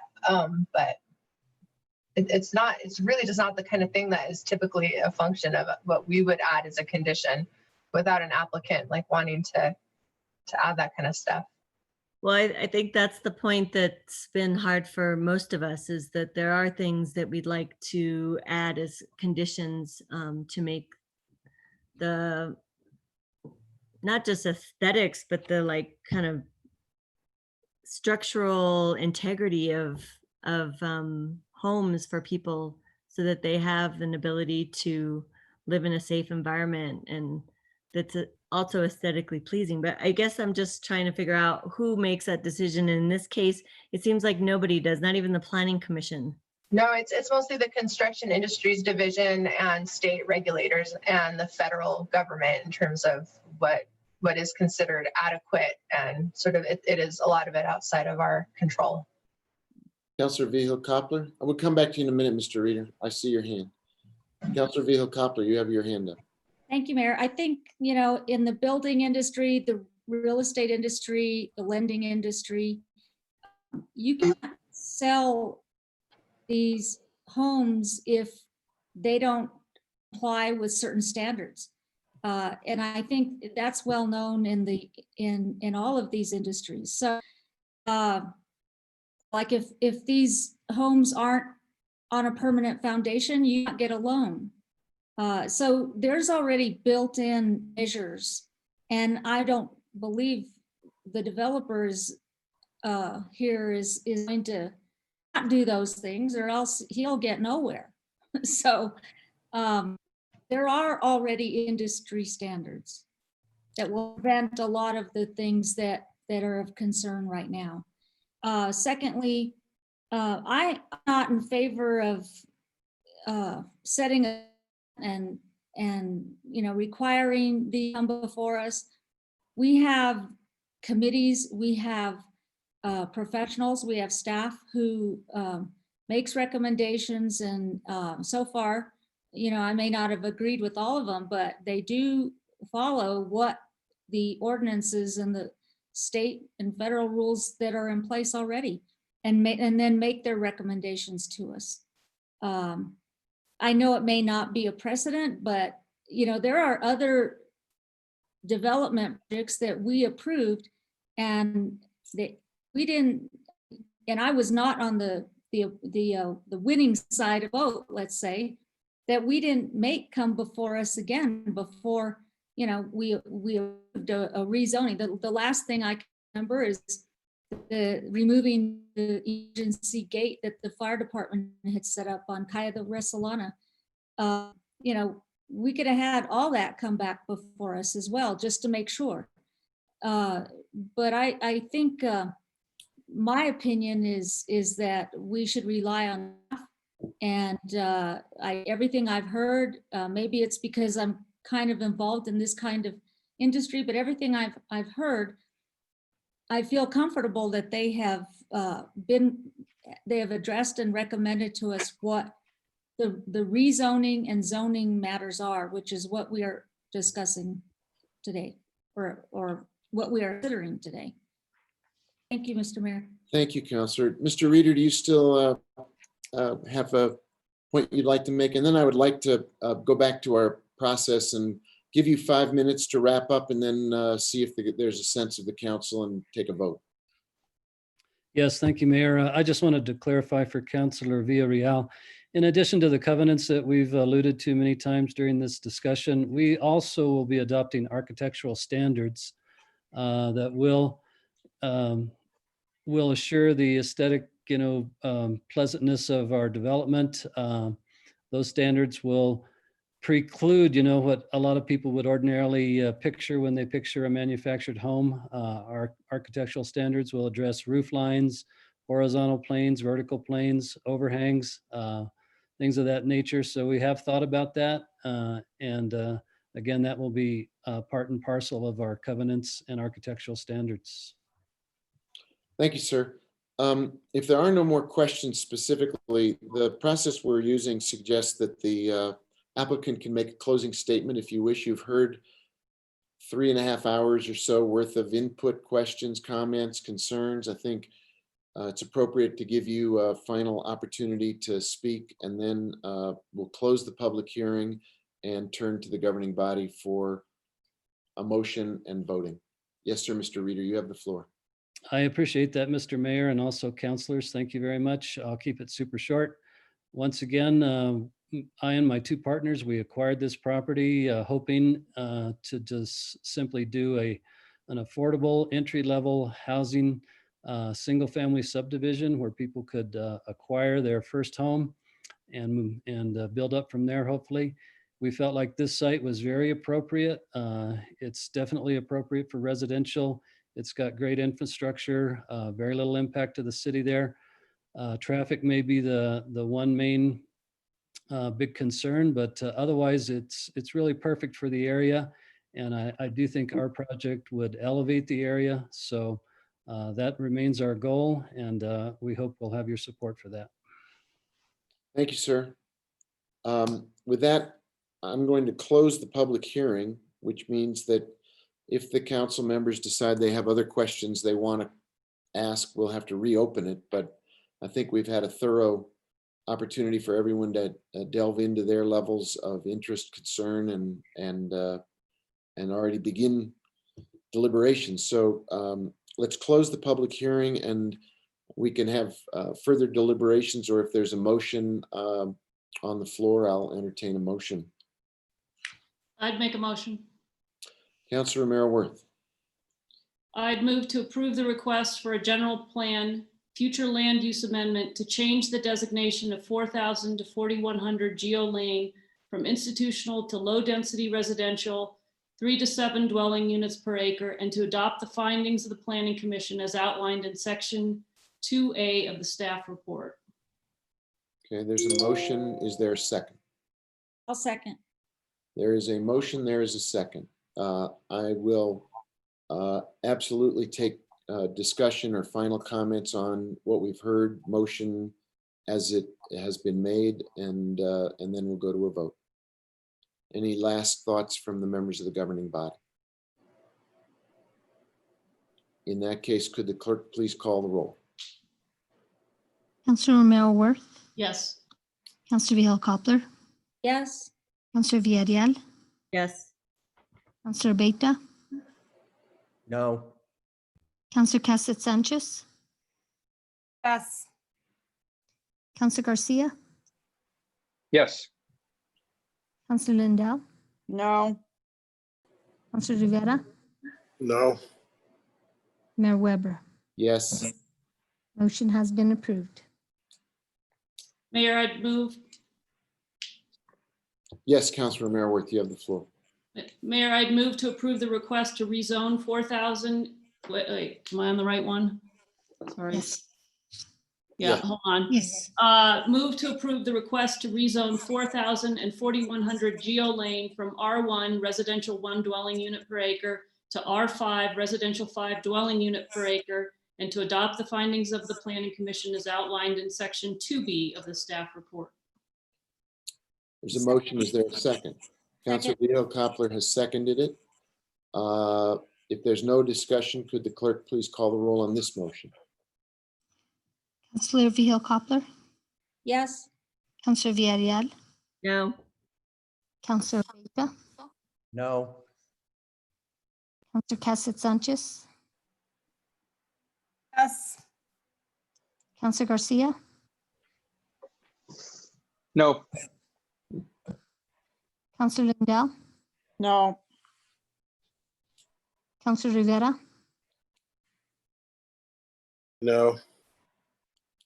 Councilor Romero-Worth, Yes. Mayor Weber. Yes. The motion has failed. Okay, we need a substitute motion. Mayor Weber, may I also request that if a motion is not consistent with the staff's recommendation and the proposed findings, that it include maybe some additional reasoning to assist us in drafting the findings and conclusions. Okay, Thank you. Sorry to So we have approved the first motion and the second motion failed. We need a second motion at this time. And the city attorney's office is looking for guidance on how to draft findings of fact.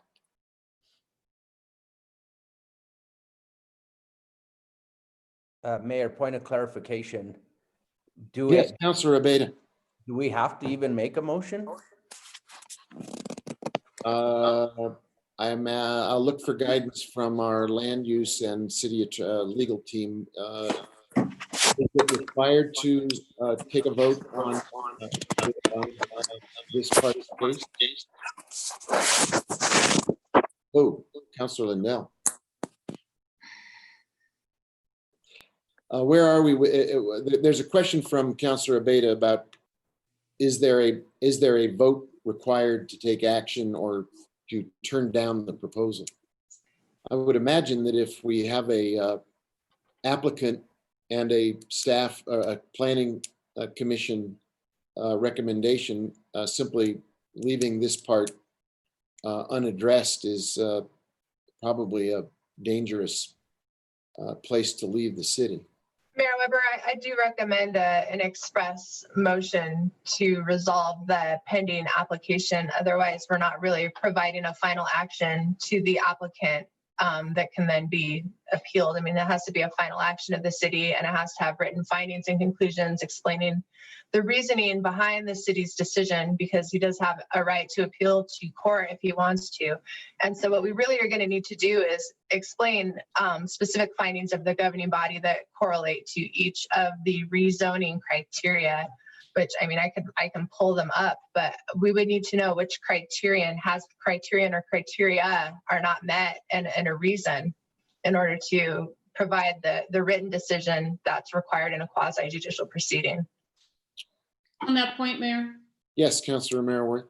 So I think, I mean, unless there's a motion that hasn't been provided to us, you would have to move to deny, and you'd have to state the reasons why you're denying. Am I correct in that, Mayor and Sally? Thank you. I would agree with that. And Mayor, so this is specific to the rezoning. Yes, sir. And so the criteria, is this the criteria that has to do with infrastructure, like lack of parks, lack of trails, lack of adequate connections besides Airport Road? Is that the correct? Because I know. Lee or Sally, do one of you have, or Eli, you have a list of I have the list handy.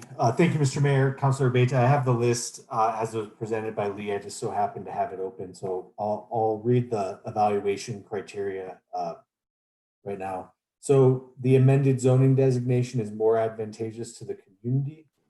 The second one that Lee provided, zoning change must be consistent with the goals of the general plan. I believe this is the point you referenced, Councilor Abeyta. Existing infrastructure can support proposed development or can be modified to accommodate it. And then the final one, change in zoning is consistent with prevailing use and character of the surrounding district.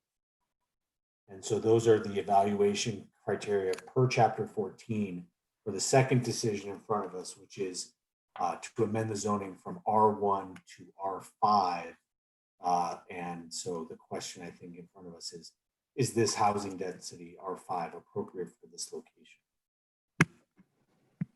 So that was, Lee, you want to jump in, please?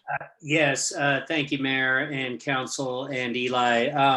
Just wanted to point out that the criteria, once again, that Eli just said, that was kind of a somewhat condensed version on page, geez, I got too small of a laptop and too many windows open. On page 4 of your staff report, so that's a 200-page packet, but on page 4, right at the start, is the actual criteria enumerated that you would need to address in a motion to deny.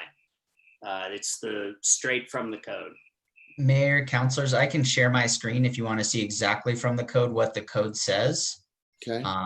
So, and you can, and then each of the counselors or any of the counselors who want to answer can answer that. And as Noah's doing that, I want to chime in and say that our code does define infrastructure. So, I mean, if there's something specific that we're lacking, it includes facilities needed to sustain development activities, including water and sewer lines, electric, gas, telephone service, storm drainage systems, streets, and the roads is how we define infrastructure in terms of that sort of piece.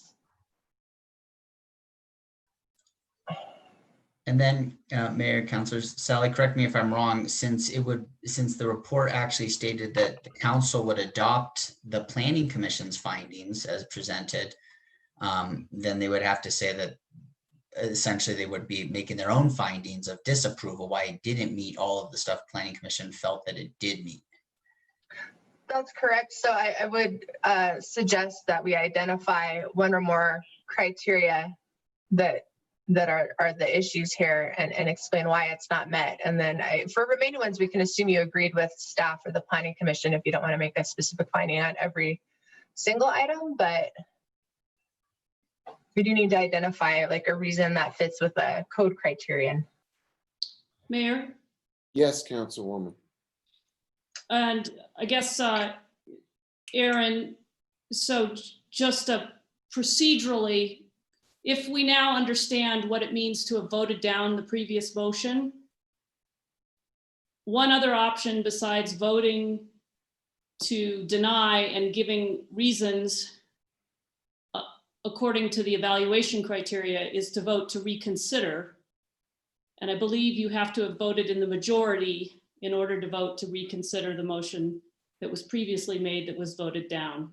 Am I correct on that, Aaron? Mayor Weber, Councilor Merworth, I believe that's correct. So we have, just so everybody knows, there's two options here to get us moving forward.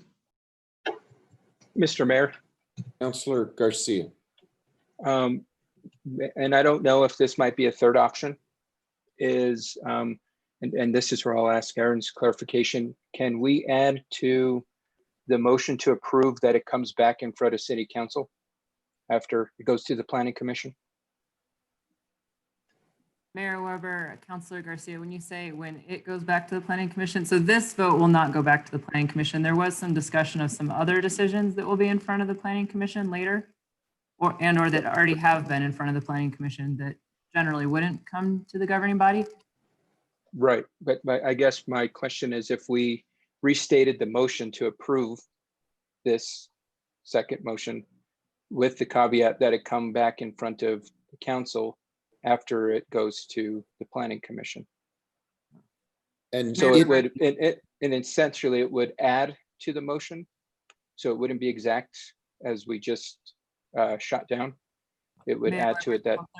Garcia, this is not going back to the Planning Commission. This vote is Okay. not this specific matter of rezoning, but there are other related matters that the Planning Commission will be reviewing and or has reviewed. So I think what Councilor Garcia was trying to find was the language which we've all sort of struggled with all night long around the if this were to move ahead, and Councilwoman Villarreal was the first person to raise it, and Councilor Rivera spoke up about it. Another look at the a different level of planning that historically doesn't come back to this governing body, but there's been an expressed interest in it, and we've been warned by you and others that you're concerned about what that would do. But if there were an interest in that additional level of review, how would that best be phrased? On that point, Mayor, Yes, Councilwoman. we're making up rules on the fly. We're making law on the fly. I just want us all to know that. There's nothing that requires this. I was just asking for what the specifications were. Mayor Weber, I'm not sure if it was the final subdivision plat that was contemplated or what exactly the step was that was desired. I actually do not know myself. Would you like me to address it? Yes, please.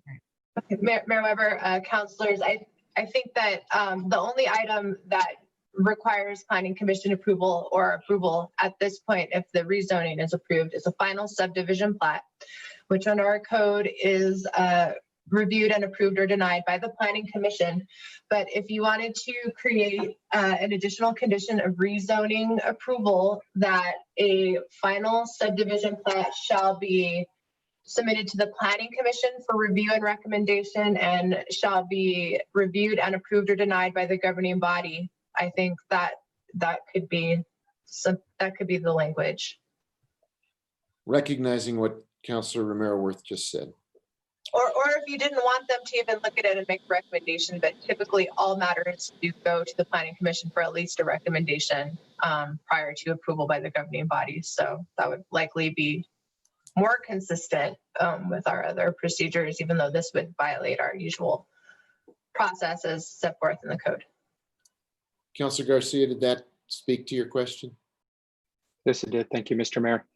Thank you, And if I city may, Mr. attorneys. Mayor, excuse me, I didn't mean to interrupt you, Councilor Garcia. I apologize. Go ahead, You're Director.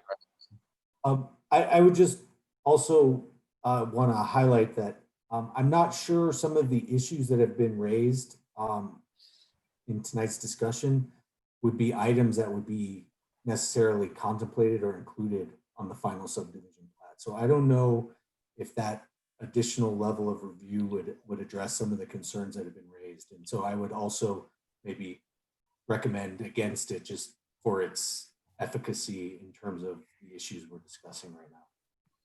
Okay, I think we understand the point you're making. I also understand Councilor Garcia's effort to find another channel here.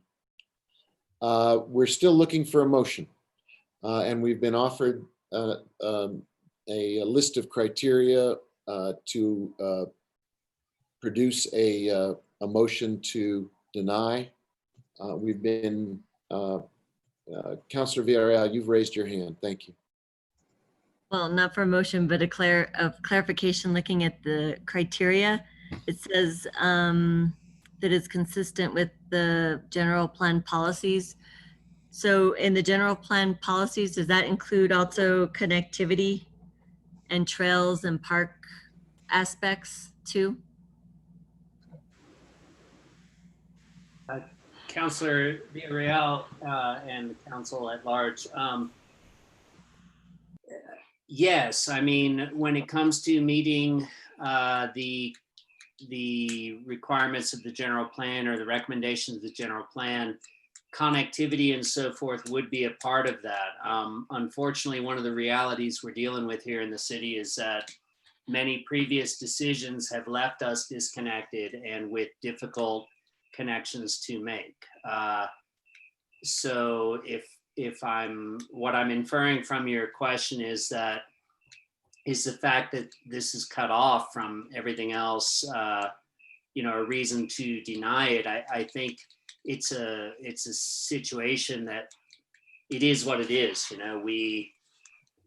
We can only improve on what we've got. Also, Mayor and councilors, just to piggyback off that, you guys have already approved a general plan amendment, which means you have already considered that that general plan amendment is consistent with the general plan themes for that level that it creates. So now it's a matter of the zoning and what zoning density is right within that range of the general plan amendment, which you guys have approved already tonight. I would say that the general plan is a very large document and it has multiple policies and guidelines in it so I don't think you have to necessarily meet every single one, but I think that it's consistent with certain ones. You can make an argument to say that it could be consistent with all of them. So it's not specific to what ones it has to be consistent with. It's just talking about the general plan as a whole. Our city attorney's hand is raised as well. Just on a point of clarification, Mayor Weber, I think just looking up on motion to reconsider, I think that's only if the motion had passed. But since the motion failed, I think a motion could be remade of the same nature. Just to clarify the earlier conversation about options. On that point, Mayor? Yes, Councilor. So let's see. So if there needed to be a motion to add the condition, which we've been advised against adding, we would have to vote to reconsider, or we would just make a new motion? However, Counselor, I think any motion is fair game at this point, as long as I mean- it's a legal motion. You don't need, so if I'm hearing you correctly, City Attorney, it's not a motion to reconsider. Any motion is fair game from anybody to deny, to reconsider, to take a different vote on the same motion or to take a new vote on a different motion. Except that if you're going to vote to reconsider, I think you have to have voted in the majority. So Mayor Weber and Counselor, I'm saying that there is not an option to reconsider because we haven't made a decision yet. So you have to have made a decision in order to reconsider that decision. Right now, we have no decision. Except arguably, we did make a decision. We made a decision not to approve the change in the rezoning. So I'm not sure I agree with it, but If that was true, we'd have a final decision. So we don't have one yet. Councilor Lindell's hand is up. Thank you, Mayor. There you are. Thank you. I have never been asked to provide reasons for approving or denying on any request, on any motion made in the, anytime I sat for 8 years on Planning Commission, or the amount of time that I've sat on the City Council. So I'm not exactly sure why we're being asked to do that. I would make a motion to deny the request to rezone on case 2019-20. I would make a motion to deny the request to rezone 4,000 and 4,100 Geo Lane from R1 to R5. Second. And to direct staff to draft proposed findings of fact and conclusions of law reflecting the governing body's decision. Second.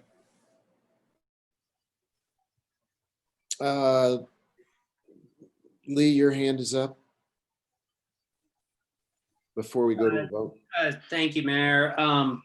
And maybe I'm a little out of line. Sally, Aaron, step in if so, but we have no basis to draft findings of fact unless we hear the council articulate the reasons they are opposing this rezone.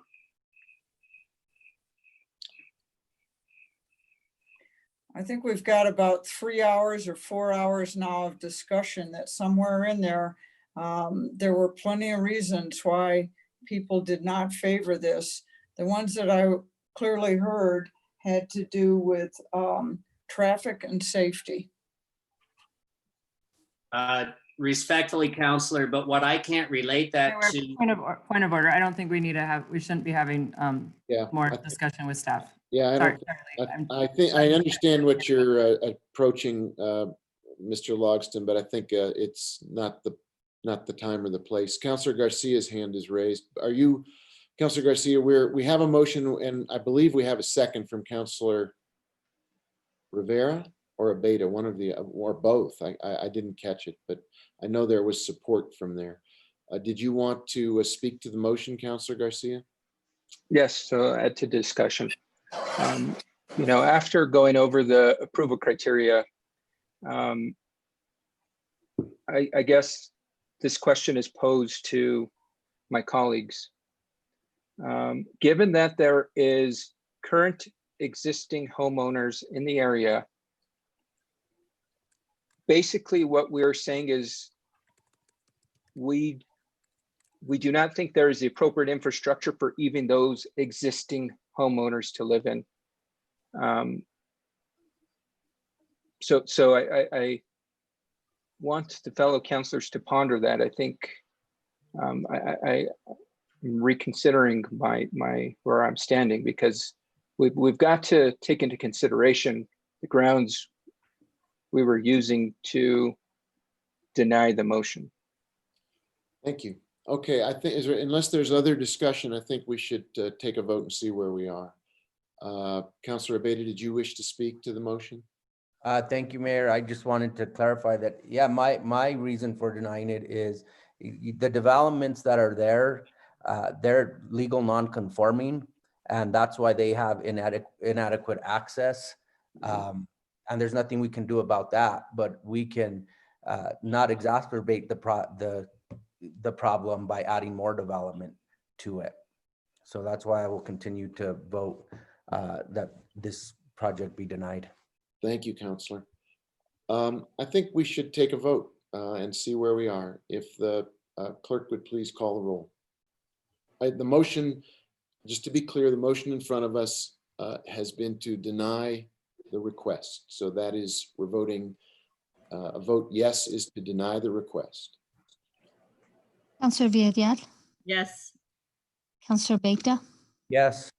Counselor Cassett Sanchez, No. Counselor Garcia,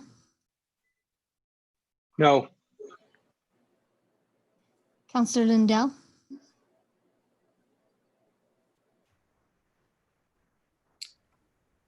Counselor Lindell, Yes. There we go. Counselor Rivera, Yes. Counselor Romero Worth, No. Counselor Vihel Coppler, No. Mayor Weber. No. Motion has failed. Move to approve. Second. All right, so you're Yes. I okay. can state, if you give me a second, I'll get the exact words. Okay, I think I have it in front of me, I believe. Move, Oh, go ahead. move to approve the request to rezone 4,000 and 4,100 Geo Lane from R1 residential 1 dwelling unit per acre to R5 residential 5 dwelling unit per acre, and to adopt the findings of the Planning Commission as outlined in section 2B of the staff report. And we have a second from Counselor Vihel Coppler. So let's take another vote. If the city clerk could please call the roll. Counselor Beta, No. Counselor Cassett Sanchez, Yes. Yes.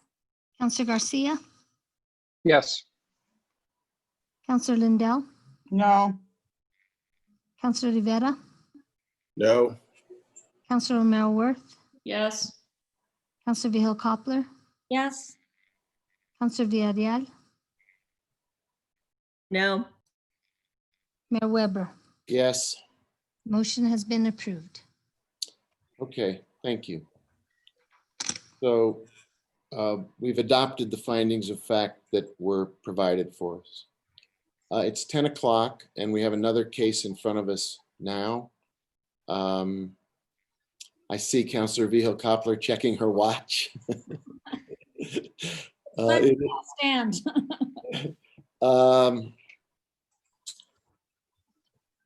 I propose, if I know we have people waiting for the next case as well, I think we could all use a 5-minute stretch.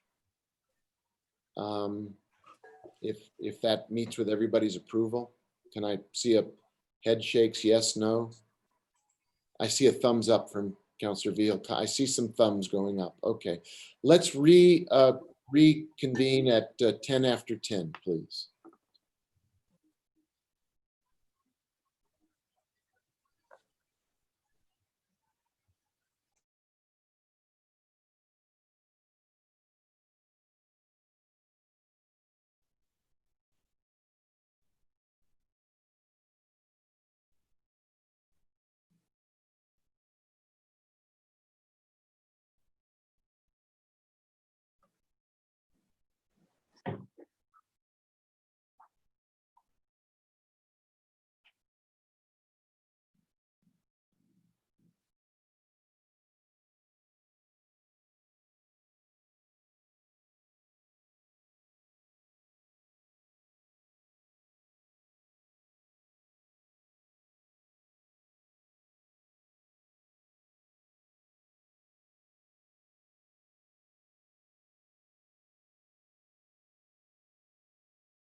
Okay, it's 12 after 10. If folks are reassembling or have been reassembling. Councillor Abeyta is here. Councillor Lindell is here.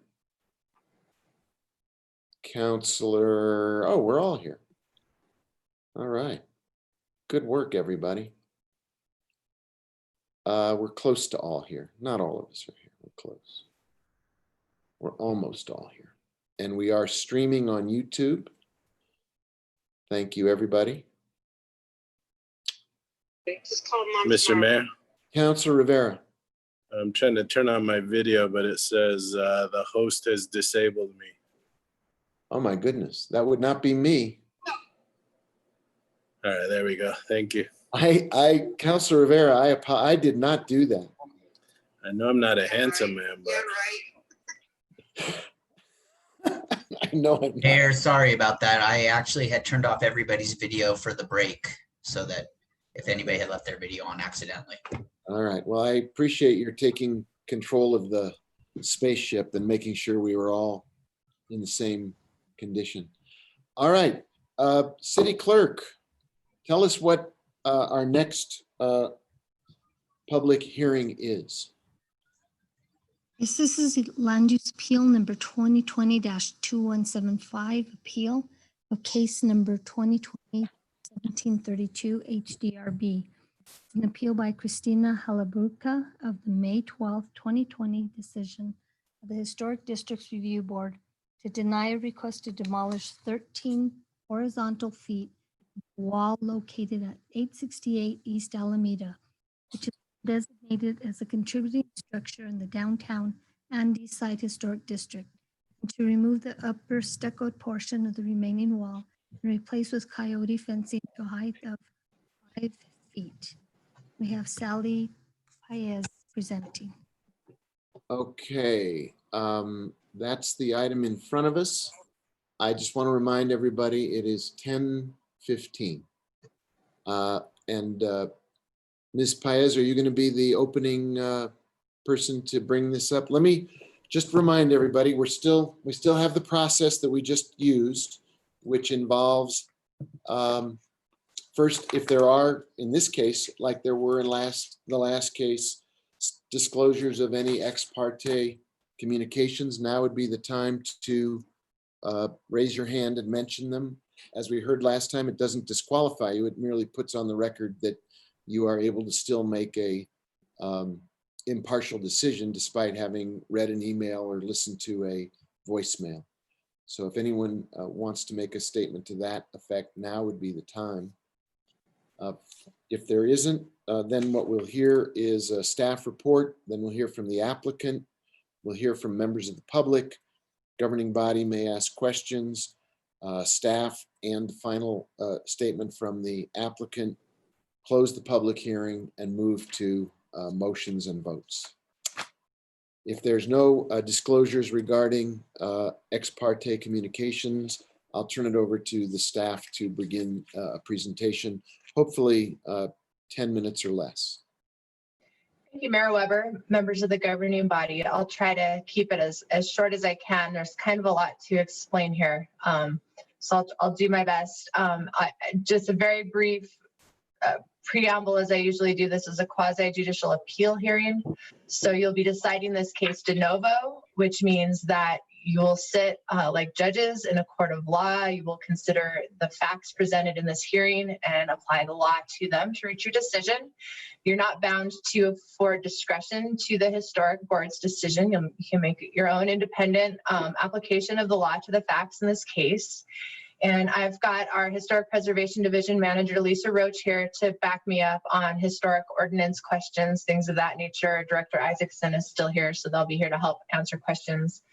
We also have our appellant tonight is represented by Dolores Vigil, and I think she's also brought Rachel Zell, who I think is the architect, but I'll let them introduce themselves when the time comes. So that brief preamble said, I did do a PowerPoint to sort of help me walk through this, hopefully in a linear fashion. So All right, so this appeal involves the historic board decision involving a property at 868 East Alameda Street. And it is located within the downtown and East Side Historic District. And the case involves specifically the rock wall out front that you can see pictured here. So that's the residence at the address. And this case involves the rock wall. And I'm going to try to remember how to make my, make my pointer a spotlight. All right. So this rock wall here has been designated as a contributing structure.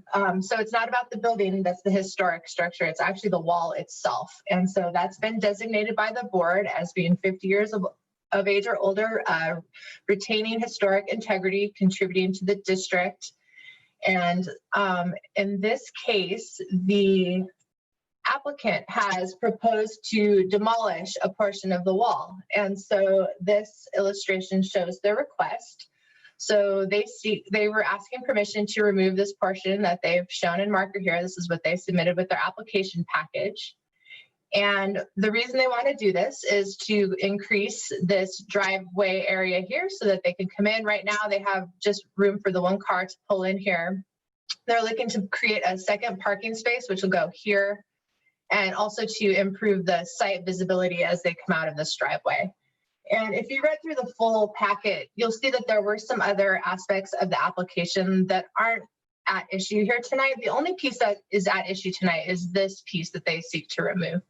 This corner has actually been already reduced and removed, and some of the other issues that had been raised originally in the application were dropped at the hearing and were not pursued. So the first important legal principle, other than the kind of contributing status that we need to also consider, is that the portion of the wall that they wish to remove is a legal non-conforming structure.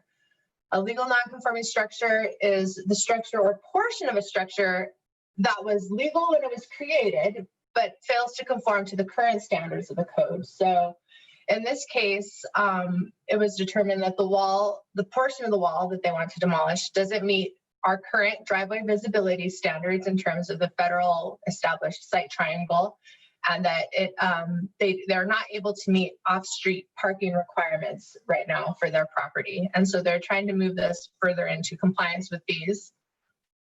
And here are the plans that were provided in terms of what they wanted to do. And this one's been signed off on. The reason I included this slide is to show you that our city traffic engineer, this is Vlad Lucero, looked at this and made some recommendations with how this driveway could be brought into conformance with current driveway visibility standards. And so he recommended removing that 13 feet of the wall here.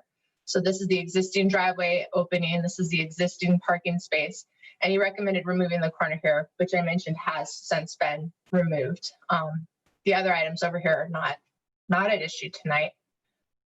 So here's kind of a view looking right into the current, the driveway situation prior to the application, the parking space, and this is the portion of the wall that they're seeking to remove. Kind of gives you a sense of the driveway visibility triangle. If you remember from the previous drawing, it kind of draws out this way, so you can see further this way, and kind of cuts off this corner just to create a wider line of sight heading out onto East Alameda. And so just to sort of further orient us here, we are on East Alameda. This picture is looking west. So we're just a little bit west of Palace Avenue, heading west on East Alameda. Here's the whole contributing structure here. You can see it with the driveway and where they want to take down that portion of the wall. So before the historic board heard the application for demolition, the portion of the wall that they're requesting to demolish was knocked over by a vehicle. I believe it was a roofing contractor's truck, did actually hit that portion of the wall. So here you can see, this is a picture they submitted to us, that the stucco portion is gone. And the original river rocks are still here, and I think they are still retained. They have kept those. They're the historic river rocks, and they've kept those on site. They're still on the property. But that portion has since been knocked down. And here's another view. It's not a real clear picture, but again, you can see sort of here's the part where this has all been broken down in the stucco. broken out. Here's the streetscape elevation, which shows this is the shaded portion. That's the stucco that they request that's been demolished. It shows where it would have been before. And this is the proposed new elevation. So they're proposing to cut the wall off here. And then this will be a wider driveway. You can see more of the house behind here. Again, this other stuff over here, we're not worried about that on appeal tonight. And so the kind of threshold question, the way that I've analyzed this, we have a couple of different provisions within we have a whole section of our land use code that deals with legal non-conforming structures. And they're kind of geared toward this overarching principle that we will allow folks to maintain and keep a legal non-conforming structure, but if it is destroyed or removed or damaged, largely damaged, that we don't want to encourage the survival and we don't allow the rebuilding. We kind of want legal non-conforming structures to sort of die out by attrition over time. It's sort of a general policy and purpose of the code. And so these two provisions came up at the historic board hearing, but weren't really analyzed in depth. And I think it's really important in this case to kind of figure out which one is the more controlling principle. The top rule says that if your legal non-conforming structure is destroyed to an extent of more than 2/3, then you can't rebuild it. But the preceding paragraph B that I've set forth below says that if you modify a legal non-conforming structure in such a way as to eliminate or reduce the degree or extent of the non-conformity, including the demolition or removal of a non-conforming feature for any reason, shall not be reconstructed.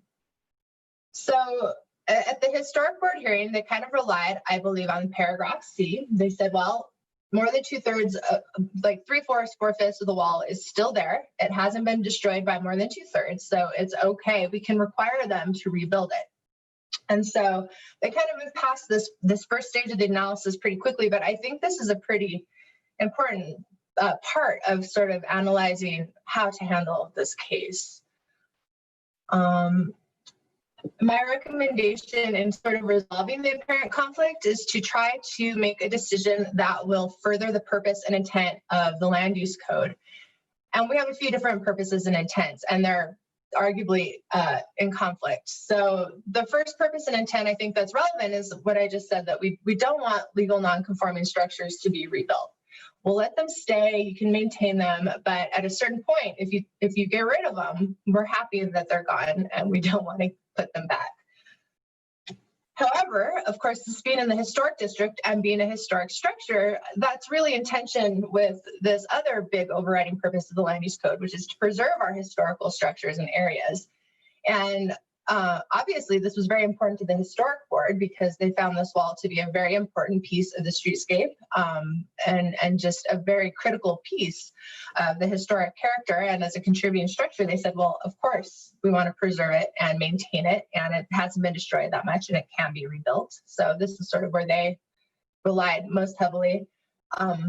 I think kind of an overarching purpose we have to keep in mind, of course, is that all of our municipal regulations that we enact under our police power are for health, safety, and welfare. So however we're viewing the rest of our laws, we always want to promote health, safety, welfare, prosperity, general welfare. These are sort of our overarching principles. So when we're interpreting the code, we want to keep all of these kind of purposes in mind. And if we can reach a decision that will further all of these purposes, I think that's probably the best decision. So that's kind of the threshold question. Is it okay to require them to rebuild the wall? And if we're going with that paragraph C, we're going to say yes, because less than 2/3, we've got most of it still there. We're going to go more with the paragraph B, then it's not okay to rebuild it. Then I really think you should just grant the appeal and we don't have to go further in this analysis. You can say, all right, it's gone. It was legal non-conforming. We think we can accomplish the purposes of our land use code by just maintaining what's left and not rebuilding the rest. Then I think that's probably where the analysis would stop. But if you do think that appropriate as the historic board did to require the rebuilding of a historic structure, then we move on to the demolition factors. And before I move on, I just want to point out that I do think it's important to consider that different structures you might reach a different result. I can imagine a situation where we had a very important historic church or another structure that was maybe sticking out into our right of way where we normally have a sidewalk or a wider right of way, and a car takes off the corner, and we would want it to be rebuilt because what's left standing is really not an intact historic structure. And so some of this, I think, is going to be kind of a fact-specific determination. Like, do we still have enough of this contributing structure left to accomplish the purpose of the historic ordinance, or I don't know. So I just want to point out that I do think this is really kind of a fact-specific inquiry. If we're moving on to whether they've met the test to obtain approval of demolition, these are the factors that we apply for any demolition in the historic district. So we look and it's kind of a balancing test. It's not really like, are these all met? But it's sort of like, when we consider all of this together, is this something that we're okay with demolishing? So does it have historical importance? I think it does. It's contributing structure. Is it an essential part of a unique street section or block front? And will the street section or block front be reestablished? The H board definitely thought that it was essential. And I think they felt that the whole thing was essential. For C, the state of repair doesn't have structural stability. I think they looked to the whole wall and said most of it is still there. It does have structural stability, and the part that is no longer there can be rebuilt. So I think for me, these kind of depend more on whether we're looking at the whole wall or whether we're just looking at the portion, and whether we think it's appropriate to demolish a piece, and consider the demolition factors as they apply to the piece, or whether we're more concerned about the whole wall. The historic board did find that these demolition factors were not met, and that demolition was not appropriate. If the demolition test is acceptable to demolish the wall, because it's a contributing structure, our code does impose an additional hurdle, and that is that the appellant also has to demonstrate that they qualify for an exception. And that's because we're removing historic material from a contributing structure. And our code prohibits that. Things have to be rebuilt in kind and maintained, and you can't remove the historic materials. So to meet the exception criteria, they had to prove that the demolition would not damage the character of the historic district, that the demolition was required to prevent a hardship to appellant or an injury to the public welfare, and that demolition will strengthen the unique heterogeneous character of the city by providing a full range of design options to ensure that residents can continue to reside within the historic districts. And the historic board, I think, I'm sure they found that the missing criterion for them was number one. They thought that taking down part of this wall that they thought was very important to the district, very important to the streetscape, would damage the character of the district to shorten this wall and allow the demolition. I think they agreed with the applicant that there was a safety consideration and that it was a hardship to not be able to drive a second car in there, to not have the site visibility met, and that it did, by giving them a wider driveway, better site visibility, and more parking, that it would give them a full range of design options and make it more kind of practical for people to live in the historic district where, the parking is limited and it's hard to see out onto the road. And so here's just a couple more pictures of our wall, the driveway. This is before the demolition. In terms of the site visibility, I think it's kind of important to, I think I have another picture here. Maybe it was the previous one. As you're pulling out here, I think, if you're taking off this much of the wall, we are going to have more ability to get out here and navigate safely. I think it's important to kind of think about how much does safety weigh into this. The site triangle, you still have a wall on the other side, right? So on the, oops, I'm sorry, I clicked. On the east side of the driveway, there is another wall. There's shrubs of the neighbors. In order to get out into the road, you're still gonna have to cross this lane of traffic. You've still got some stuff blocking you over here. You're kind of getting rid of this part here, but it did meet the site triangle as per our traffic engineer. And I think that is an important consideration. Safety in this case, I think, does weigh in addition to wanting to preserve a contributing structure and wanting to allow legal nonconformities to kind of go away. So it's kind of a complicated analysis. We've got kind of the threshold question and then the 2-factor tests that need to be considered. I did do the decision tree with the last page of your packet. It's got a ton of words on it, but if you get lost in kind of the proposed analysis or want a shorthand for the actual verbiage of the legal provisions and the criteria, this is a good place to come back to. So the motion options are pretty much grant the appeal and approve the demolition, or deny the appeal and affirm the board, which denied the demolition and required the rebuilding in kind of the portion of the historic structure that's been knocked down, which basically means you put it back the way it was. You use the historic rocks that are still on site and you make it look how it looked before. So that's pretty much in a nutshell how I viewed the case, and I'll let you hand it over to our appellant before I stand for questions. Okay, before you do that, Councilor Garcia's hand is up. Councilor, is this It was a false start. Sorry. All right, no worries. It's already, you know, it's been a full evening already, so I get it. We now turn to the appellant to describe their side of the story, give us their argument. We'll give you, if you can do it in 10 minutes or so, that would be really optimal. But it is your turn to speak, and you will need to be sworn in. I'm here. Yolanda, do you want to You bet. take it on? Ms. Vihil, under penalty of perjury, do you swear that the testimony you're about to give is the truth, the whole truth, and nothing but the truth? I do. Thank you. And will there be others speaking at this time, or will you be the only one? There Looks will be one other person, the applicant's associate, Rachel Zell, is there. She Why may don't need we, to be sworn in. Great, let's have her sworn in at the same time, if you will. Yolanda? Is this she on? Yes, she's with us right now, and she's about to raise her right hand. Ms. Zell does appear to be muted. You may need to unmute on your end, Rachel. Sorry about that. There Okay. you go. Under penalty of perjury, do you swear that the testimony you're about to give is the truth, the whole truth, and nothing but the truth? I do. Thank you. Okay. Okay. You have the floor. Thank you. Good evening. And I know it's been a long night and we're all here, so I'll make it brief. But Sally, thank you for that analysis that you put together. And, you know, I may be repeating myself because you were very thorough. Well, as you know, my name is Dolores Vihil and I work with Liaison Planning, and I'm representing the property owner, Christine Halaburka. Unfortunately, she cannot be here tonight, but as you know, Rachel Zell, her associate, will be here to answer any questions that I may not be able to.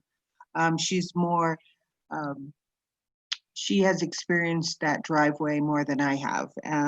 I've tried to pull into it many times and I'm always scared pulling out of it. And you know, with what happened with that truck hitting it, it almost makes sense that that wall needs to be shortened a little bit and pushed back to taken down to the west so that we can get out a lot easier. But when I first got involved with this case, as you know, I met with Lad Lucero because to me that made sense. I could see visually how that wall was in the way and how difficult it is to enter and exit. And as Ms. Paez showed us on her presentation, the way that the Alameda going west just takes a big turn and there you are, you know, someone's pulling out and someone's driving and they have to slow down. There is no slow down. There's no way to slow down. It's just there. And it's very, very, very dangerous.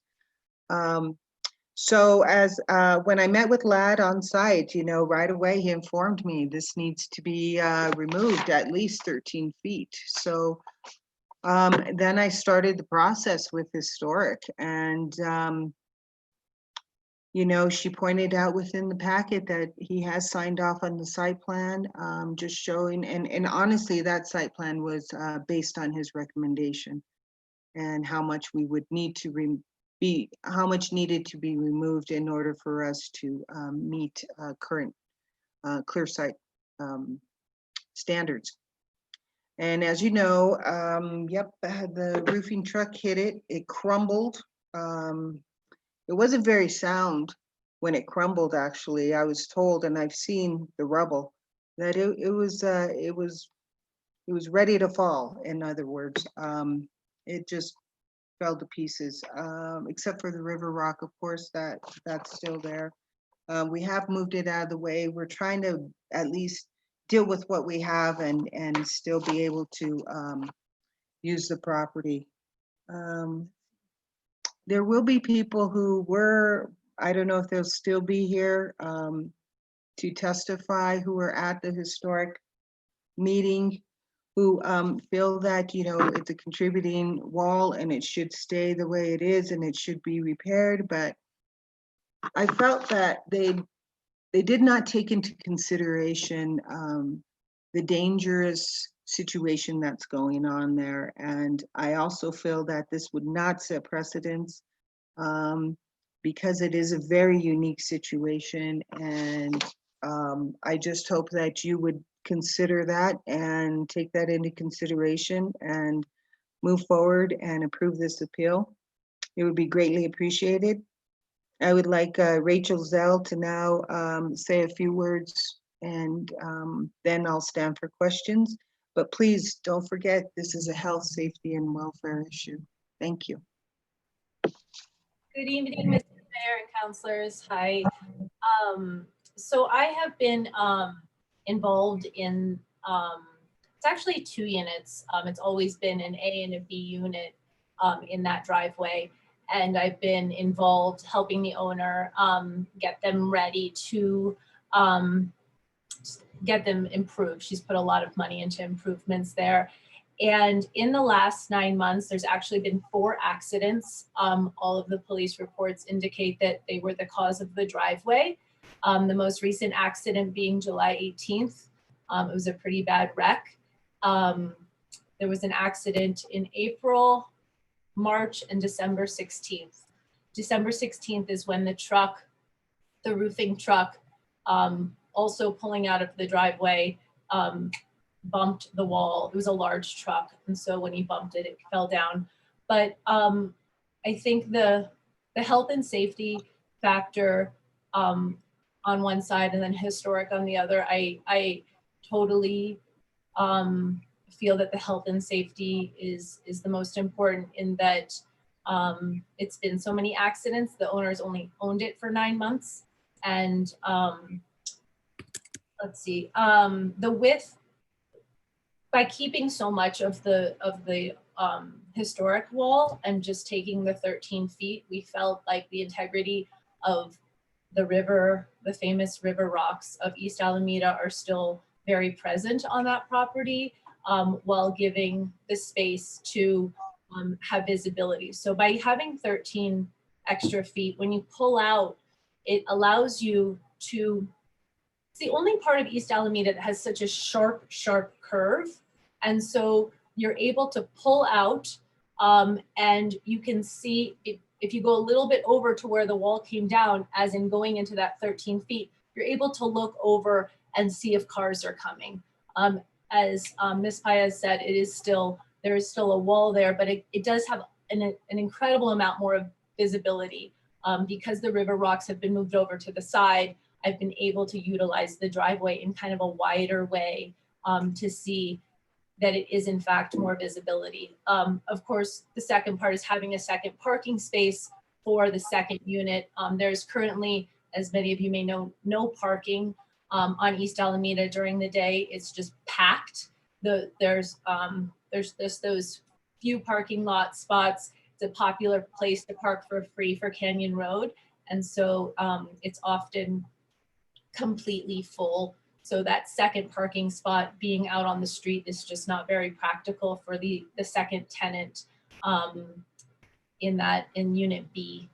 Currently, there's just that one spot for Unit A. So first and foremost, health and safety to getting out of there, preventing these accidents. It was a pretty bad accident on July 18th, actually. And then secondly, having the second parking spot is what we would really hope to achieve by taking down those 13 feet. Ms. Paez, I don't know if you know the total width of the wall, but it might be I don't know, it might be helpful just to know that majority of the wall will still be there, and we will maintain the integrity of that historic component of East Alameda for sure. I think that's it for now. Thank you. Councilor Rendell, your hand is up. Do you have a point of order at the, because our next step is to go to the public testimony. You have a point of order? Go ahead. You have the floor. No, I don't have a point of order. I'm just waiting. Oh, okay. Thank Okay. you. Yeah, I'm sorry. I thought you wanted to speak right now. Very good. Thank you for the appellant. I think, I don't know who is controlling the people in the attendee room who are waiting to speak. I believe it's Mr. Burke. Okay. I think we have at least one person there waiting to speak. Perhaps you could admit them and then they could be sworn. Thank you, Mayor.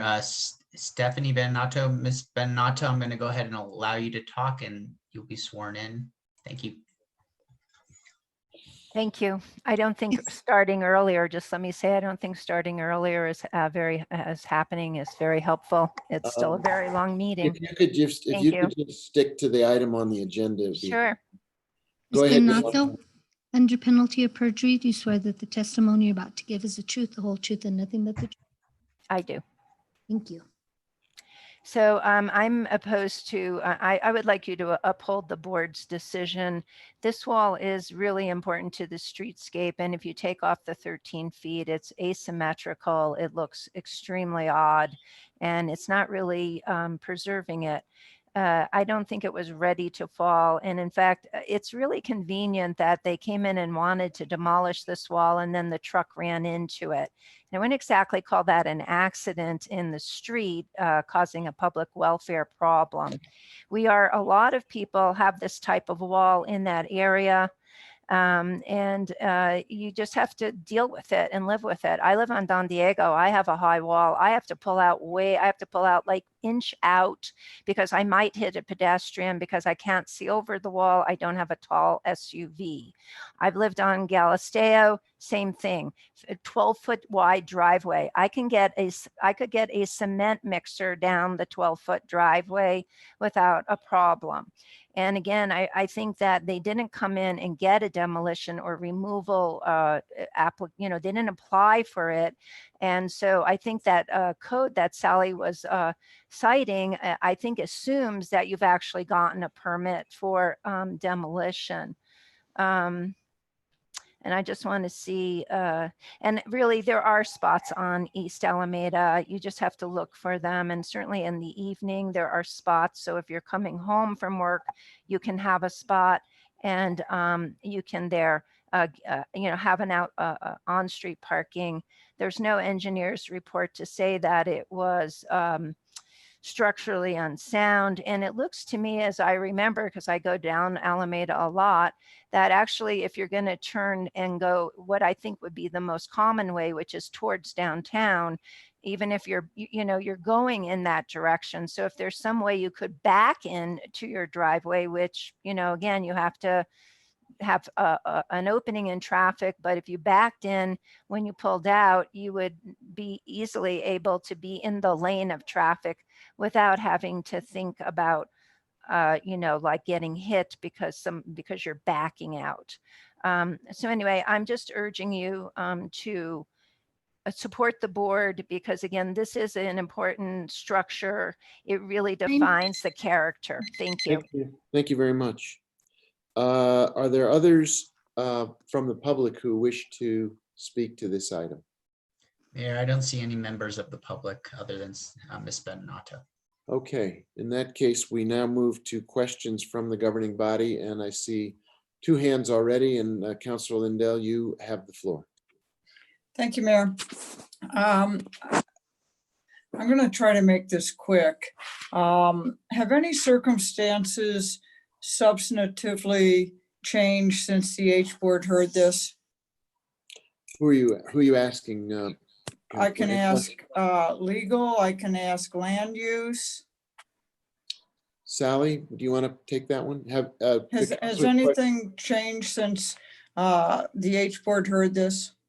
Thank you, Mayor Weber. Councilor Lindell, I'm not aware of any changes. It sounds like the rocks have in fact been moved and that there's been an additional accident at the residence since the H board hearing. But other than that, I'm not aware of any changes. I think this case was heard, the last case we had in City Hall. So we all do everything on Zoom now. I'm not aware of any changes. So was this application to take this part of the wall down prior to it being hit by the truck? The application was filed prior to the truck taking the wall down, but the case was heard by the board after. And in fact, I believe the board designated the wall as a contributing structure after it had already been knocked down, as a matter of fact. So I will try to make this quick. The H board unanimously voted on this. And I say this time and time again, they're experts on this historic code. They know it much, much, much better than I do. And I think it's a very, very hard board to serve on. Takes commitment, a lot of knowledge, and a lot of telling people no when they want you to tell them yes. And I also think that, you know, we don't talk about this much, but when you buy a historic property in this city, you have some tacit agreement that you know it's a historic property and that you need to be a steward of that property. This is a lovely little property. I drive by it many, many, many, many times in a month because I live very near there and it's on my way to downtown. And these historic buildings and little walls like this tell a story. And it's a valuable story. It's our history. And I'm not really willing to trade in decades of history for a parking space.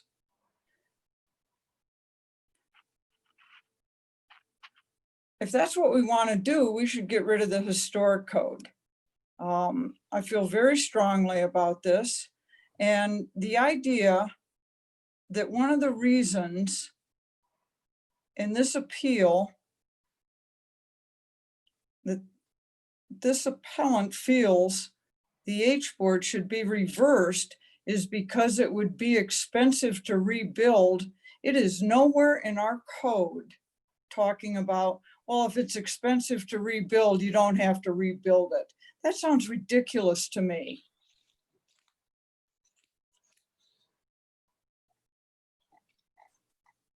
It's very seldom that we see the H board in these appeals. Things come to us with a unanimous vote from the H board. And that's how this one did come to us. And I think it's important that we support this board that works very hard for this city. And I certainly hope that we deny this appeal. I drive by there, I've looked at this, taking 13 feet off from there, disassembling the symmetry of this contributing structure seems highly improper to me. Thank you, Mayor. Thank you, Counselor. I believe the next person to raise their hand is Counselor Garcia. You have the floor. Thank you, Mr. Mayor. I appreciate that. Can we put the picture back up of the wall? Certainly, Sally, have you got absolutely, I do. Let me just share this again. I've got Swan. Perfect. I mean, that's perfect for me right there, Ms. Paez. So I don't think we're at will to determine how the wall came down. That's not our role here. The role is to determine should we appeal or grant the appeal or not. It sounded like from the Historic Review Board that 2 of the 3 criteria was met. The one that was not met was demolition will not damage the character of the historic district. So it's my understanding that the request is to demolish the portion of the wall that is still somewhat unsafe due to the accident, or that's what I'll classify it as, that tore down the wall, and replace. Where do they want to place a coyote fence? I thought there was a coyote fence in this mix. Is there a, can you speak to that, Sally? Thank you, Mayor Weber. Councilor Garcia, the proposal for the coyote fence was actually dropped. I think it was something else that had been sort of suggested by Mr. Lucero. However, at the hearing, the board and the applicant agreed that that part of the proposal should not go forward, so it was withdrawn. I think that would have been along this section here. I don't know if you can see my pointer. I don't have my little spotlight on, but Yes. Okay. That was dropped and not pursued. Okay. So they were, the initial plan was to potentially remove a lot of the wall and replace it with coyote. The stuccoed portion, correct. Okay, understandable. I could clarify, actually, there were pardon my interruption. There were 2 different pieces of coyote fence proposed. One was one was to remove a portion of the wall to the left of the pedestrian gate. Another portion of the proposal was to construct a coyote fence that would be perpendicular to the existing yard wall, running from the existing yard wall back to the house. So maybe like in here, Lisa, like dividing the units or something. Exactly. Right. So the board, the applicant dropped the request to remove a portion of the top of the wall and put coyote fence atop that.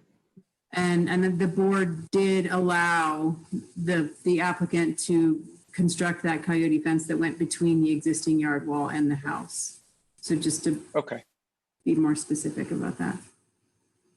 Thank you, Ms. Roach. I really appreciate that, because I was tossing my mind around why coyote fencing would not fit in with the existing landscape when you look at the driveway and there's coyote fence running along that complete neighbor's property. So if we were to deny this and the property owner had to rebuild the wall, are we saying that then by rebuilding the wall, they would have to revert the situation to an unsafe situation where there are blind spots and potential accidents can continue to occur? I don't, I can't I see. guess that's a land. I can't see who's on the call at the moment. Is John Romero still with us? Or no? Mayor Weber, I don't think that we have John Romero here.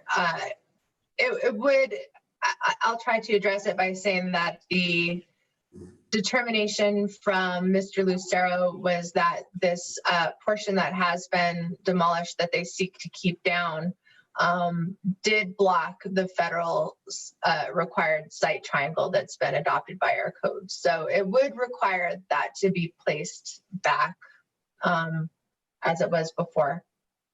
So if it went back up, it would not meet federal requirements. For driveway visibility, that's correct. So I guess I'm perplexed why we would require somebody to reinstall and invest the resources to install something that's not going to meet federal requirements.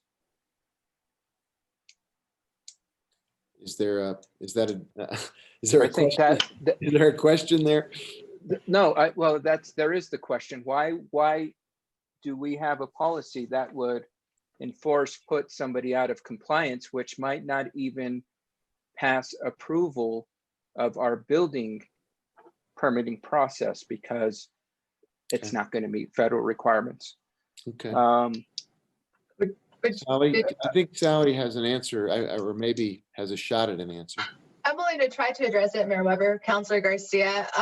I think that the reason is that it is legal non-conforming, and if we read the code to allow it to be replaced, then because less than 2/3 has been destroyed, then we're allowed to maintain it despite the fact that it doesn't meet current code because it pre-existed. And it's also by applying the sort of countervailing policy that we allow maintenance of legal non-conforming structures, and we require the preservation of contributing structures.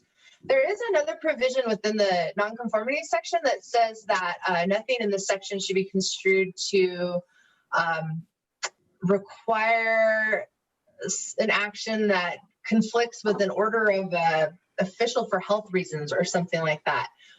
I could pull up the exact language. It's in the appendix to your memo where I have kind of all those legal citations. We don't actually have an order here that it has to be removed for safety reasons. I think if we had that, that would help us in terms of how to interpret this. I don't think it rose to that level exactly.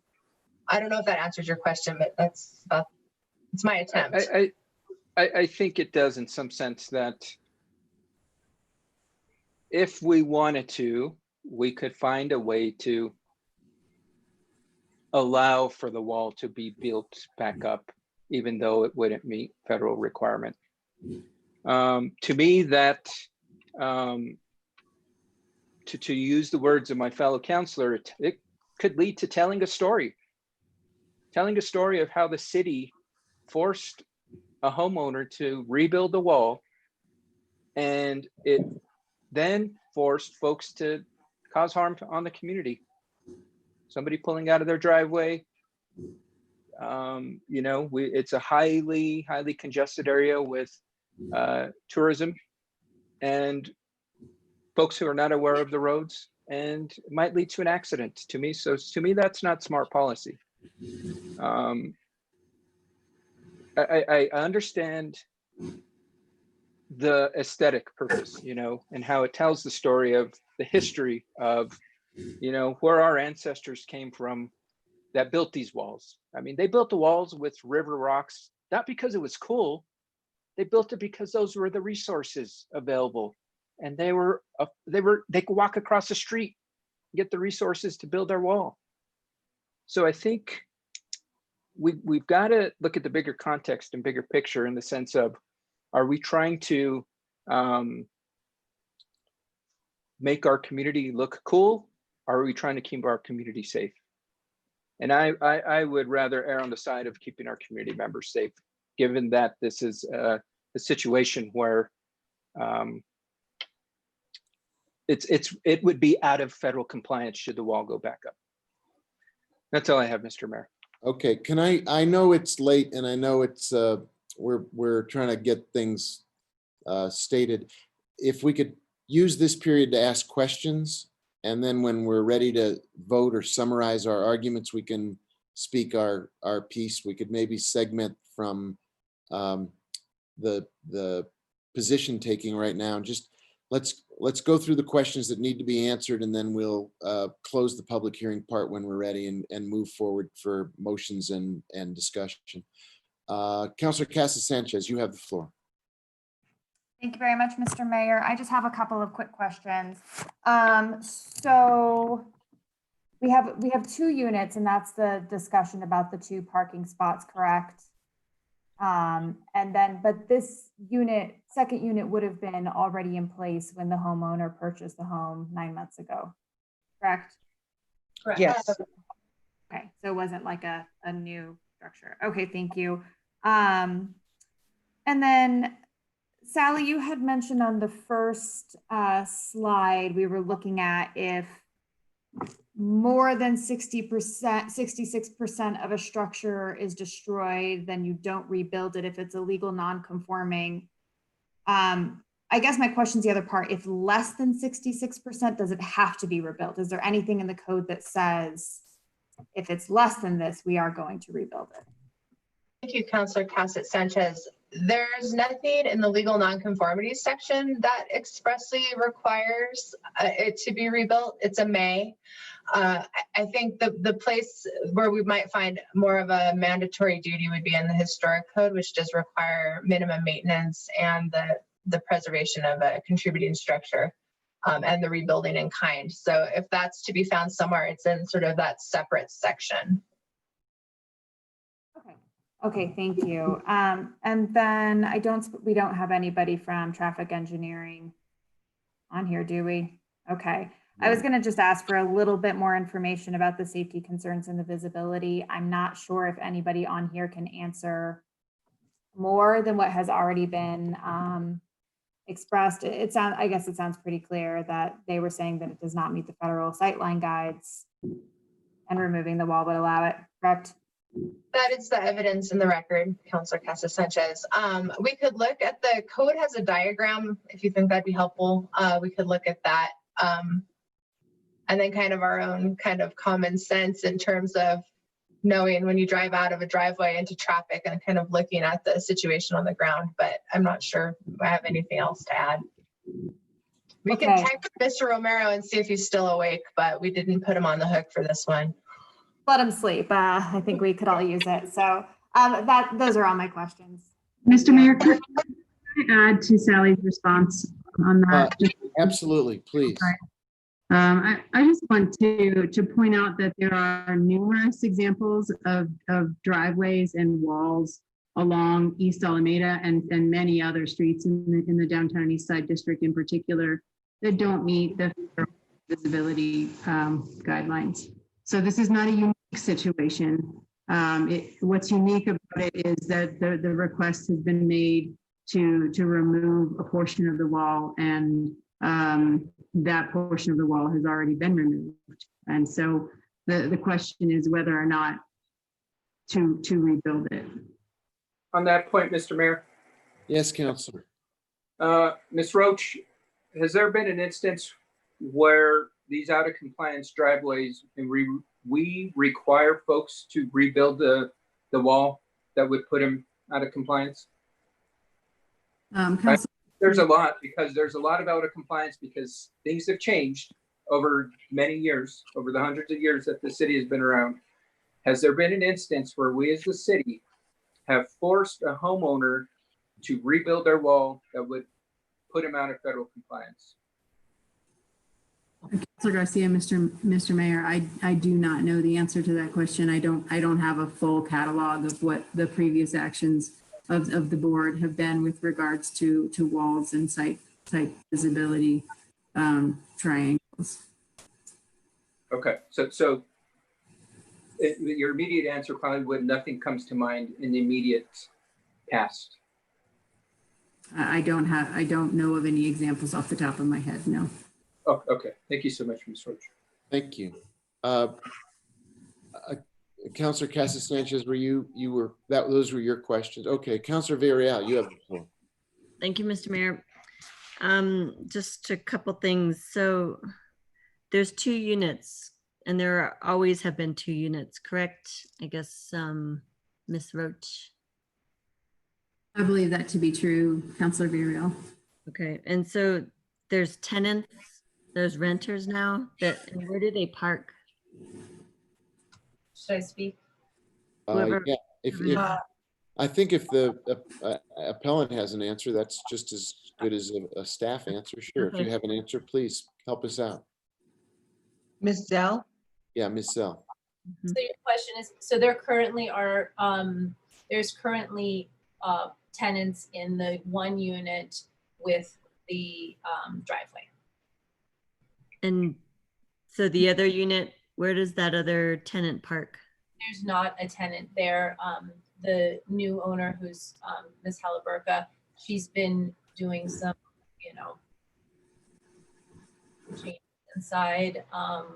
And so she hasn't started renting it yet. And she's just deciding what to do without the other parking spot, you know. I mean, obviously she bought it knowing it didn't have that. So the focus is really about the driveway width, not so much the second spot, though she would much appreciate. Right. So essentially before the current owner, it was really one unit. No, it's always been two. And when she bought it, there were 2 different tenants in it. I think they just, I don't know if they had a car, they were a young couple. It's actually a rare affordable rental right on East Alameda, which means it's under $2,000, which is pretty unheard of on East Alameda. The young couple, maybe they didn't have a car. I don't know their story. Okay. Counselor Villarreal?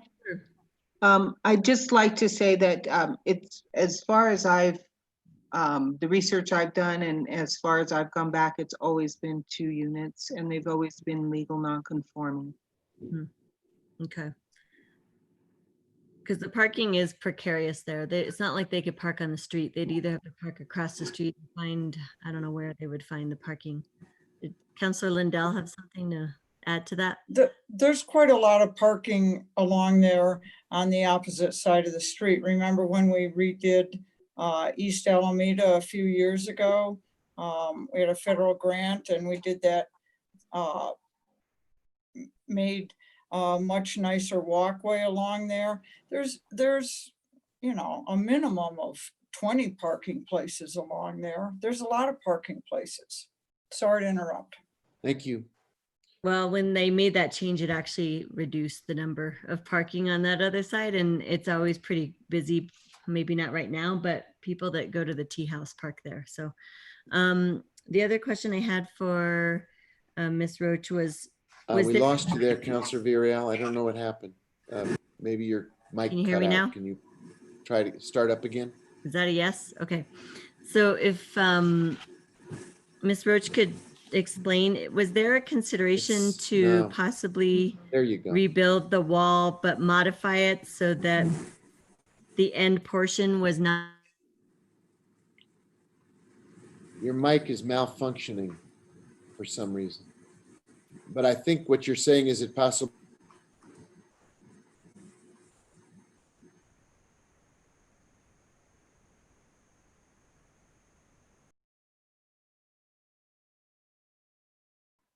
Muted everyone. Noah, are you playing tricks on us? I think maybe we had an energy outage or something. I It don't know. froze. Okay. I'm here again. Okay, Can you hear now me? you're perfectly audible and you have the floor. Sorry about that. I don't know what happened. It just kicked me off. Someone's telling me that our meeting's too long. I was wondering if Ms. Roach could answer my question. I don't know if you heard any of it, but it was. Did you hear anything I said? I did not, I'm sorry. Okay. Okay. So what I had asked is, was there a consideration to rebuild the wall, but possibly modify it so that a smaller portion at the corner was not as high as it originally was, so that there could be some more visibility? Councilor Villarreal, there was discussion at the hearing about different options for perhaps reducing the wall less than 13 feet or taking it down just to the rock portion, the stone masonry portion, and removing the adobe upper to create more visibility. In the end, I believe that the board didn't hear that the applicant was amenable to those options, and so they chose to deny rather than to approve an option that the applicant wasn't amenable to. So does the applicant have a response to that consideration to rebuild the wall, but the adobe part, maybe modify it at the corner to have some visibility, but still kind of maintain that the flow of the rest of the structure? If Ms. that makes Zell, sense. or could somebody speak to Dolores, that did from you the want app? to speak on behalf of that, Dolores? Dolores? Sure. What I recall is that we went through the discussion with the H board and then it just kind of fell to the wayside and they had never asked us if we would agree to anything like that. Yeah, I think the question that the councilwoman is asking is, how do you feel about it tonight? I would ask Ms. Zell on that one because she's this the representative for the applicant. Ms. Zell? Yeah, I think as far as the height, I don't think an adjustment of height will change. It sounds like Ms. Villarreal was, and I think it's instead maybe compromising with maybe only going in like 5 feet and not 13 feet, but actually going, taking away from the width, not the height, is what would remedy the situation. And in staff's opinion, do you think that would help with the visibility aspect? If it was changing, not removing the rocks, but actually reducing the level of the adobe. Reducing the height. Mm-hmm. Reducing the height too, so removing the adobe portion at the upper. Not all of it, but a portion of it. So like on the corner, I mean, I don't know. I'm not an architect. I'm just curious if you all had thought about that. I believe, Villarreal, I believe it was part of the discussion. I do believe it would help with the visibility to reduce the height or to reduce the wall less than 13 feet in width. It's hard for me to make that assessment. I do think that there are other options besides removing the full 13 feet that would be proposed. That's what I think. And that's why I'm wondering if there was like some kind of compromise that would still keep the integrity of the wall and the uniformity of it and the flow, but then still have a corner at the edge that wouldn't change the rock part, but the upper part. And that's what I'm perplexed about. And if that would even be a consideration and how it could be considered based on our vote tonight. I do have a specific memory of a conversation about, what if it was only reduced, 5 or 6 feet, and that would still maintain the symmetry around the pedestrian gate in particular. But again, that option was dropped over the course of the discussion. If I may, Councilor Villarreal, I believe that Member Katz actually initially moved to grant an exception to remove just 2 feet horizontally, to shorten it 2 feet. Said, I don't think you've met the exception criteria and the demolition factors for the full 13 feet, but I think it would be appropriate to give you an extra 2, which wouldn't, I don't think, really allow for the parking space, but would increase visibility. But ultimately that motion, they voted to withdraw it and start it over. I think there was some concerns that if our justification for maintaining this is that we need to maintain it, that I think it just got uncomfortable with sort of the application of the code in that way. I'm also looking at our diagram for the site visibility. I'm no traffic engineer, but it doesn't appear to speak so much to the height. So I'm not sure if that would put us into line with, I don't think it would meet the site visibility requirements of the code as a practical matter. Would you see more if it was shorter? Probably if you're in a tall enough vehicle, but I don't think it would move us into compliance with the code. I can speak to that in other cases where walls have been proposed and site visibility has to be met. I believe that, and I'm not a traffic engineer, this is not my area of expertise, but in my experience with other walls that have been proposed in the historic districts, I believe that there has been an allowance to build a wall up to 3 feet to still allow that visibility, but not necessarily have no wall at all. And I believe Director Isaacson can help fill in the gaps here. So thank you, Ms. Roach, Mr. Mayor, members of the council. If memory serves, what we have typically done in the past for site visibility triangles is we have limited the height of walls to 3 feet within 5 feet of the driveway. So if you have the edge of the driveway, if you extend away from the driveway 5 feet, that wall can be a maximum height of 3 feet. And then at that 5-foot point, you can make a transition, either just immediately vertical or you can slope however you'd like, but then you can make a transition to the full 6 feet allowed. So that's what we've done in the past and for these purposes of site triangles. Doing some internet research, it That's seems in the that code. That's actually, I appreciate you both saving me on that one. It's 14-7.1 F2. And it does say that for driveways serving residential uses on streets and roads classified as sub-collectors or lanes, obstructions between a height of 3 feet and 6 feet are prohibited within the triangle. So if it's 3 feet or lower, it would in fact meet this. Thank you guys for jumping in on that. Did that answer your Yeah, question? Counselor? it did. And I guess I'm wondering, pending this vote on how we go, and if we denied the appeal, would the client then be able to propose something different, or is this done deal? Councilor Villarreal, the client could propose a new application to redesign that portion of the wall. Okay, that's all I had. Thank you. Thank you. On that line of questioning, Mayor? Councilor Romero Worth, you have the floor.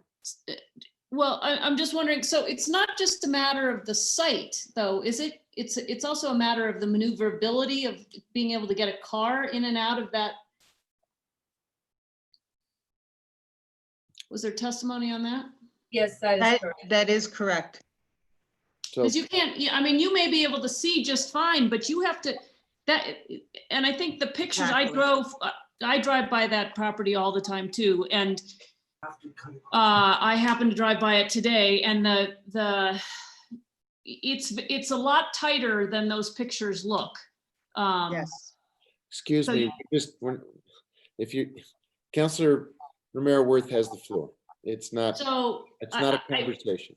Yeah, so it's very small. I don't think that just because you create a sight line, you'd have to pull out quite a bit and then pull probably into that other parking spot to be able to pull out, or have a really, I don't actually, as I think about it, I don't even know how you would be able to pull out, even with a lower wall sticking out a little further.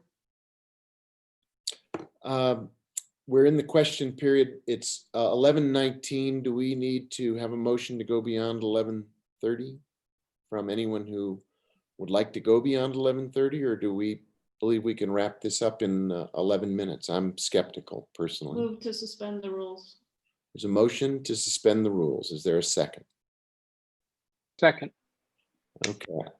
We hoped not to do this, but here we are. Could the clerk call a roll on suspending the rules?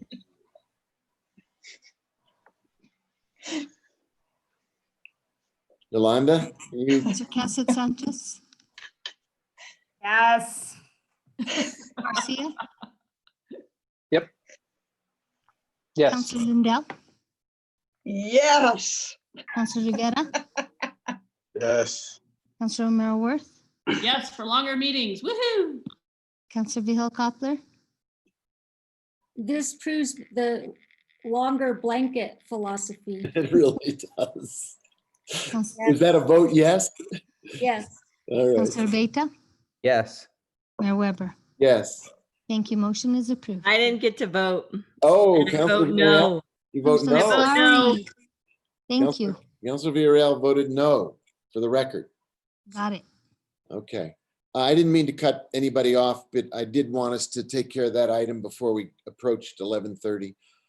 So Councilor Romero Worth, you had the floor. I don't know if you were asking a question specifically or just raising a point about. No, I just wanted to I just wanted to attach to that point, but I may ask a question in a minute. All right. Well, Let in the Councilor meantime, Abeyta go. Councilor Abeyta has the floor. Thank you, Mayor. How long had the wall been up before? Ms. Zell, you know how long the wall was there? Yeah, we hired a historian to determine that, and it was determined, we found photographs of when the wall wasn't there, and they determined it, correct me if I'm wrong, Dolores, it was 1950 or 60s. that the wall was built. Okay, Correct. and I have, and so is there, and I might have missed this, but is there a history of accidents out of this driveway? Like, do we have 4 or 5 accidents a year? Do we have 4 or 5 accidents a month? Or do we actually, or are we just assuming there could be a lot of accidents? Or is there actual history of a number of accidents as a result of this wall being there? Does land use know, or? Ms. Zell? I think Ms. Zell has witnessed more than anybody else. They've owned this property for 9 months, so that's the history that we can go by. I did inquire with the officer at the last accident. I did, because I went to the scene. I wasn't there when the accident occurred, and I did inquire, and he said yes, that he was familiar with many accidents. It's the sharpest curve of East Alameda. Mr. Mayor, if I may respond to that question. Yes, I don't please, know the exact history of accidents, but I would point out that the accidents that the appellant has pointed out, has noted this evening occurred after the wall had been demolished. So I'm not sure that the demolition of the wall would actually accomplish what they're intending. Okay, so we don't have an idea of how many accidents happened before the wall was demolished. I don't think we have that record, Counselor, and Mr. Romero's not with us at the time. Okay, I believe the appellant testified there had been 3 prior to, Okay. in their experience. I believe. I would ask that they correct me if I'm wrong, but. It was the one on July 18th after we were in city council. Okay. Historic board. H board. Yeah. Sorry, yeah, sorry. Thank you. I don't have anything further. Okay, Counselor Abeyta, thank you. Counselor Mayor Worth, did you want to come back with a question, or are you satisfied? So they applied to remove the wall, and then the wall was hit by a contractor, and then there was a hearing about the wall to approve taking it down. Do I have the order of events correct? Sally, is that pretty much it? Thank you, Mayor Weber. Councilor Romero, that is correct. So Mayor Weber and Sally, was there any testimony about the nature of the contractor hitting the wall? What I recall was that it was a roofing contractor, and I believe at the prior hearing, somebody noted that there was a gas meter also that may have been damaged and moved as a result. I don't know anything else. I would certainly direct you to see if Ms. Zell could provide more information. Shall I speak on it? So I wasn't there when the contractor hit the wall. It was a large semi. It barely fit. And when he did knock it, when the wall came down, it fell inward away from the street. And there was a gas meter there that knocked off the top of the gas meter, which caused East Alameda to be closed down for over an hour. And the gas meter has since been moved all the way to the far end of the property to the left if you're facing the house. So there's no longer a gas meter there. Mayor and Ms. Zell, so the gas meter was inside the wall? So, and the wall fell in on the gas meter? And was the Mayor and Ms. Zell, was the construction truck like angling out of there, or just was just too big for the space, or how did? Exactly. It's my understanding, he told me that he went forward and then he went back. And when he went back to make the left turn, he bumped the far. So if you see in that photo, the mailbox, it's that corner. The gas meter was right on the other side of that mailbox. And so when he hit the corner, he said he only hit the corner, but it just kind of rippled down. And just for the record, our request is beyond what he bumped. Because it's not quite 13 feet that he bumped.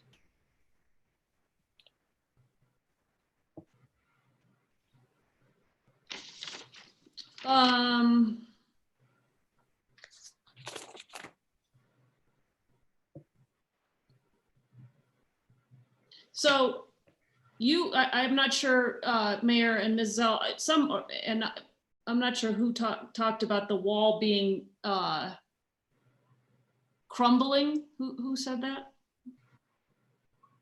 I think the appellant's representative said it was unstable, and when it fell. Counselor Worth, yes, I mentioned that.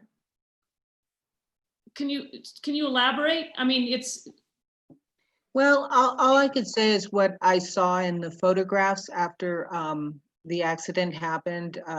Ms. Zell, she took pictures and sent them to me. And then when we had the historian actually look at what it was made of, he was basically saying that, he wasn't surprised that it crumbled the way it had. I didn't see it like, I didn't go out there. I'm just made an assessment from the photographs that I received. okay. I guess that's all the questions I have. Thank you. Are there other questions? If there are not other questions, Councilor, no, you're just getting ready for something, Councilor? Okay. I want to go through our process, make sure we stick with the process that is the legal process for doing these hearings. If we've exhausted questions from the governing body, the staff has an opportunity to summarize, and the appellant has an opportunity for a closing statement, after which I will close the hearing and we can move to consideration of a motion. But Sally, did you or anyone from, Councilor Garcia, did you have something prior to that? No, okay. Sally, I don't want to put you on the spot, but if there is a summary from staff, this would be a time. If you don't feel compelled to, you're not required to, obviously. Thank you, Mayor Weber. I don't really feel compelled to add anything else. Ms. Roach, Director Isaacson, anything else? No? I think You're good? I think we've said we're still here, but yeah, I'm good. That's fine. I think the appellant has an opportunity to make a closing statement if you'd like. We usually allocate no more than 5 minutes, and it's late, so use your time judiciously. But if you'd like to summarize your case, now is the time to do that. Sure. Mr. Mayor, I would like to say that, looking at the situation and the way that it was constructed way back when, it was, it didn't follow the current guidelines for site visibility. And for me, I feel that should supersede what is going on in the historic, because it is a safety issue more than anything. And, I have worked with the traffic engineer for the city of Santa Fe that agrees that it is a safety issue. And even if we lower the wall, it's still a hard turn to get out because it's such a narrow opening. So I would implore that you take that into consideration. I think the code allows you to approve this and approve this appeal because of the fact that it is a health safety issue. And I looked at it and I've talked to other people and architects, and really that's the only way that we can hopefully remedy this situation. Do you have anything to add, Ms. Zell? No, I don't. Thank you for your consideration. Thank you. Okay, with that summation, I think we have completed the public hearing, so I'm going to close that part, and the governing body is now free to deliberate. We'll take motions or discussion if you have either one. I've got several hands up, including Councilor Lindell, Garcia, and Vihel Coppler. So Councilor Lindell, do you want the floor? Oh, I think you're muted. I'll make a motion to deny the appeal and affirm the decision of the historic board. Second. There's a motion to deny the appeal and affirm the historic board's decision, and we have a second from Councillor Rivera. Is there any discussion prior to the vote? Councillor Vihil Coppler, please. Thank you, Mayor.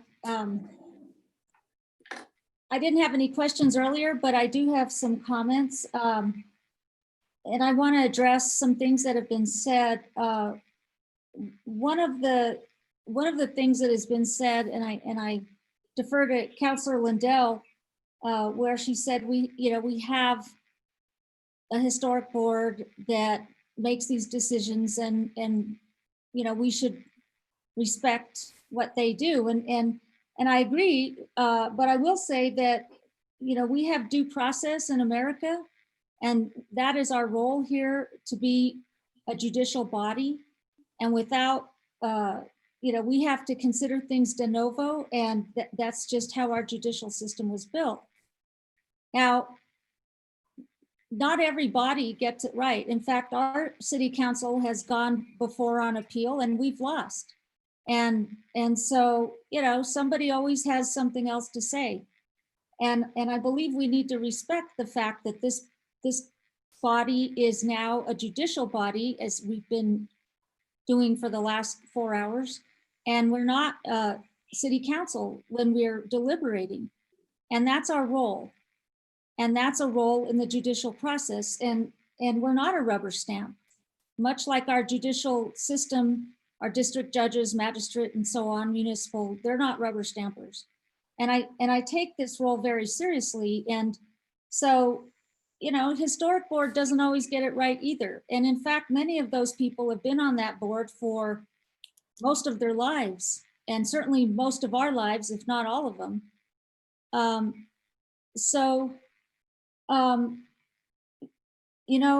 I just think we need to differentiate between our roles and the whole judicial due process.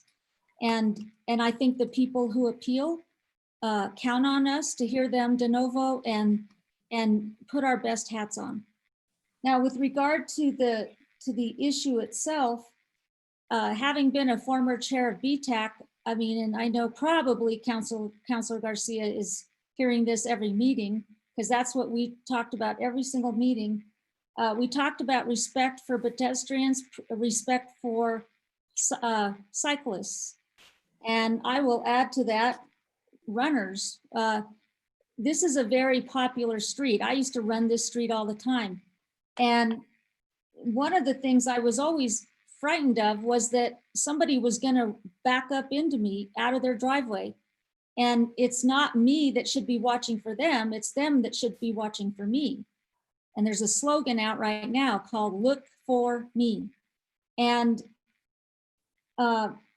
this is a unique opportunity to fix something that's not right. This is a non-conforming wall. To ask this person to rebuild it into further non-conforming status, when normally, maybe this wouldn't have been approved by us or them or denied or whatever it was. But the fact is, through that unfortunate event, the wall was knocked down.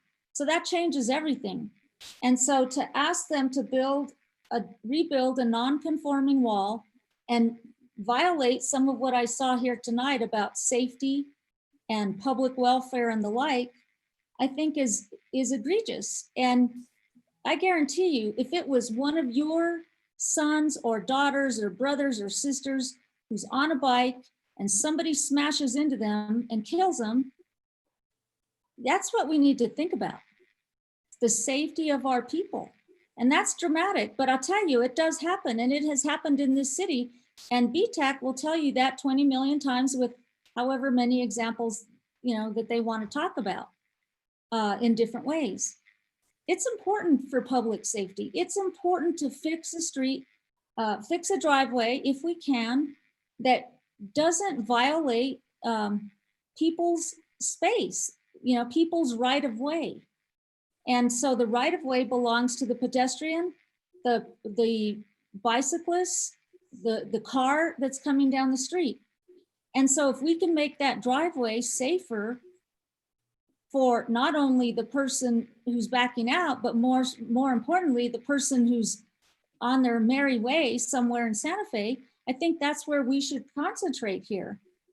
And it meets the test as far as what I can see from what I gathered. I think we could go either way, is what I'm interpreting here. And so I'm not in favor of having a homeowner build a wall back to where it's non-conforming and back to where it's not going to be safe.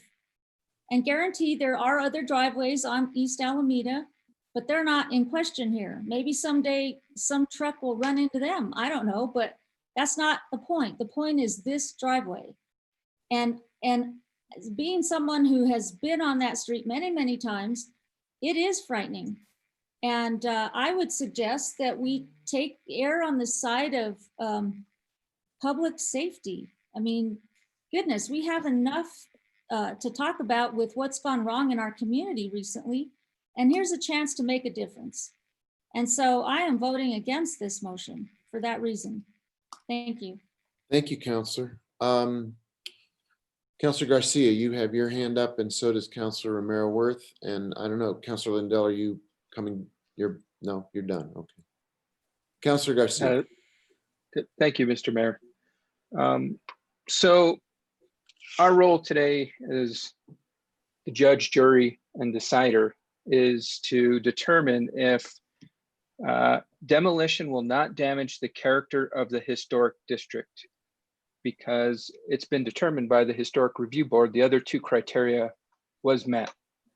So the question at hand is demolishing the portion that has already been reduced to rubble going to mess with the asymmetry of this wall?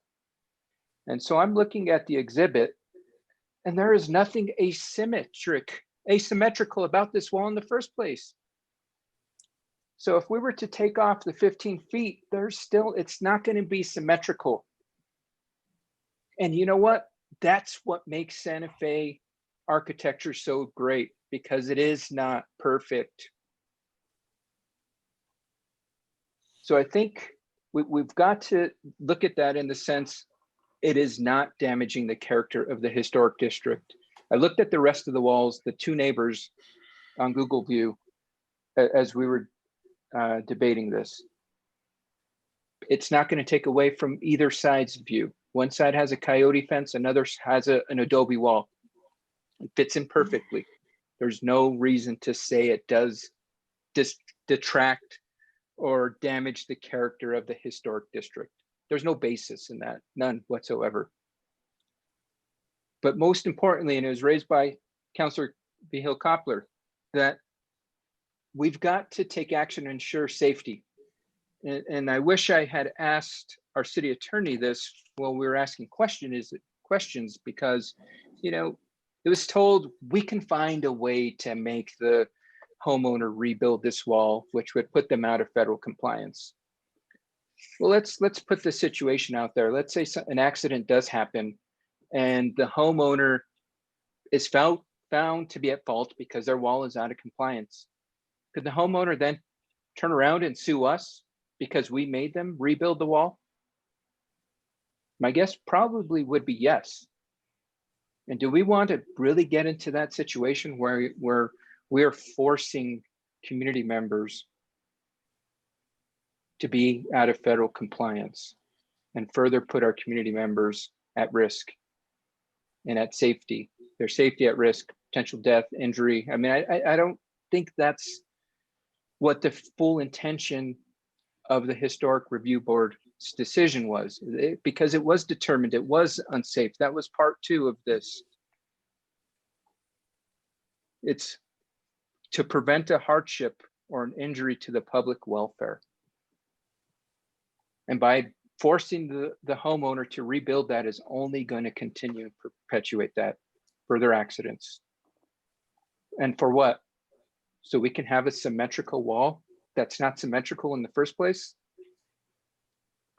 I don't believe that's the intention behind this. And I fully and wholeheartedly believe that is not damaging the character of the historic district. So I'll be voting no on this. Thank you, Thank Mr. you, Mayor. Counselor. Let's see, Counselor Romero Worth, your hand is up. Thank you, Mayor.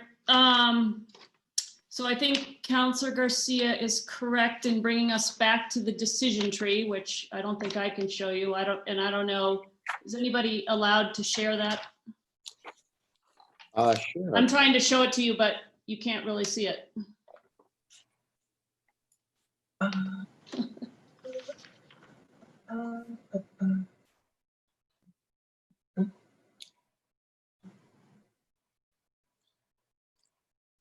There we go. Does it get any bigger? There we go. Better. Whoa, sorry. Oh, that's fine. That's actually good. Okay. Okay. So if what we want to do is approve the demolition, which is not the motion in front of us, there are two ways to get to that.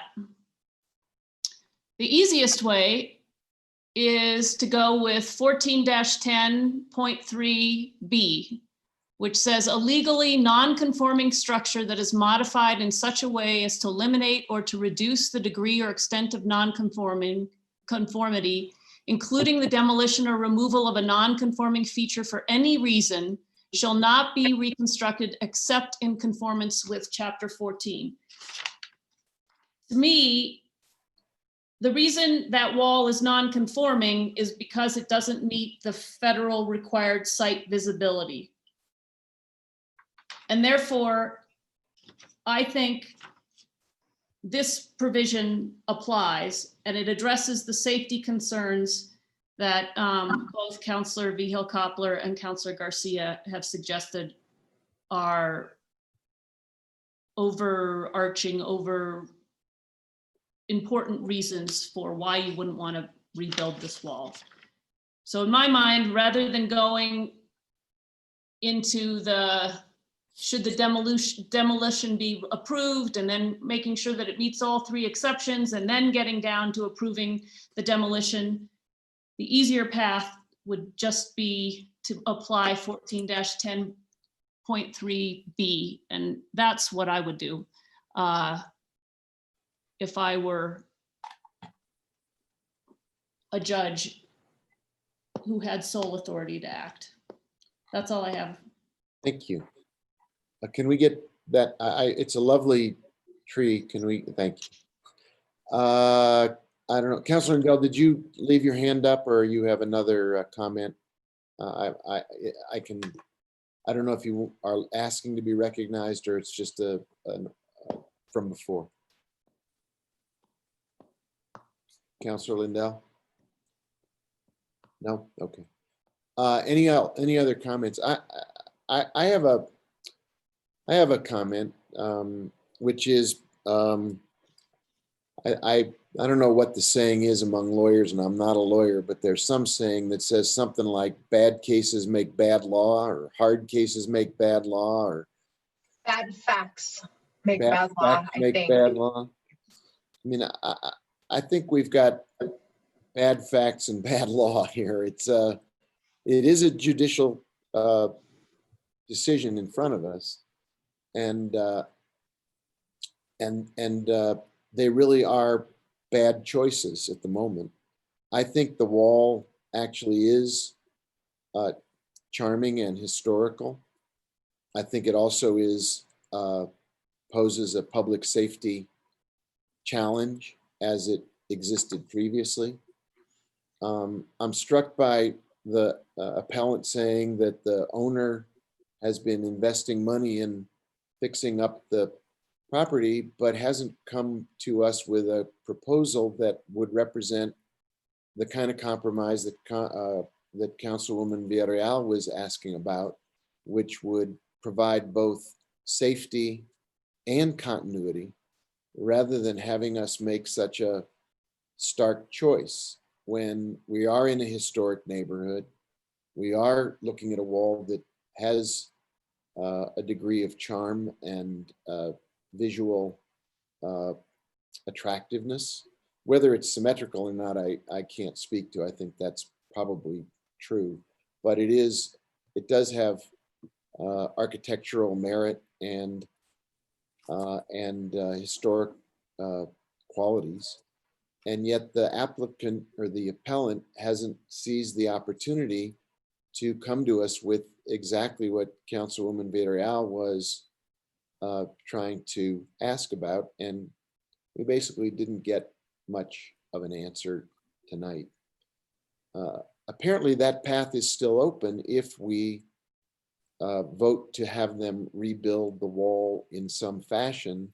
I don't know that they would be required to rebuild it as it was exactly before. They might be free to bring us a proposal to provide a solution that is both safer and also retains attractive qualities. Sally, am I way off mark here? Thank You're- you, Mayor Weber. I wanted to chime in and say that if a person wanted to make a motion along those lines, I would recommend denying the appeal with the additional condition that the applicant may bring forth a new application with a new proposal for consideration by the Historic Board. Rather than the motion that's in front of us right now. That would be my recommendation, just to clarify in the motion that although we're denying this appeal, that doesn't foreclose their opportunity to request something different and provide plans. The Historic Board would want to see detailed plans showing exactly what's being proposed. But Mayor, on that point, Yes, Councilwoman. even Yes. if you fix the sight line so that you can see that there's a car coming out, you can't back a car out of that. So I don't have a map, so I'm using my hands, which is ridiculous, but I mean, you've got one parking space going straight in and you've got one running parallel to the street. If you build that wall, you're not going to be able to get that car, even if you only partially rebuild that wall, you're not going to be able to get that angle that car in such a way as to be able to get it on the street. So you may be able to see better, but you're not changing the ability to move the car out of make the space a usable space. That's the problem. Yeah, I understand. And I agree with you 100%. I mean, it's, Yeah. it's a key wall. It has been noted previously that the property has existed for some time without a second parking space. And I don't know that we're obligated under this appeal to provide a second parking space. We're asked to apply issues of historic preservation and visual safety, not necessarily provide a second parking space that wasn't there previously. So my own view is I understand that the appellant is trying to get the outcome they want. I think there is a solution which could actually provide some of both. It may not necessarily get a second parking space, but in conversations that I had in preparing for this evening, it isn't even apparent to me that there's a car small enough to fit into that second parking space unless it's quite a remarkably tiny vehicle. So I'm a little disappointed, frankly, that the appellant didn't seize the opportunity to bring us that kind of a both and solution rather than an either or take it or leave it proposition. So we're still discussing the motion that's on the floor, and I hadn't seen other hands, and I wanted to take the opportunity to speak my mind on this as well. I think if we wanted to try to have an opportunity for a both and solution, it would require the kind of motion that Ms. Paez offered us as a way forward, and then the appellant would have the opportunity to bring a different plan to the H board for consideration. I see a lot of hands have suddenly gone up. I apologize for that. It may be in response to what I just said, but in order in which I see the hands, Councillor Cassett Sanchez, you have the floor. Thank you, Mr. Mayor. I do think that if we're looking at an either or situation, then I would be in favor of the wall coming down for the safety piece. But in terms of looking if there is a middle ground. I would be interested in that. My concern would be ensuring that the proper, traffic safety engineering pieces are done as part of the H board consideration, with the knowledge that, the H board is very specialized and they look at the, maintaining the historic district and maybe not necessarily at the traffic engineering piece. So that would be my requirement as well, that not only would it have to meet H board guidelines, but it would still have to meet those site requirements that would be set by traffic engineers. Well, we heard there was a slightly unsuccessful attempt to arrive at that with Chairman Katz suggesting maybe not 13 feet, but come in 5 feet and lower it a certain amount. And then that went astray when there was apparently not the appellant didn't seize the opportunity to speak favorably about that. And so I take that as a signal that the H board had already walked down this road and didn't take it, not because it wasn't a good idea, but simply because when faced with an appellant or an applicant at that time who wasn't responsive, they just then said, if it's all or nothing, we think you should fix the wall. Mr. Mayor, on that point, yes, I think I heard that testimony differently, that recommendation that they would allow them to take down 2 feet of the wall was offered, but it was immediately rescinded. I didn't hear that the applicant held out by any means, which caused them to withdraw that offer. What I heard was that the offer was made and it was quickly rescinded. You may be right, but if there were a different circumstance, perhaps there'd be a different outcome. And I think, and to the point that I wanted to make earlier in regards to the middle ground, I don't know if part of that quick rescinding had to do with when there are corners that deal with safety. It's my understanding that there has to be a 15-foot, 15-foot line of sight. So that would immediately then impact the arch, from my understanding. And how does that impact the existing wall? Does that mean to adhere to our current code, they're going to have to tear down more wall? Are we going to give them an exception for that? I think there's more to the story than what we're kind of getting. And I think the middle ground would be challenging given our current existing structure. And that was kind of the point I was trying to make earlier in regards to, the way I find it, we would find a way to have the owner rebuild the wall. To me, that is, I can't believe we would act like that, in the sense that there is federal guidelines and we are going to find a way to have the owner invest resources to be out of federal compliance. To me, that is not good stewardship of government and how to responsibly work with our community members. So sorry about that for interrupting, Mr. Mayor. No, that's fine. Thank you. Councilor Villarreal, your hand was up, and then Councilor Rivera's hand is up. Thank you, Mr. Mayor. Essentially, putting a second car in there obstructs the site requirement. So to me, that's the issue. And I feel like if there was another option to look at a modification or propose a modification of the wall, not necessarily thinking about the parking space addition, but the safety aspects, and then looking at other possibilities to save the historic wall. So I guess I would propose a friendly amendment to Councilor Lindell's.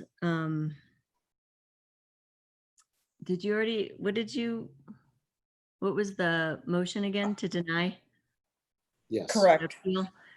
With the intention, or that we would allow, I'm trying to repeat what Sally said, but I'm not getting it right. But essentially that they would be able to propose another modification of the wall other than the demolition of 13 feet. If they so choose. So that would be an amendment to the existing motion that's on the floor. Right, and if Sally, there's a better way to state that, please intervene, because I'm tired. Thank you, Councilwoman. I think that's fine. I want to clarify if that's the intent, that I think that the historic board would feel that they couldn't override a decision of the governing body unless it was sort of expressed that that was allowed. The other thing I just think that's worth noting, of course, is that there's no guarantee that they would want to approve a lowering. They may feel strongly that it needs to keep the stucco top along the top. I don't know if that's something, obviously, the applicant could explore with staff and historic preservation too, but just as a kind of an added piece. But at least allowing them that opportunity and making it clear that if they want to bring forward something else, that they can have another chance. So somebody educate me in the art of friendly amendments. Aaron, we don't do, you're shaking your head at me. Tell me what the process is here. Mayor Weber, I was earlier educated this year that Robert's Rules doesn't allow for friendly amendments. So we either have to rescind the motion and second, or take a vote on a formal amendment to the main motion. Okay. Oh, look, it's midnight. Would you like to make a motion to amend the existing motion? And then we can actually take a formal vote on it. Are you asking me that? Yes, ma'am. Well, wouldn't it make more sense if the original maker of the motion restate their motion? I think what we just heard is she either has to rescind it or you have to make a motion to amend it and we vote on your amendment. On that point, can't she withdraw and restate? We could do that too. Okay, I will withdraw my motion and restate that I move to deny this appeal with the amendment that the applicant, should they choose, do a new application to the H board for design modification of this wall. And that, I don't know who said, I don't have track of who seconded your. Second. Okay, so are you willing to withdraw your original second, Councilor Rivera, and then second this motion? Yes. Okay, so we have a new motion on the floor. Thank you. And Councilor Rivera, you had, I'm sorry, Councilwoman Villarreal, you had the floor. Are you finished for the moment? Yes, I'm done. Thank you.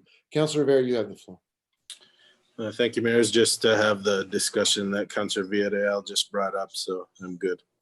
Okay, so are there any other comments at this time?